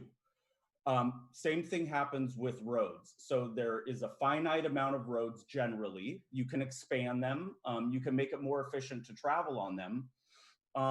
But as people get more jobs, people go back to school, the demand for that space increases. And when demand for the roads exceeds the supply of roads, you get traffic congestion. Think about it when you're at a grocery store. If there are a lot of people shopping, but only 2 checkout stands, you see long lines. You know, customers at the store want 50 lines to open so that they can be helped out quicker, but there are only 2, so that creates lines. Same thing happens in traffic. And what we noticed during this COVID-19 disease and the response to it, we've seen a decrease in the demand for travel. So what did we see in Seattle? We've seen demand level off, which leads to fewer people taking a trip. We saw this past the 3rd of March, where Microsoft and Amazon issued stay-at-home orders. We saw the official government response on the 25th, the stay-at-home order. And then we've seen traffic slowly start to build up. You may be noticing more people on the roads, even at Mother's Day. So during this recovery for transportation, Mother's Day seemed to be the largest kind of increase that we've seen so far. And we saw this down to employment centers. So as I mentioned, kind of the big employment centers in this area, Redmond for Microsoft, South Lake Union, downtown for Amazon and other big companies, we saw this level off almost right away. So in these employers, stay-at-home requirements for their employees, we saw a big decrease in the amount people were commuting to work in those areas. So for South Lake Union, for example, we saw that eventually after 2 weeks drop about 60%. So that's a big drop in such a short amount of time. So we decided to take a look at the country. So it's not just car trips that we wanted to analyze. People get different places by car, by bus, by bike, and walking, and pogo stick. So we wanted to look at activity around the country. And so what this map shows is that the purple areas, the darker areas, show that activity, people getting out and doing things, decreased quite a bit. And this is the lowest kind of activity we saw was in the beginning of April. And you can tell there's not much yellow there. Yellow signifies a lot of activity, while purple, again, the darker shades signify less activity. But if we take a look at the map 2 weeks ago, you'll see a much different picture. So in this map, you can see that a lot of the areas on the East Coast, some on the West Coast, and then you've got some cities in the Midwest like Chicago, Detroit, Houston, Dallas. You see others in there too, while activity is going on around these cities, sort of those central core cities have seen a decrease. And if we look at Seattle specifically, we can see during that time that activity was really decreased. See all that purple there? But again, about a week ago, we see that activity is picked up. Same with downtown as we look at it. There it was when activity was really low. And there it is when it was higher. So what are the takeaways? We use traffic data to look at the reemergence. How are we coming out of this? Are people going to restaurants? Those types of things to understand how our cities can begin to rebuild. We also look at travel behavior. Are people going to go back to school? When do they go back to school? When do they go back into the office? Those types of things, and how. Maybe they work from home. And then also a willingness to go out and do things in an economy to start rebuilding our economy, whether that is, again, going to restaurants, going to shops, etc. So that's what I focus on here at INRIX. That's the power of data and engineering to really move us forward in this time. Thank you so much for both sharing. There is a lot of really exciting both future technology and things that are very applicable right now. Friends, we do have a moment for a few questions. So if you had a question for these two experts, go ahead and write it in the chat. In the meantime, we had some questions and comments going while you were speaking, and there was one about the future of autonomous vehicles around buses and taxis. Is that in the works too, to get really much larger scale autonomous systems working? Well, so the answer is definitely yes. In fact, most of the folks working on autonomous vehicles are not really designing cars that you go buy and own. They're designing essentially autonomous taxis. Think of Uber and Lyft without the driver, where you can use your mobile phone, you can summon a car, it picks you up, it drops you off, and then it goes on and does another pickup and drop off. So almost all the work today is being done around that, as well as commercial trucking and things like that to make it easy to move freight around. It'll be actually be much sooner. You already have pilots going on today, for instance, in Florida and in Pittsburgh, where you can summon an autonomous vehicle taxi cab through your phone. So that really is where it's starting, not the individual cars. Wow, so these are actually out on our roads already right now. Do you see a timeline, or what's the timeline that you see for more of them and for many of us to be using autonomous vehicles? Well, so there are a variety of pilots, more than a dozen different pilots going on right now, where if you're in certain parts of the country, including Las Vegas, Nevada, including Pittsburgh, Pennsylvania, including parts of Florida, where you can actually use a application and participate and summon an autonomous vehicle, be picked up and dropped off.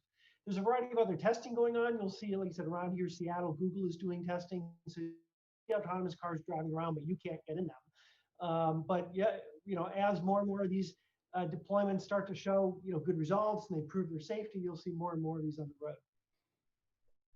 And Bob, can you tell us more about the data you've seen specifically to COVID, and are folks using that data to see where the stay-at-home orders are really applying, or how is that data being used? Yeah, that's an excellent question. So yes, it's being used for that, but also it's used as a learning tool. So as, let's say, Atlanta opens up, and maybe we're still sort of, restricted on what we can do, we can sort of get an idea of what to expect here. So we're looking at cities all over the place, from North America to Europe. We're looking at all of this to try to get a better idea of what can happen here and what are the lessons learned so that we can really maximize the effectiveness of this recovery. What a fascinating engineering approach to take information like transport and use it to apply to medicine and policy. That's what we've been seeing all day long, that engineering applies to so many different fields. Can you tell us very quickly who are some other experts and other folks that you work with, maybe who are not engineers, but who are important to the engineering? Sure. So if you look at kind of the folks that we work with on a daily basis, there's a lot of data scientists that are looking at data and figuring out how to make use of it. We have folks that are basically doing product design, so they're more graphic design, user interface design, trying to figure out the optimal way that users are going to interact with these type of features and these type of capabilities. And then obviously, marketing people who help try and raise awareness for what these companies are doing and how they're working. So there are so many ways to get involved in these big engineering questions. Thank you so much, Brian and Bob. We really appreciate all of the information you were able to give us. And friends tuning in for the Curiosity Expo, please remember to keep writing your questions and comments, staying curious. We will be back in just a couple of minutes with some more fascinating engineering. So we'll see you very soon.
The excitement continues with the Curiosity Expo with Pacific Science Center.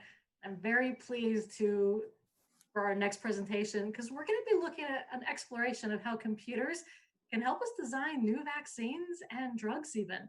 So joining us is Carla Herpel. She's a postdoctoral researcher at the Institute for Protein Design at the University of Washington, right here in town. Carla's also a science communication fellow with Pacific Science Center. We're really pleased that she's joining us here today from her lab, I believe. So get ready to learn about how nature and video games can both inspire new vaccines, and how you at home can help to find a COVID-19 cure. Carla, welcome to the Curiosity Expo. Thanks, Zita. I'm super excited to be here. It's a strange thing to be virtual rather than on the floor of the Pacific Science Center, because I love to be there and interacting with all of your guests on the weekends when I'm there. Yeah, as Zita said, I am a scientist here at the University of Washington, and I'm actually talking to you from the lab on the main campus in Seattle today. And I wanted to share with you some more engineering, but very small compared to everything that you've been hearing about so far. So I know we just had this brilliant talk from INRIX about using traffic data and how you can look at those things on a really big scale. So we're going to zoom right in, as small as it goes, down to the nanoscale. And so what I'm interested in is how can we build new medicines to help people around the world. And so the tools that I use to do that are very different to the kind of hammers and nails you would use to build a bridge. I use something called proteins. Now, proteins are what we are all made of. So our hair is made out of proteins, our fingernails are made out of proteins, and inside our bodies, they're doing all sorts of amazing things. You might have heard of enzymes, which are busy converting one chemical into another chemical in our body. And because everything in our bodies is made out of protein, the best way we have to interact with them is to also start building proteins. Now, evolution has had millions of years to build specific tools, and that's great, but we're now running into things that we've never seen before in the world. And so the new COVID outbreak has been a shock to all of us. This is a virus that has never been seen before, specifically in human people. There have been other coronaviruses that have infected humans, but this one in particular is brand new. And so when we run into these targets that are brand new, the proteins that our bodies have evolved over the years to act as defenses for when we get sick or to make us better or stronger, they don't know what to do because they've never seen it before. And so that's where we come in and where our computers come in. And now that supercomputers exist and we have this, PlayStations are now more powerful than the computers that landed men on the moon originally. So we've really opened up this huge array of computational power that lets us investigate things on a really small level. And so what I have here, and I'll try and show it to the camera, is a model of the kind of proteins that we're building in the lab. Now you can see that this fits in the size of my hand, in the palm of my hand. It's probably about the size of an apple. But the real version of this that we make is nanometers. So that's 20 nanometers in size. Now 20 nanometers is 100,000 times smaller than one hair on your head. So that's the kind of scale of things that we're talking about. And so when we talk about coronavirus, you often see in the news that this is an unseen illness. It could be in the air around us and we don't know who has it. And the reason we can't see it is because it's so small. And so we have to build other tools that let us see it and let us start investigating how to play with it. So one of those tools that I will show you is a game that we've developed here at the University of Washington in collaboration with University of Washington's Game Science group and here at the Institute. So that's a game called Fold It. And I'm gonna do my best to screen share it, and we'll play a little bit along and we'll see what that looks like. Now, the cool thing about Fold It is that anyone can download it for free from the internet. So the website is just fold.it, and that will take you to the right webpage. And you can learn how we think about proteins and what shapes they are and how we can fold them and make them into a new thing. So the way I like to think about this often is origami. And I'm sure many of you have folded paper airplanes or cups. If you're really good and I'm not, maybe you've made swans, geometric shapes. And you have a list of instructions that folds it into a particular shape. And if you follow those instructions, you might end up with an airplane, for instance. But if you fold them slightly differently, you'd end up with a cup. And those things, you made the same folds, but they have different shapes at the end, right? An airplane versus a cup. And so those different shapes give us different functions. You can't drink water out of an airplane, and a cup doesn't fly so well. And so by thinking about shape and function, we can think about how things fit together. Now, it turns out the human brain is really good at seeing patterns and folds, and that's what we've evolved to do, right? We're puzzle solvers, we're engineers by nature. So we're really good at seeing things, sometimes better than a computer. And that's where this game Folded came in. And so we'll just try one of the intro puzzles, and then I'll show you how you can, if you work through all those tutorials, we can end up looking at real parts of the coronavirus protein. So there's a full set of tutorials that you can start with. And so these are really very simple representations of proteins. There are 20 what we call amino acids, which are like the building blocks. If you think of a Lego set that can construct these much larger structures that you build with fun Lego kits, you have lots of different shapes bricks. And here in a protein, we have 20 amino acids, which act as those bricks, which you can build anything out of. So this example is 2 of those represented here. And we can turn it around by clicking around. We can look at it, and you'll notice right in the middle of the screen, there's a big red spiky ball. Now that big red spiky ball is telling us something. It's telling us that that orange side chain amino acid is too close to the blue one. So let's see if we can fix that. So I'll grab the orange one and I'll pull it away. Great, that helped. Now at the top, you should see here that there's a score function. And so when you're making these, basically what you're trying to do is you're trying to get the biggest score possible.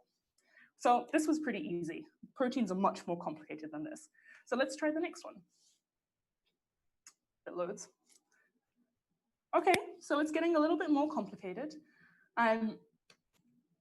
Here you can see that we've now got something called secondary structure, right? We have this kind of helix and far more of these amino acids. And again, we see there's a red spiky ball. This time, instead of the side chains of the amino acids being too close to each other, the actual backbone of the protein is too close to each other. And when I say backbone, I mean exactly the same kind of backbone as you and I have, right? It's the thing that gives a structure to the protein.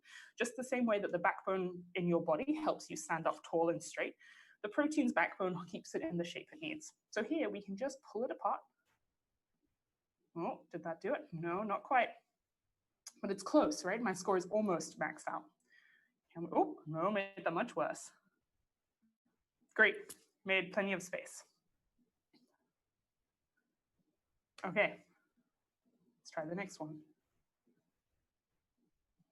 So you get the idea, right? There are far more levels that you can begin to do. So I will rotate this one, we'll do one more, and then we'll look back at a far more complicated structure. So here again, we've got 2 clashes. We already know how to do this. We've done this with the first puzzle. We pull them apart, easy. Great. So there are, as the little tooltip shows you here, there are 38 of these campaign levels that you could try. And by doing all of those levels, they'll teach you a lot about what proteins do and how they like to be. But at the end of the day, you don't really need to know any protein biochemistry. And around the world, we have about 6,000 players who log on regularly and play this game with us. And many of them have no science background. They have maybe high school chemistry, and that's it. But they're still curious, and they're interested in wanting to build these kind of things. So after the intro puzzles, which will teach you a lot, you don't have to finish them all, but they do help, you can move into the science puzzles section. And so here, these are puzzles that are created by scientists here at the Institute. And these are all real puzzles. So these are scientific questions that we need your help to answer. Now, I said we have these good computer models and they're very powerful, but like I said, your brain is better than us in a lot of these senses. It can see things that we don't. And so we'll design these puzzles in the lab and we'll set it out, and there'll be new ones every week or so. And one of them, for instance, right now, that's been around is looking at corona binder design. And so binders are what we call small proteins that interact with, in this case, the coronavirus. And what we're trying to do here is build something that will stop the virus from being able to get into your cells. And if you stop the virus from getting into your cell, you can stop it replicating, you can stop it making new copies. So you can see here, much more complicated structure, right? Now, what you're looking at here is an actual part of the coronavirus structure. Now, this structure itself, the cryo-EM, which is a way we have to see and visualize these structures. This was solved here at the University of Washington as well, and also in a group in Texas. And they use really powerful microscopes to get a structure what it looks like. So what you're looking at here in the top section is a part of the coronavirus. And at the bottom, you can see this long strand, right? This is, close that. This is your canvas, if you like. So the goal of this game is to try and fold this long red chain so that it finds and fits snugly somewhere in this structure, right? Maybe you think this curve here would be a good place for it to nestle in. Maybe it would sit over here. And you can, take as much time about this as you like. You can try as many designs as you like. And you'll see here on the right, there's the leaderboard, people who have the current high score. And so that score that we were looking at earlier with the tutorial levels, it's the same thing. As you fold and bend this protein, you can try and maximize that score. Now, what's really cool about this is we don't just use computers. We have this really powerful tool and all of your brain power that we borrow for a little while as you think about this and hopefully enjoy playing the game. But those top scores, they could potentially be therapeutics for coronavirus, and they could help patients in the world. But we won't know whilst they're still only in the computer. So what I'm going to do for the next 10 minutes is I'm going to switch over to my phone, and we're going to go and have a quick wander around the lab, and I'll show you what it looks like to actually make some of these proteins in the lab and how they can end up being tested. So bear with me with the technology. We'll try and get this to work.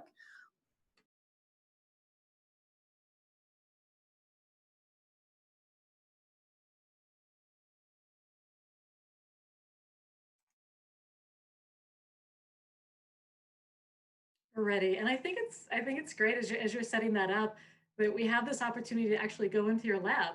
That's something that we've not really had a chance to do in all the times that you've worked with us before at Pacific Science Center. So I'm especially excited to see your lab. Right, I'm excited that I get to bring you. Hopefully you can all hear me well. There's the laptop I was just working on and my protein. So let's go and have a walk. So you can see that it looks a lot like an office generally. But if we come down this corridor, we can see that we end up in... Hey, Carla, before you go too far away from your laptop, I think your laptop is still screen sharing. So the tour we're seeing is in a very small window. Okay, let me go and see if I can cut that off.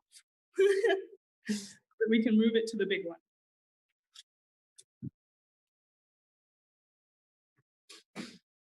Oh, technology, so complicated. There's so many screens open right now. So many screens, I know. In fact, I'm gonna leave from this one. Hopefully that works. Okay, now do you just have me? Yes, I think we just have your traveling camera view now. Perfect. Okay, so like I was saying, it looks a bit like an office, which is, boring. Many people have seen one of those. But as we come down the corridor, I'm so excited that I get to show you the actual lab. This is so great. Okay, so we end up in the lab. And when you make those designs that we were just looking at, what we end up doing is that we can order the DNA sequence that codes for them. Now, DNA can just be bought now, which is amazing that we live so far in the future that we can buy strands of DNA. And what we can do is we can put them down into E. coli. Now, E. coli are small bacteria, and you've probably heard of them because generally they try and make us sick. But it turns out they're also really good factories for making protein. So right here, hopefully you can see that. There are lots of colonies on a plate. Now, each one of those dots is a family of E. coli living, and hopefully they have in them the protein that we want them to make. So we can take these, we can give them the DNA, and they will make the protein for us. So this is amazing. This is just how insulin is made, human insulin. If you know anyone who's diabetic, they take insulin as a drug that is a protein that's made by bacteria, and that's really cool. And when we take that, we can then grow it up to be much bigger. So here we have big shakers. And so E. coli, just like us, like to be warm. They like to sit at about 37 degrees Celsius. And as we give them sugar and some salt, you can see they'll start growing.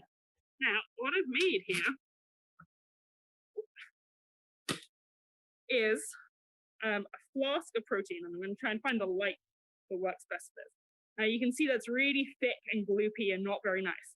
Now, if my lighting is good, you might be able to notice it's a funny color. It should look greenish yellow to you.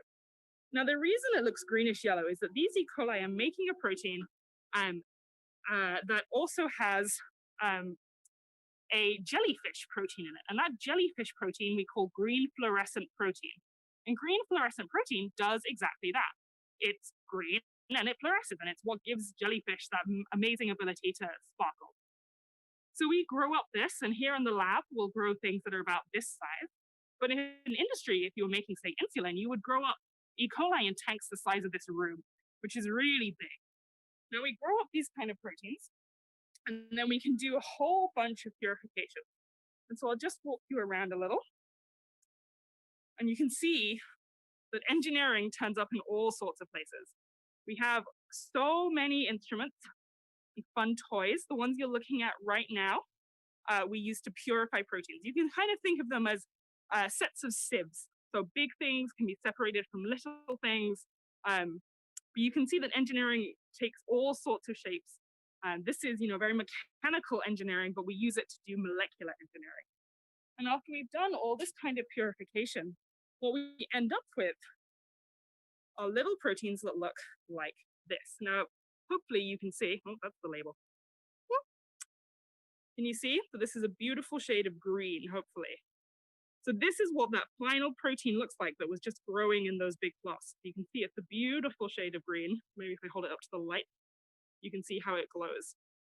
Now that lets us see things that we couldn't see by the naked eye.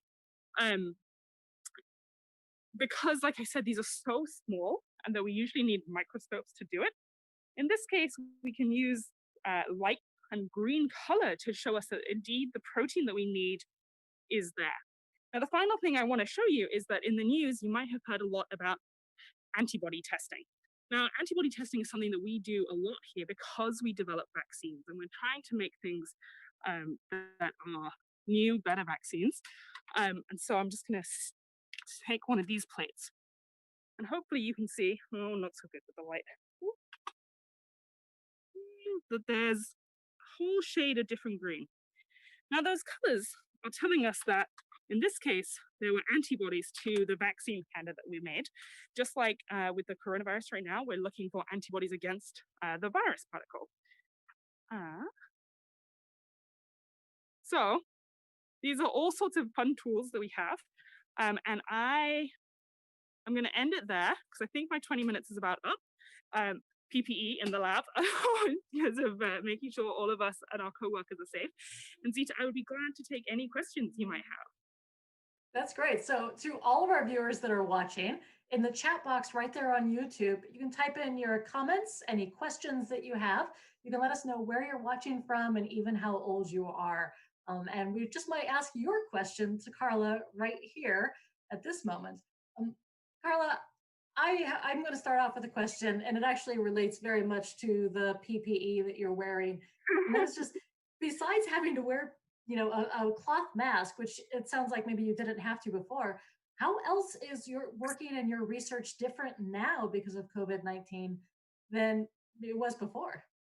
That's a great question. So the Institute for Protein Design here in Washington is an extremely large lab. It's much larger than most research labs. We have about 200 people working here. And you can imagine that getting 200 people back to work in a pretty small space has been challenging. So we are working shifts. We're all doing a great job at trying to share lab space and lab equipment so that we can all keep a distance from each other in the lab, as well as making sure we're washing our hands a lot and wearing PPE to respect other people and keep us all safe. Yeah, I would imagine that the work you're doing is not work that is very easy to do at home. No, it's been really challenging to try and be a wet lab scientist without a wet lab. So we have, because we do make vaccines, and we've been making vaccines in particular for coronavirus, and we have had critical status since the beginning. So there's been a lot of us here working right since the beginning of March, trying to make a vaccine happen as fast as possible. Well, I think everybody appreciates the hard work that your group is doing on this, and we all very much want to see you succeed. Thank you. We're excited about the data. It's looking very promising here. We have a lot of experience with other diseases like RSV, which is an input chest infection. I'm sure many parents watching are probably familiar with RSV and then what it can do to their babies. So we had a good candidate for that last year, and so now we're excited to try and apply it to coronavirus this year. Mm-hmm. So in your work and in your field, has there been surprises? Is this, when you started to get into this field, was this the type of work you were expecting? Or have there been things that you didn't expect that now you find yourself working on? You know, I actually have a background in physics. So my original journey into science was that I wanted to be an astronaut. And then I worked, I'm from England, and I worked in labs that did a lot of space science. I looked at lightning on Mars, you know, really big scale engineering. And so for me, it's a shock every day to realize that now I grow E. coli for a living. You know, my day involves cells and things that don't smell very good. Yeah, it's a completely different change from where I was expecting to be. It's a different type of engineering, certainly, but I love it. So the fluorescent green liquid that you had, that definitely got some comments on YouTube. And you also commented about things that don't smell very good. So what does that smell? And somebody's also curious, it's a protein, and protein's a fairly natural occurring item. Could you drink it? So these are all great questions. So E. coli, just like when you have left something in the fridge a little too long, doesn't smell very good, right? And that's because the E. coli, as they're eating, the way their metabolism works is different to ours. And so the gases they let off as a result of that, as they're growing and eating the sugars that we give them, they just don't smell very nice. The green protein itself doesn't smell. So once the E. coli have finished growing and we've extracted the protein that we need out of them, that's just as your person who asked the question asked, it is just a protein solution. So that no longer smells. So that's okay. The green fluorescent protein, it is a protein, and you probably could eat it. But these are things that the body was not evolved to eat. So it's wouldn't recommend it. And when we make these proteins that are going to go into medicines, for instance, we do a huge amount of testing, first of all in animals and then in people who volunteer to make sure that that's really safe and it's not going to cause any allergic reactions. That sounds like good testing to do. We try. So going back to COVID, there's a question that's come up of if we found any strong antibodies against COVID yet. And I believe that question came in from Ray, who is watching and is 6. Hi, Ray. That is a great question. So when you make a vaccine, what you're trying to do is get the body to make those antibodies. Now, when the body is sick normally, it also makes antibodies. And so the big tests that have been happening here in Seattle in the hospitals from a company called Moderna, they are showing some very good positive data for antibodies, which we're really excited about. There are people in the world who are trying to give patients who are currently sick the blood of people who have previously been sick, because they'll have antibodies already, and maybe we can slow down the disease that way. Our vaccines are still in an earlier stage of testing, so they're still much farther behind what companies like Moderna are doing right now. So we still have to wait and see. It's an exciting waiting game. We're hopeful, but it looks like some good antibodies coming down the line, and we're excited about that. That's wonderful. I think we have time for one more question, and I'm going to wrap up with a question being about back in your lab, which is, there's a lot of different people in your lab, and you definitely have a lot of equipment. Is everyone that you work with in your field a scientific researcher, or do you work with people from a lot of different disciplines? So I would say that we're all just curious people. So we have engineers, we have medical doctors, we have a lot of scientists, we have students, we have high school students, And like I mentioned, the people who play Fold It at home, a lot of them aren't scientists at all. Those are, if you look on the website, there's a breakdown of the careers that people list when they register if they're part of the community. And people come from all over the place and they're doing all sorts of cool stuff. They just also really love proteins as much as I do, apparently. And that's a really interesting connection between the proteins and the research you're doing, and then also the video game that you can play at home. And so again, that's Fold It, just FLOD.IT. We put the link in our YouTube chat box. Great. Paula, thank you so much for joining us today. We really appreciate the opportunity to talk with you and see your lab. Absolutely. I'm so glad to be here. Excellent. Well, so glad that everybody else is here watching on our YouTube channel as well. Keep the comments and the questions coming. We're going to take a very short break, and then Kia and I are going to be back because I think it's time to test our bridges. Following along since the beginning, Kia issued me a challenge on how to make a bridge that could span 9-inch gap. It has some challenges, and I think that I've got it and I'm ready to test. So Kia, let's take a short break, or should we go right into it now? I'm all ready and excited, but Zita, if you do want to take a break, we can do that and come back to it. Excellent. We'll take a super short break, but we'll be back in about 2 minutes. I just need to gather my bridge.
All right, everybody, welcome back to the Virtual Curiosity Expo, all about engineering.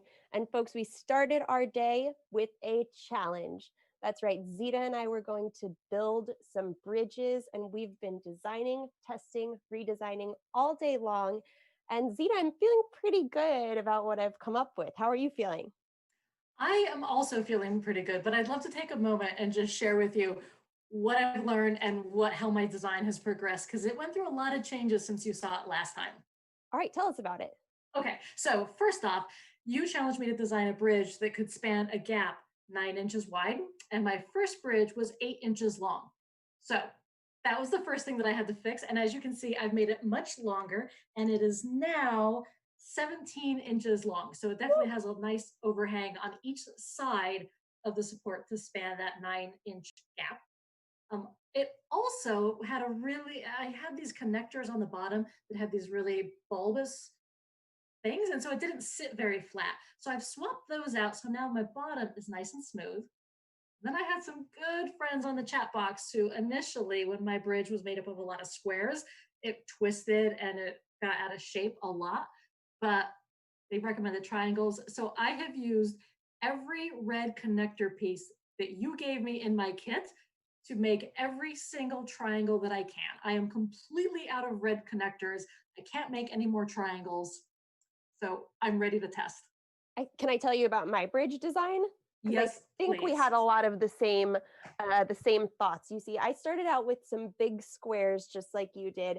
And I think in the end, we've got pretty similar designs.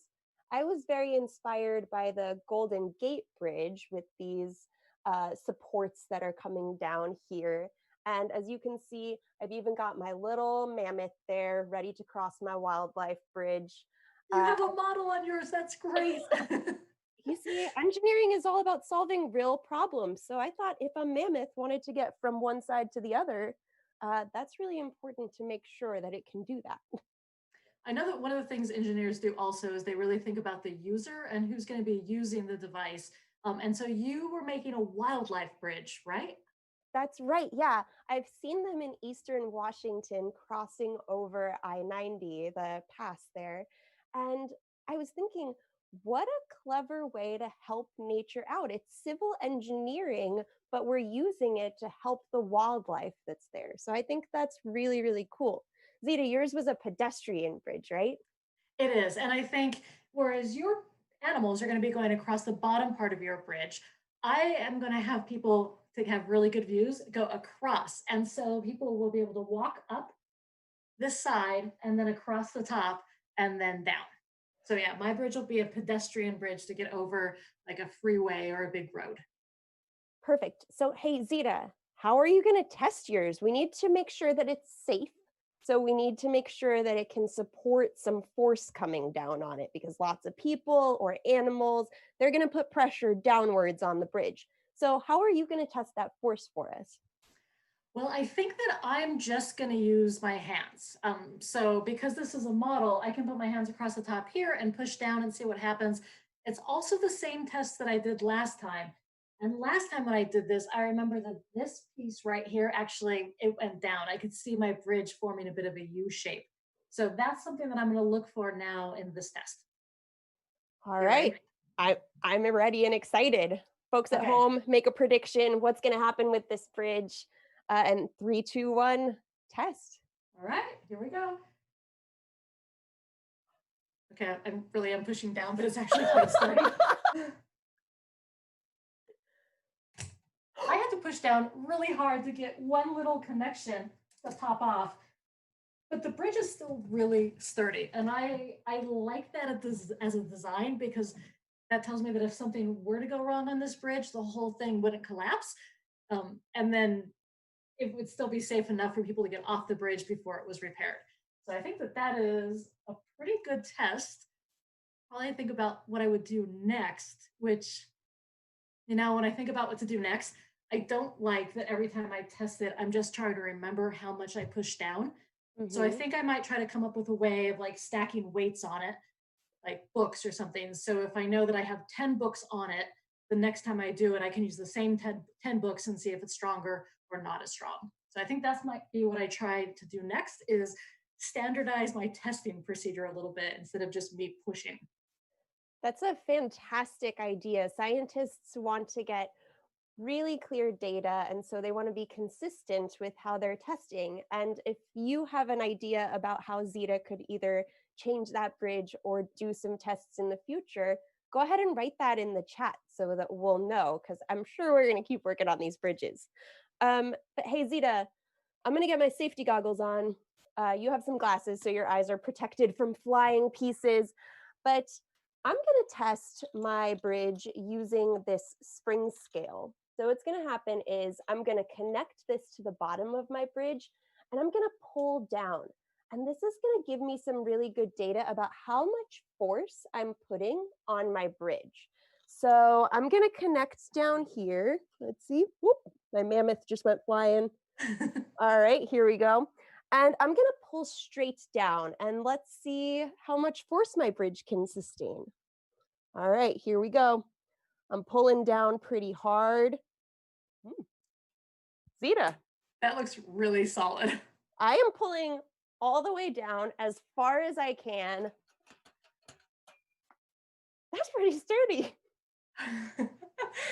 I think we've made some good bridges. I think we've made a huge progress throughout the day trying different things, because when I tested my bridges just with my hands and twisting earlier, it broke pretty instantly. So I'm really excited. Zeta, a change that I think I'm going to make after looking at your bridge is seeing that you have a lot of overhang on either side, and I only have about ½ an inch probably, or an inch on either side. I might make my bridge a little longer so I know it's not going to slide off. That might be especially good considering that we are in an area where there's earthquakes, and so your ground might be shaking quite a bit. That's true. Civil engineers, if you have any ideas, let us know about it. But Zeta, really quickly, I have one final thing that I'm hoping that the people at home could help us out with. Really? Yeah, what is it?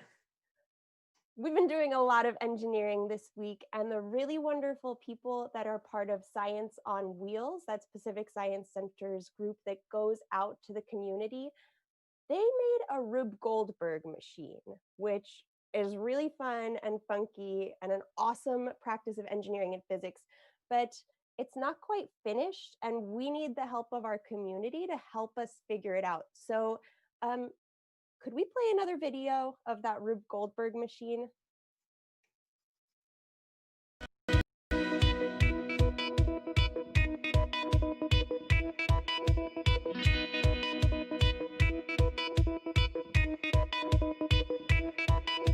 Hi, I'm Lindsay, an educator for Science on Wheels at the Pacific Science Center. We were inspired by the educators at the Denver Museum of Nature and Science who made a Rube Goldberg machine. So we decided to make some Rube Goldberg machines of our own from our homes. A Rube Goldberg machine performs a simple task in an overly complicated and fun way, where the end of one action triggers the beginning of the next. You can make a Rube Goldberg machine from your home too. All you need are some materials like dominoes, books, marbles, and some string, and most importantly, yourself and your own imagination. Make sure to check out the video from the educators at the Denver Museum of Nature and Science and enjoy our video.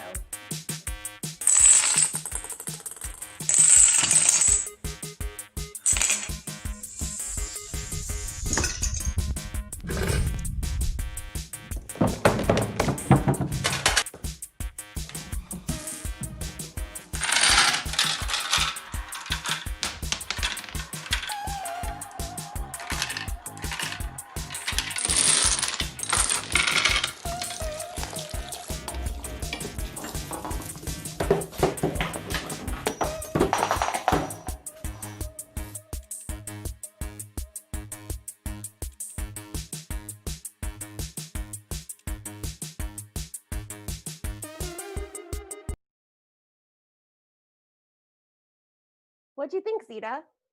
I think that is fabulous. And I really love how I mean, you probably didn't make it in one go. You probably had to design it and test it and redesign it a few times. But what a fun example of how engineering can be also just fun to do with lots of different supplies right there in your house. Sita, it was so much fun, and you're right. It took a lot to get that short video. But here's the thing. Like our friend Lindsay said at the beginning, a Rube Goldberg machine needs to accomplish a task, and our machine doesn't do that. So what we're looking for is folks in the chat. If you could either make a suggestion, what's the task our machine should do? Or if you want to take a go at it and build the end of the segment for us and tag Pacific Science Center on social media, we're looking for ideas because we want our machine to get a job done. So I saw a lot of different things happen. I saw a flag go up and water being poured and a lime rolling across the floor. But if anybody were to make a video, they should start it with books getting knocked over, right? Exactly. So if you would like to make a video, start your video with books falling over from the right of your screen and end it with something simple like a light switch getting turned on or a fan blowing, just getting a job done. That is fabulous. Thank you so much for sharing. I love seeing a thing that isn't even completely done yet because it sparks so many ideas. And just like our last presenter was talking about, we love being curious. I'm really curious what our machine could do and what's going to happen next. Me too. Hey, Zita, I know we have something really exciting to wrap up our day. Is that right? We do. And so we're going to take a short break as our last group of panelists joins and gets ready. We're going to be starting that last talk at 2:15. So in just under 5 minutes. Stay right here on this channel. Again, let us know in the comments section who you are, how old you are, where you're watching from, and any questions that you have about engineering or the Science Center or the day. Key and I will be back at the end of this next segment. I'm really excited because this next segment is actually a little bit longer than all the ones we've been seeing before, but it's because there is a lot that we're going to be learning about. So stick around and we'll see you in a few minutes.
Welcome back, everybody, to Pacific Science Center's Curiosity Expo, all about engineering. So remember, the chat box is open on YouTube. We'll have some different links that we'll be posting there also. And we're pleased to end our day with a panel that's led by our Curiosity Expo presenting sponsor, the Boeing Company. PacSci is so proud to be a Boeing partner for over 20 years because Boeing is committed to increasing STEM diversity, proficiency, and interest among K-12 students through hands-on STEM programs and career-connected learning opportunities. This support has helped drive innovation here at PacSci, including with programs like our Discovery Corps and our Lake Washington Watershed Inter programs, both of which provide opportunities for teens to dive into our mission to ignite curiosity, as well as for our summer camps for curious minds. Boeing's support has been instrumental in our ability to bring you vital Curiosity at Home programming during this stay-at-home, stay-healthy time, like today's Curiosity Expo. And I'm really excited to learn more about how they have mobilized manufacturing of the National Institute of Health recommended face shields to help keep our community and our nation safe during COVID-19. I'm so pleased that you're here, and I'm pleased to introduce Gina Bruckelman, the Senior Manager of the Boeing Global Engagement in the Puget Sound. Gina and everybody, welcome and thank you for joining us today. Thank you so much for having us. We are so very proud of our 20-year history of partnership with the Pacific Science Center and are so thrilled to be supporting today's Curiosity Expo. Thanks especially to PacSci for transitioning this to a virtual event and making this exciting day available so broadly to our community. I'm Gina Bruckelman. I'm fortunate to lead the Boeing Global Engagement team here in the Northwest region of the country. My team is responsible for corporate philanthropy and employee community engagement activities. We lead the company's partnerships with nonprofit and educational organizations like the Pacific Science Center. I've worked at Boeing for almost 11 years, and prior to joining the company, I worked at community nonprofit organizations focused primarily on hunger and poverty issues. I have a master's in social work from the University of Washington and a degree in English from Washington University in St. Louis. I'm excited to be here today with colleagues from various functions in Boeing to share information about the company's efforts to respond to COVID-19. We'll start with introductions of the panel. So I'll go through the panel. Please introduce yourself, talk a little bit about your role at Boeing and your education and employment background. I'll start with Melissa. Hi, so thank you for inviting me today. So I'm the Vice President of Boeing Additive Manufacturing. And so I'm responsible for really integrating the additive manufacturing activities that happen across the enterprise, from commercial airplanes to rotorcraft, satellites, and so forth.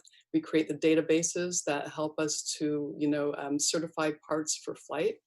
I came to Boeing just a year ago. Previous to that, I was the CTO of a small startup, which was focused on additive manufacturing again, or you may know colloquially as 3D printing, for the aerospace industry. And prior to that, I started my career in academia. I was advanced to full professor with tenure at the University of California, Irvine, which I relinquished, and to follow my husband, actually. Long story, but we won't go there, to his home country of Greece, actually. And so my career has gone from, academia to a small startup to corporate. And so I've really drawn all of those experiences to help guide additive manufacturing at Boeing. Thanks, Melissa. Let's go to Nick. Hi, all. Hope you're doing well. Thanks for the invitation here. So my name is Nick Muley. I'm the director of Boeing's Additive Manufacturing Intelligence Center. And what that means is we're focused on all things digital. We look at a part, how we want to print it, and we go through all the modeling and simulation so that we can print it in high performance and high quality for the types of products that we make. And we really look at how can you integrate all the information across 3D printing. There's just so much wealth there, and integrating it all together, we really get smarter about the technology and able to use it in all of our different product lines. I have a background in aerospace. Prior to joining Boeing, which I did at the end of last year, I led many additive programs at another aerospace company. My education was in mechanical engineering. I got my bachelor's and master's in mechanical, and I did a lot of liquid rocket engine development early in my career, and was able to get hands-on with design and development, and was able to transition to additive and really grow with the technology and learn how to apply it to aerospace. Thanks for having us. Great, thanks, Nick. And now we'll go over to Eric. Good afternoon, everyone. I'm Eric Moyer. I'm a design engineer with the Face Shield project and at Boeing. I've been here at Boeing 13 years.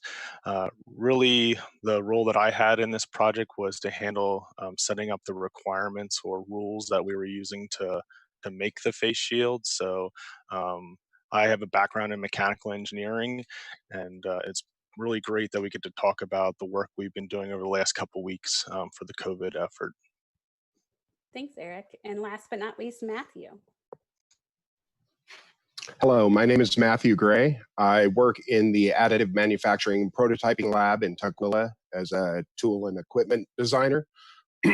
My background is I come more from a manufacturing background, and I was a welder before I actually went back to school and went into technical design. About 20 years ago, I was tool design in prosthetics and orthotics before I came back to Boeing. At the additive manufacturing lab, we design and consult with our customers across the company to help them find ways to print their designs in different materials. And we run machines in 5 different processes, and it's great. It's good work. And it was wonderful being part of this project. Thanks, Matthew. So I'd love to talk a little bit to start off with some of the overall work Boeing has been doing around COVID-19 response, and then we're going to dive more deeply into the face shields effort that our panelists have been working on. Boeing has been really committed to supporting our communities, especially our healthcare professionals during this unprecedented time. As a company, we have taken numerous actions to utilize our resources and expertise to address the pandemic and contribute to ensuring that healthcare workers, emergency responders, and of course, our employees have the necessary resources to be safe in their jobs. Our engagement COVID-19 relief started in January when we secured and sent 125,000 masks plus thousands of other medical supplies to China to support response efforts when the virus started in Wuhan and other parts of China. Since COVID has spread globally, we have also stepped up our response. We have used our airlift capabilities to transport PPE to regions in need. These are 2 great photos of using some of our aircraft to transport what we call PPE, personal protective equipment. The first is a Boeing business jet, a 737, that delivered personal protective equipment to New Hampshire to support the governor's response efforts there. And then the picture in the bottom right is 3 Boeing Dreamlifters lined up. It's so beautiful to see those planes next to each other, lined up delivering 150,000 protective eye goggles and face shields from China to the United States. Those are 2 of the great examples of our airlift efforts that we've used to support this activity. Face shields, which we'll go into more deeply during the panel, we have been using our additive manufacturing capabilities to produce more than 30,000 face shields to date that have been donated to FEMA in order to support healthcare providers across the country. We've also made personal protective equipment donations. In addition to the early PPE donations in China, we have donated tens of thousands of units of PPE, masks, suits, goggles, gloves, etc., to support COVID-19 response efforts. For example, just last week, we delivered 30,000 procedural face masks to the Washington State Department of Enterprise Services to help with response efforts here in Washington State. In addition to these efforts by the company, our employees have really stepped up to help their communities with contributions of both time and resources. And we're so grateful for everything our employees do. From donations of blood to providing emergency food to supporting educational access for students, our employees have been exceptionally generous over the past few months. In April, employees donated employee donations and including the Boeing matching contributions for those donations, more than 1.5 million was contributed in April to community response activities related to COVID. In addition, our employee giving program, the Employees Community Fund, has made strategic grants to support critical services during this time. For example, in Puget Sound, the Employees Community Fund contributed $750,000 to support emergency food programs at Northwest Harvest and Food Lifeline that are seeing really increased demand due to unemployment and school closures. We just really want to thank our employees for everything they are doing. Now I'm really excited to have the panel share more information specifically about the face shield effort with you today, as this project is a great opportunity to see engineering, innovation, manufacturing, and passion come together to quickly respond to a critical community need. First, we'll start with a short video.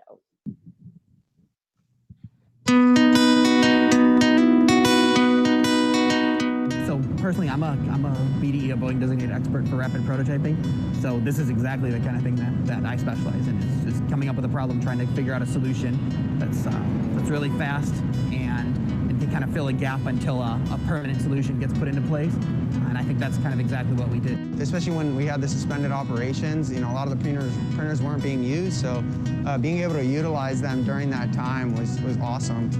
Because we have these resources right now. I can't believe that we were able to make such a big impact with the resources we already have in such a short amount of time. So I'm both honored and excited that I got to be part of this.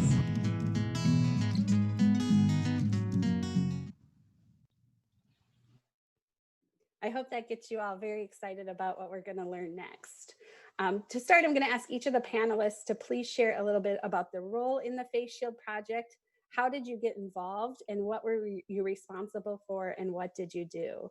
And we'll go through the same order we did with introductions. So I'll start with Melissa. Okay, yeah, so for me, I mean, I had been in England and I just came back March 1st, actually. I cut short a trip that was supposed to move on to northern Italy, but I saw what was going on there, so I came back to the States.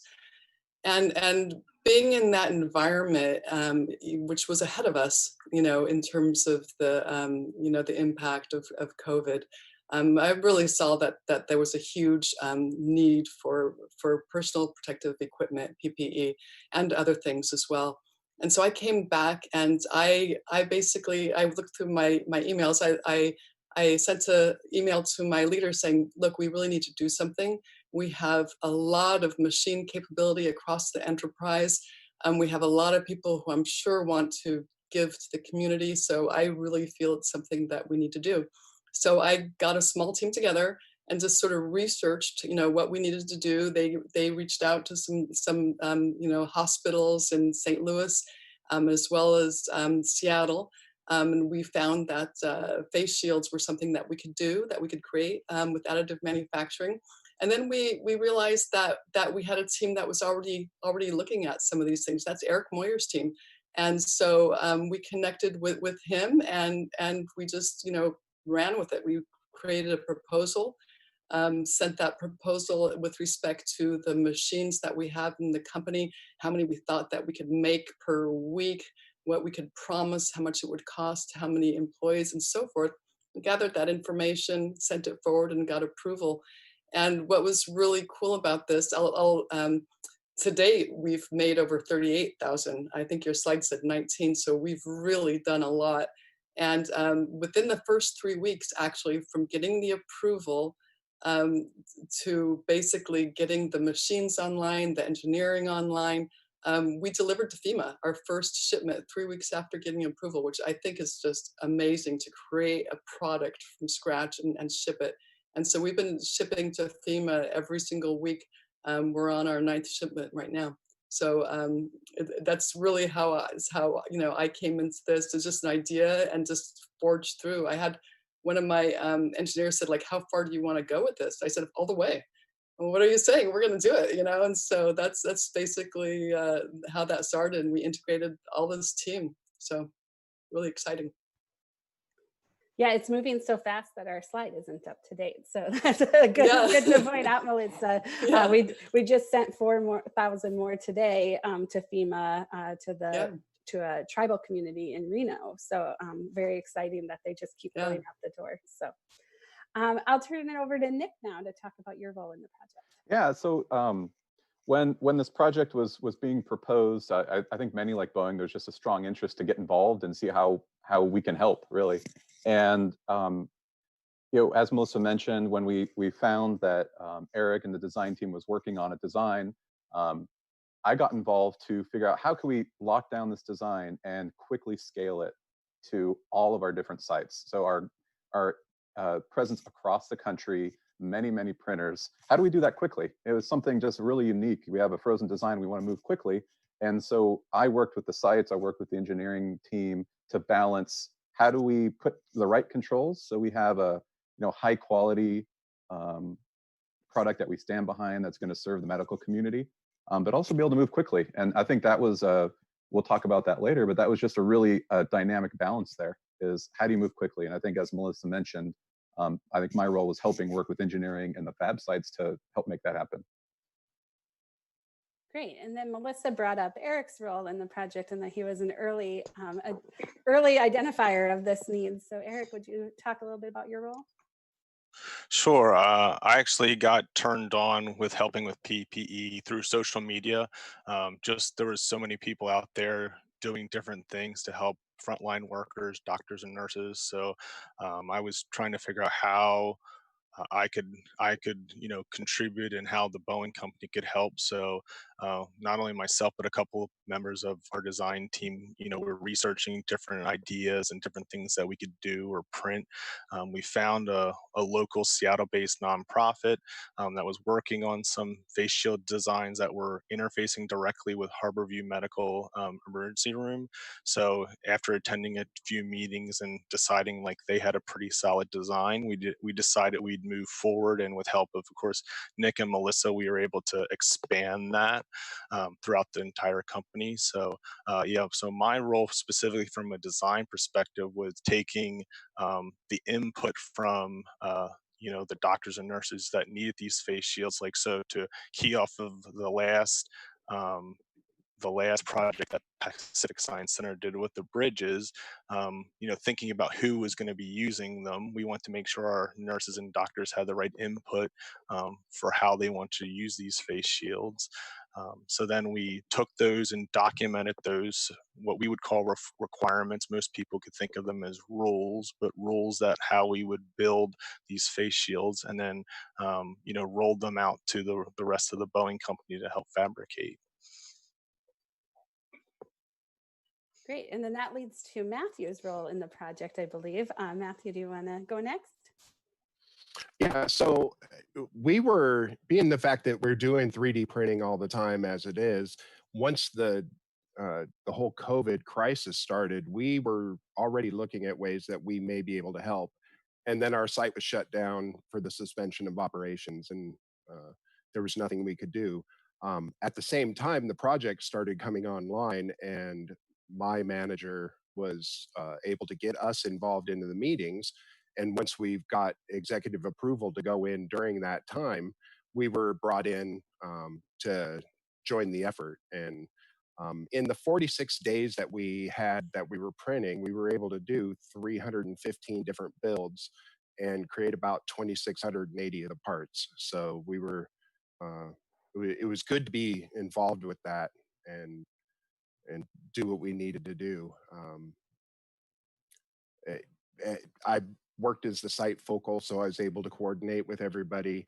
We had to adhere to strict social distancing guidelines, so there were separate shifts that we worked on, and I didn't see my coworker. He would come in 4 hours after me, do his shift, set everything up for me, and then I would turn around and do the same for him. So that's kind of where we fell into it.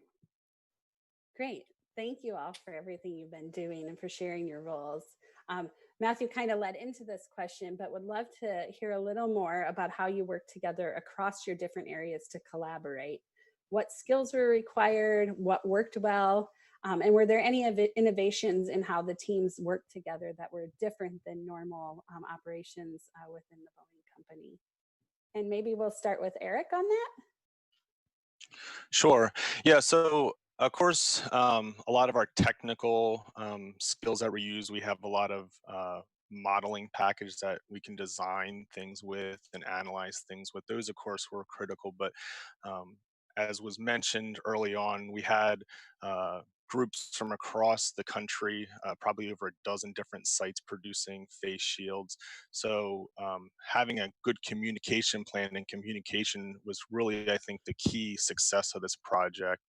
Being able to listen to each other, being able to ask questions. I think that's really what enabled us to take a concept into producing in just 3 weeks time. And that's pretty quick, when starting with really no plan and then delivering assembled face shields to FEMA. So Thanks, Eric. Matthew, would you like to take that question next?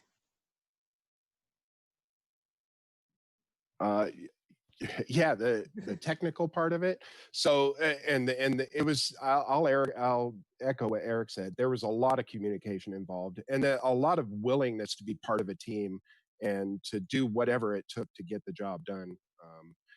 Whether it was around the clock work or anything that needed to happen, we had anybody that we turned to was willing to help immediately and do everything that they could to. I mean, we're involved in a project that was helping to save lives, and to see everybody pull together the way that they did was fantastic.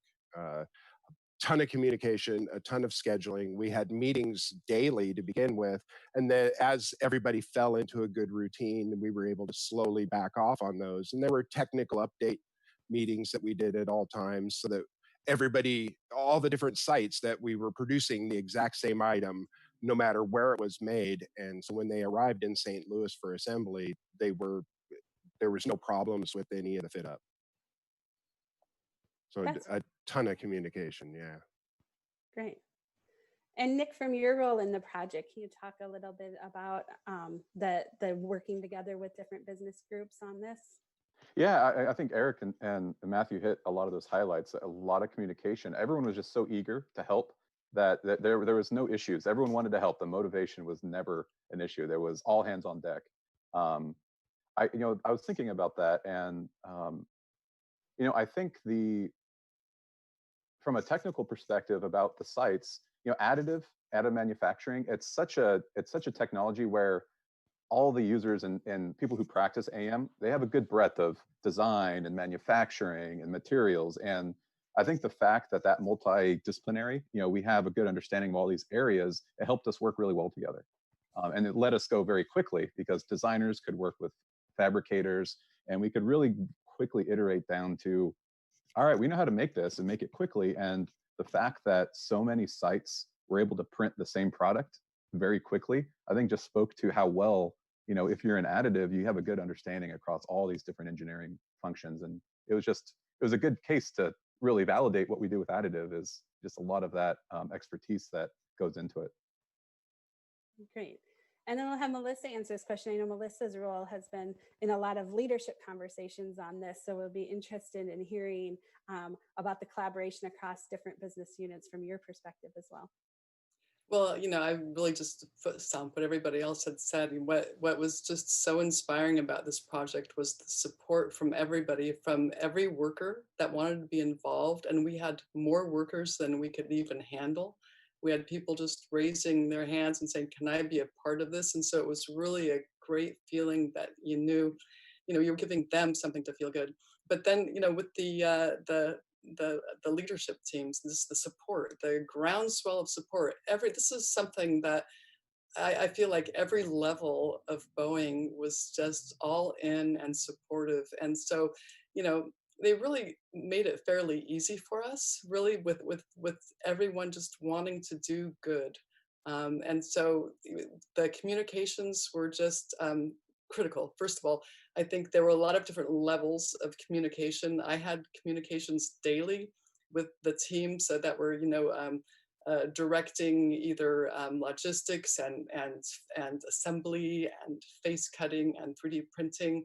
And each of those teams had daily meetings with their teams. So there was a lot of communications daily, and it had to, in order for us to execute so flawlessly, which we did in such a short period of time.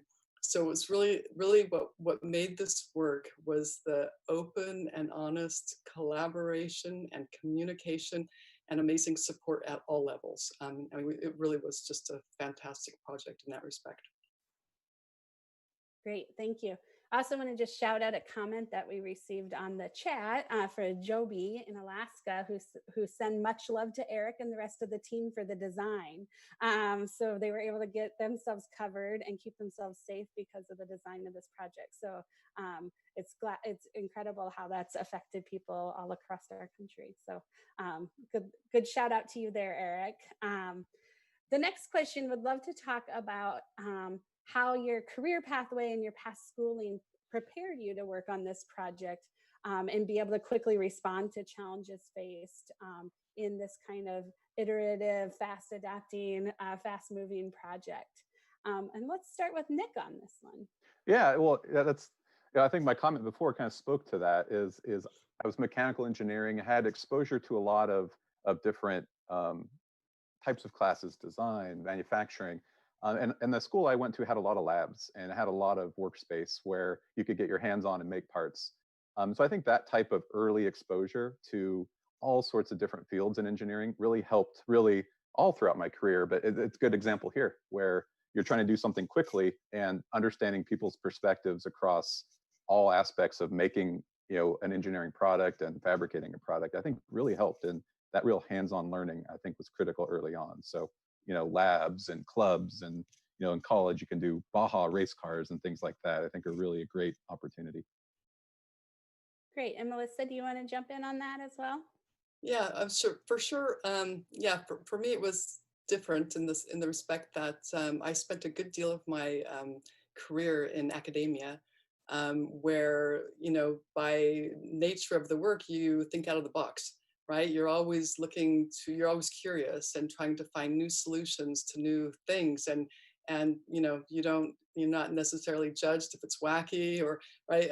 So you're always innovating basically in a university research setting. And then I moved to small business, and in small business, you have to move fast.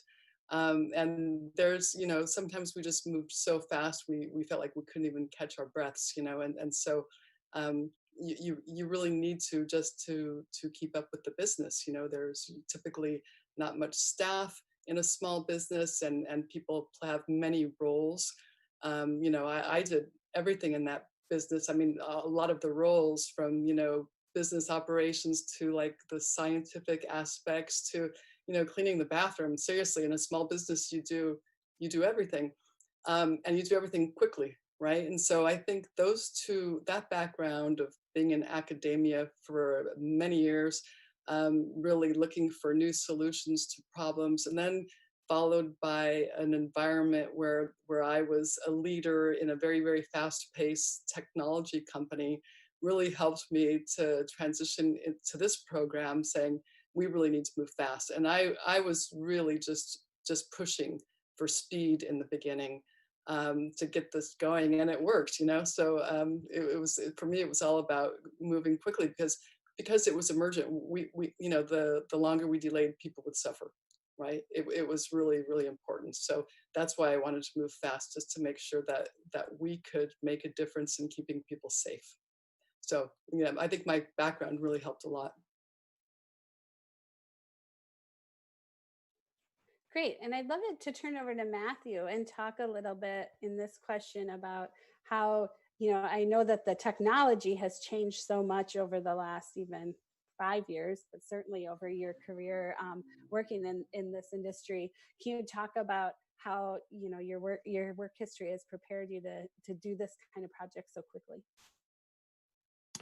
Yeah, so I kind of touched on it a little earlier. I'd started off in manufacturing, and so my path into what I do now is a little different as well. And I got to a point where I decided I could probably do things better than the packages that were being handed to me. So I went back to school and really found a love for technical design. So knowing the shop side of it and being on that end, I really knew how to get someone's intent across to anyone else who was building the products. The biggest thing that led really to where I am now is I worked pretty much R&D departments my entire career in prosthetics and chiropractic tables and a few other industries, and then back into a very rapid prototype type of environment with the additive manufacturing lab. So I can echo what Melissa said, that moving fast and finding ways to innovate quickly. A lot of our jobs, there's many times that we have to produce a part and some shop aid tooling or replacement part because there's an airplane on the ground. And so we have to turn it around rather quickly and find ways to innovate some new design and some solution to the problem. And actually, my entire career has led me to where I am now. I've many times thought about the fact that everything I've done in the past really gave me a full toolbox to do what I do now. That's great. And then we'll close with Eric on this question. Can you talk a little bit about how your career pathway helped you in this project? Yeah, so I think a lot of great comments made before. I think putting yourself in projects that you can learn different things, new skills, different skills, I think that's key to continuing growing as an engineer. But I also think it's critical to also grow as a teammate. So this project wouldn't have been possible without the amazing other team members that we had working this. I mean, the four of us here is just a very small percentage of the hundreds, if not thousands, of Boeing's employees that support. So the great thing about doing lots of new projects and things is you really grow your teamwork and team skills, which I think is only going to help you grow in your career, because you'll be able to learn quicker, you'll be able to adapt quicker, because you always have new experiences to draw from. So Great, thank you. The next question, and I think this Matthew and Eric led into this a little bit, but how the technology has changed and how the roles in manufacturing engineering are so different. Would love to talk about what you think your field will look like in the future, and how you think additive manufacturing and the innovation and technology will affect your careers in your field. So let's start with Melissa on that one. All right. So additive manufacturing in the future. So I think that in the future, at least I really hope that in the future, it'll be a go-to.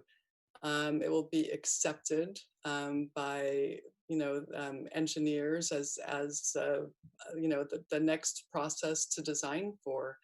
And to get to that stage, we need to educate engineers how to design for additive manufacturing. A lot of people say there's, infinite freedom with additive manufacturing, but it's really not. There are rules, there are constraints, and you need to learn how to design for that. And right now, the four of us and others at Boeing, a lot more at Boeing, are creating the framework, the basis, so that the future, we can get to that point. Right, we're creating that core competency where we have the database that the future will rely on, that can say, look, we have a stable process, we have these sort of mechanical characteristics, and we have defined a roadmap and a process, a path towards certification, a defined practice for that. And so we're creating that now, and in the future, I'm hopeful we're just going to open that book and say, okay, this is what we do when it comes to design and part. Okay, let's do it for additive. That way we can you make parts so much more efficiently. We can consolidate a lot of parts into one. They can be less weight. We can make them multifunctional. We can just really exploit all the benefits of additive, which really we're not yet. So in the future, I think that we will have additive as a go-to. But we have to do the work, the homework first, and that's what we're all doing right now. Great. We'll go to Eric next on this one. So I think additive, especially with a lot of the engineering folks in the Boeing company working from home, I think additive in the future could really unlock some quicker development that we can do, because again, I see in the future if working from home does become more common, everyone might have a 3D printer at home, and then designers can print and share concepts, share designs, and you have something physically tangible in your hands. And I think that was key with the project, is that we could print and try different ideas and different concepts quickly, have discussions, and not just look at the designs in the computer screen, but actually hold them, try them on, understand why there might be problems with them. So I think that's where I see additive going, is just more part of our regular design process. So. And when you talk about holding them, I think you have one in there that you could hold up and show us? Yeah. So this is actually very first prototype release that Boeing did. So the frame itself, and then the adjustable strap, and then the clear shields that were water jet cut in St. Louis and Huntsville, I think. So yeah. So this is basically what a completed face shield looked like, that was assembled in St. Louis. And as Melissa said, I think we're at over 38,000 that we've delivered so far. So. Great, thank you. And Matthew, do you want to talk a little bit about what you see your field looking like in the future? Yeah, actually, when I think about it, I get pretty excited to see where it was when I started in R&D and product design to where it is now. I can't. It's almost. I think that it's hard to imagine where it will end up. There's new technology that's coming out all the time, and the ability to print faster and better and with more materials than we have nowadays that allow us to actually replace some standard manufactured parts. I don't think that additive will ever replace traditional manufacturing, but it's a wonderful addition to the entire manufacturing process. It's very fundamental in creating tooling for us at this point in time, and shop aids that we can have a design to somebody that they came up with 3 days ago, and we can have it in their hand, just a couple days after. That is just almost unbelievable. Great. And Nick? Yeah, and I think a lot of great comments, and just the one addition that comes to mind is what additive just can enable just from innovation as a whole. Before, if you wanted to print, whether it's metal or non-metal, there's a lot of expertise, a lot of investment in order to make parts traditionally.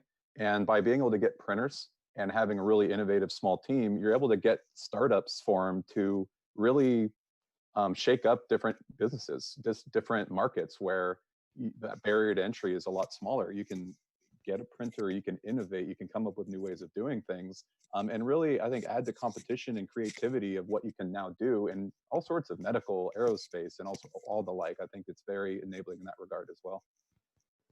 Great, thanks.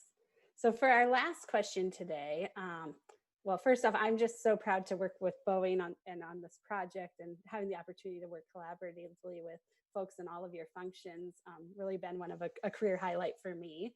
And I'd love to hear from each of you about what you loved about this project, and what you love about your job overall as we close out the panel. So let's start with Matthew on that one.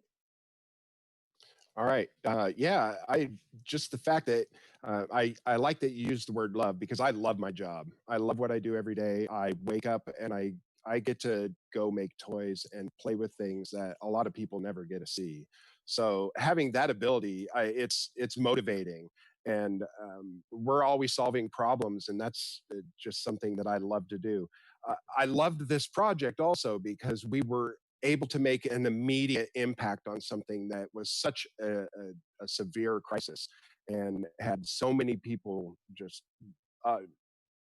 we've never seen anything like this before. So having the ability to help in whatever way we could was absolutely fantastic, and I'm honored to have been part of it.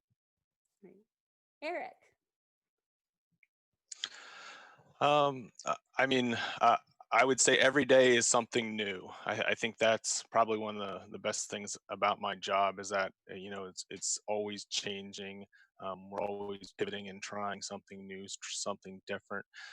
With this project specifically, it was really great to be able to do something for the COVID response, that was also work related. So you could feel like, we weren't just sitting at home, just going about our normal lives, we were trying to contribute and combat the COVID crisis. So, yeah, so I think I said a lot in the past about why I enjoy my job. Just all the great people I get to work with is probably another thing I can't overlook, is just the great team I get to work with every day. So. Great. And we'll go to Nick.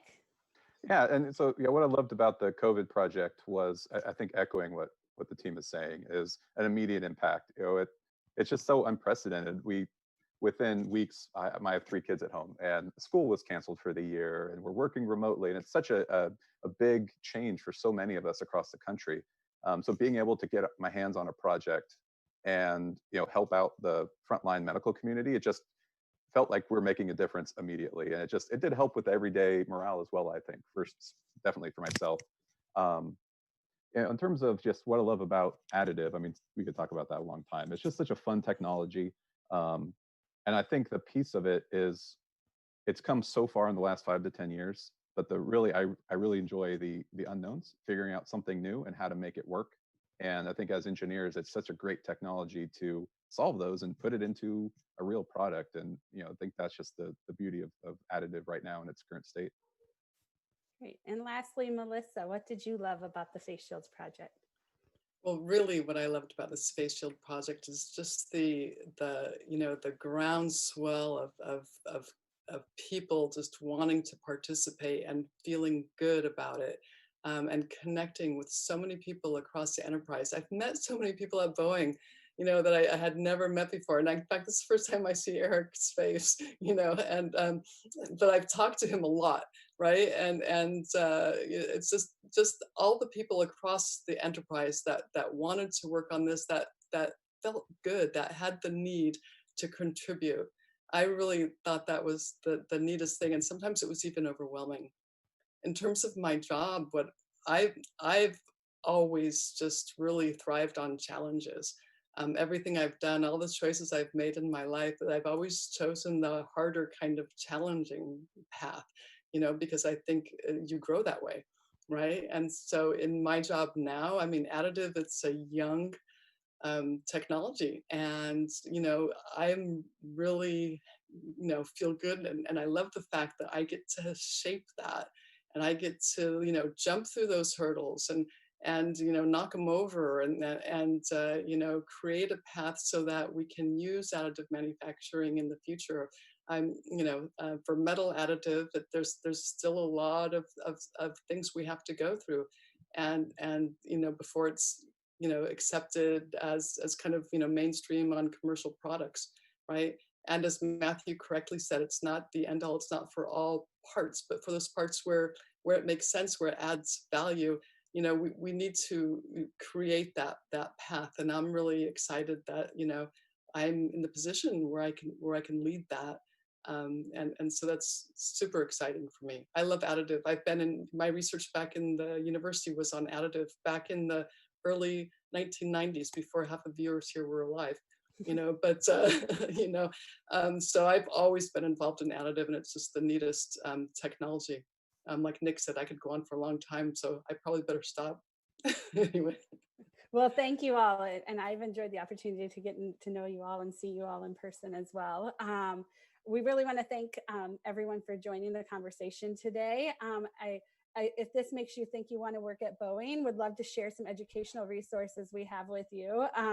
We have an educational program called Future You, where you can come on a virtual field trip of the Boeing company, hear more from employees in different parts of our company, and do ready to go STEM activities, hands-on learning. So if you go to boeingfutureyou.com, you can learn more about us and the work that we do, and hopefully come to work with us someday. We're a fun group.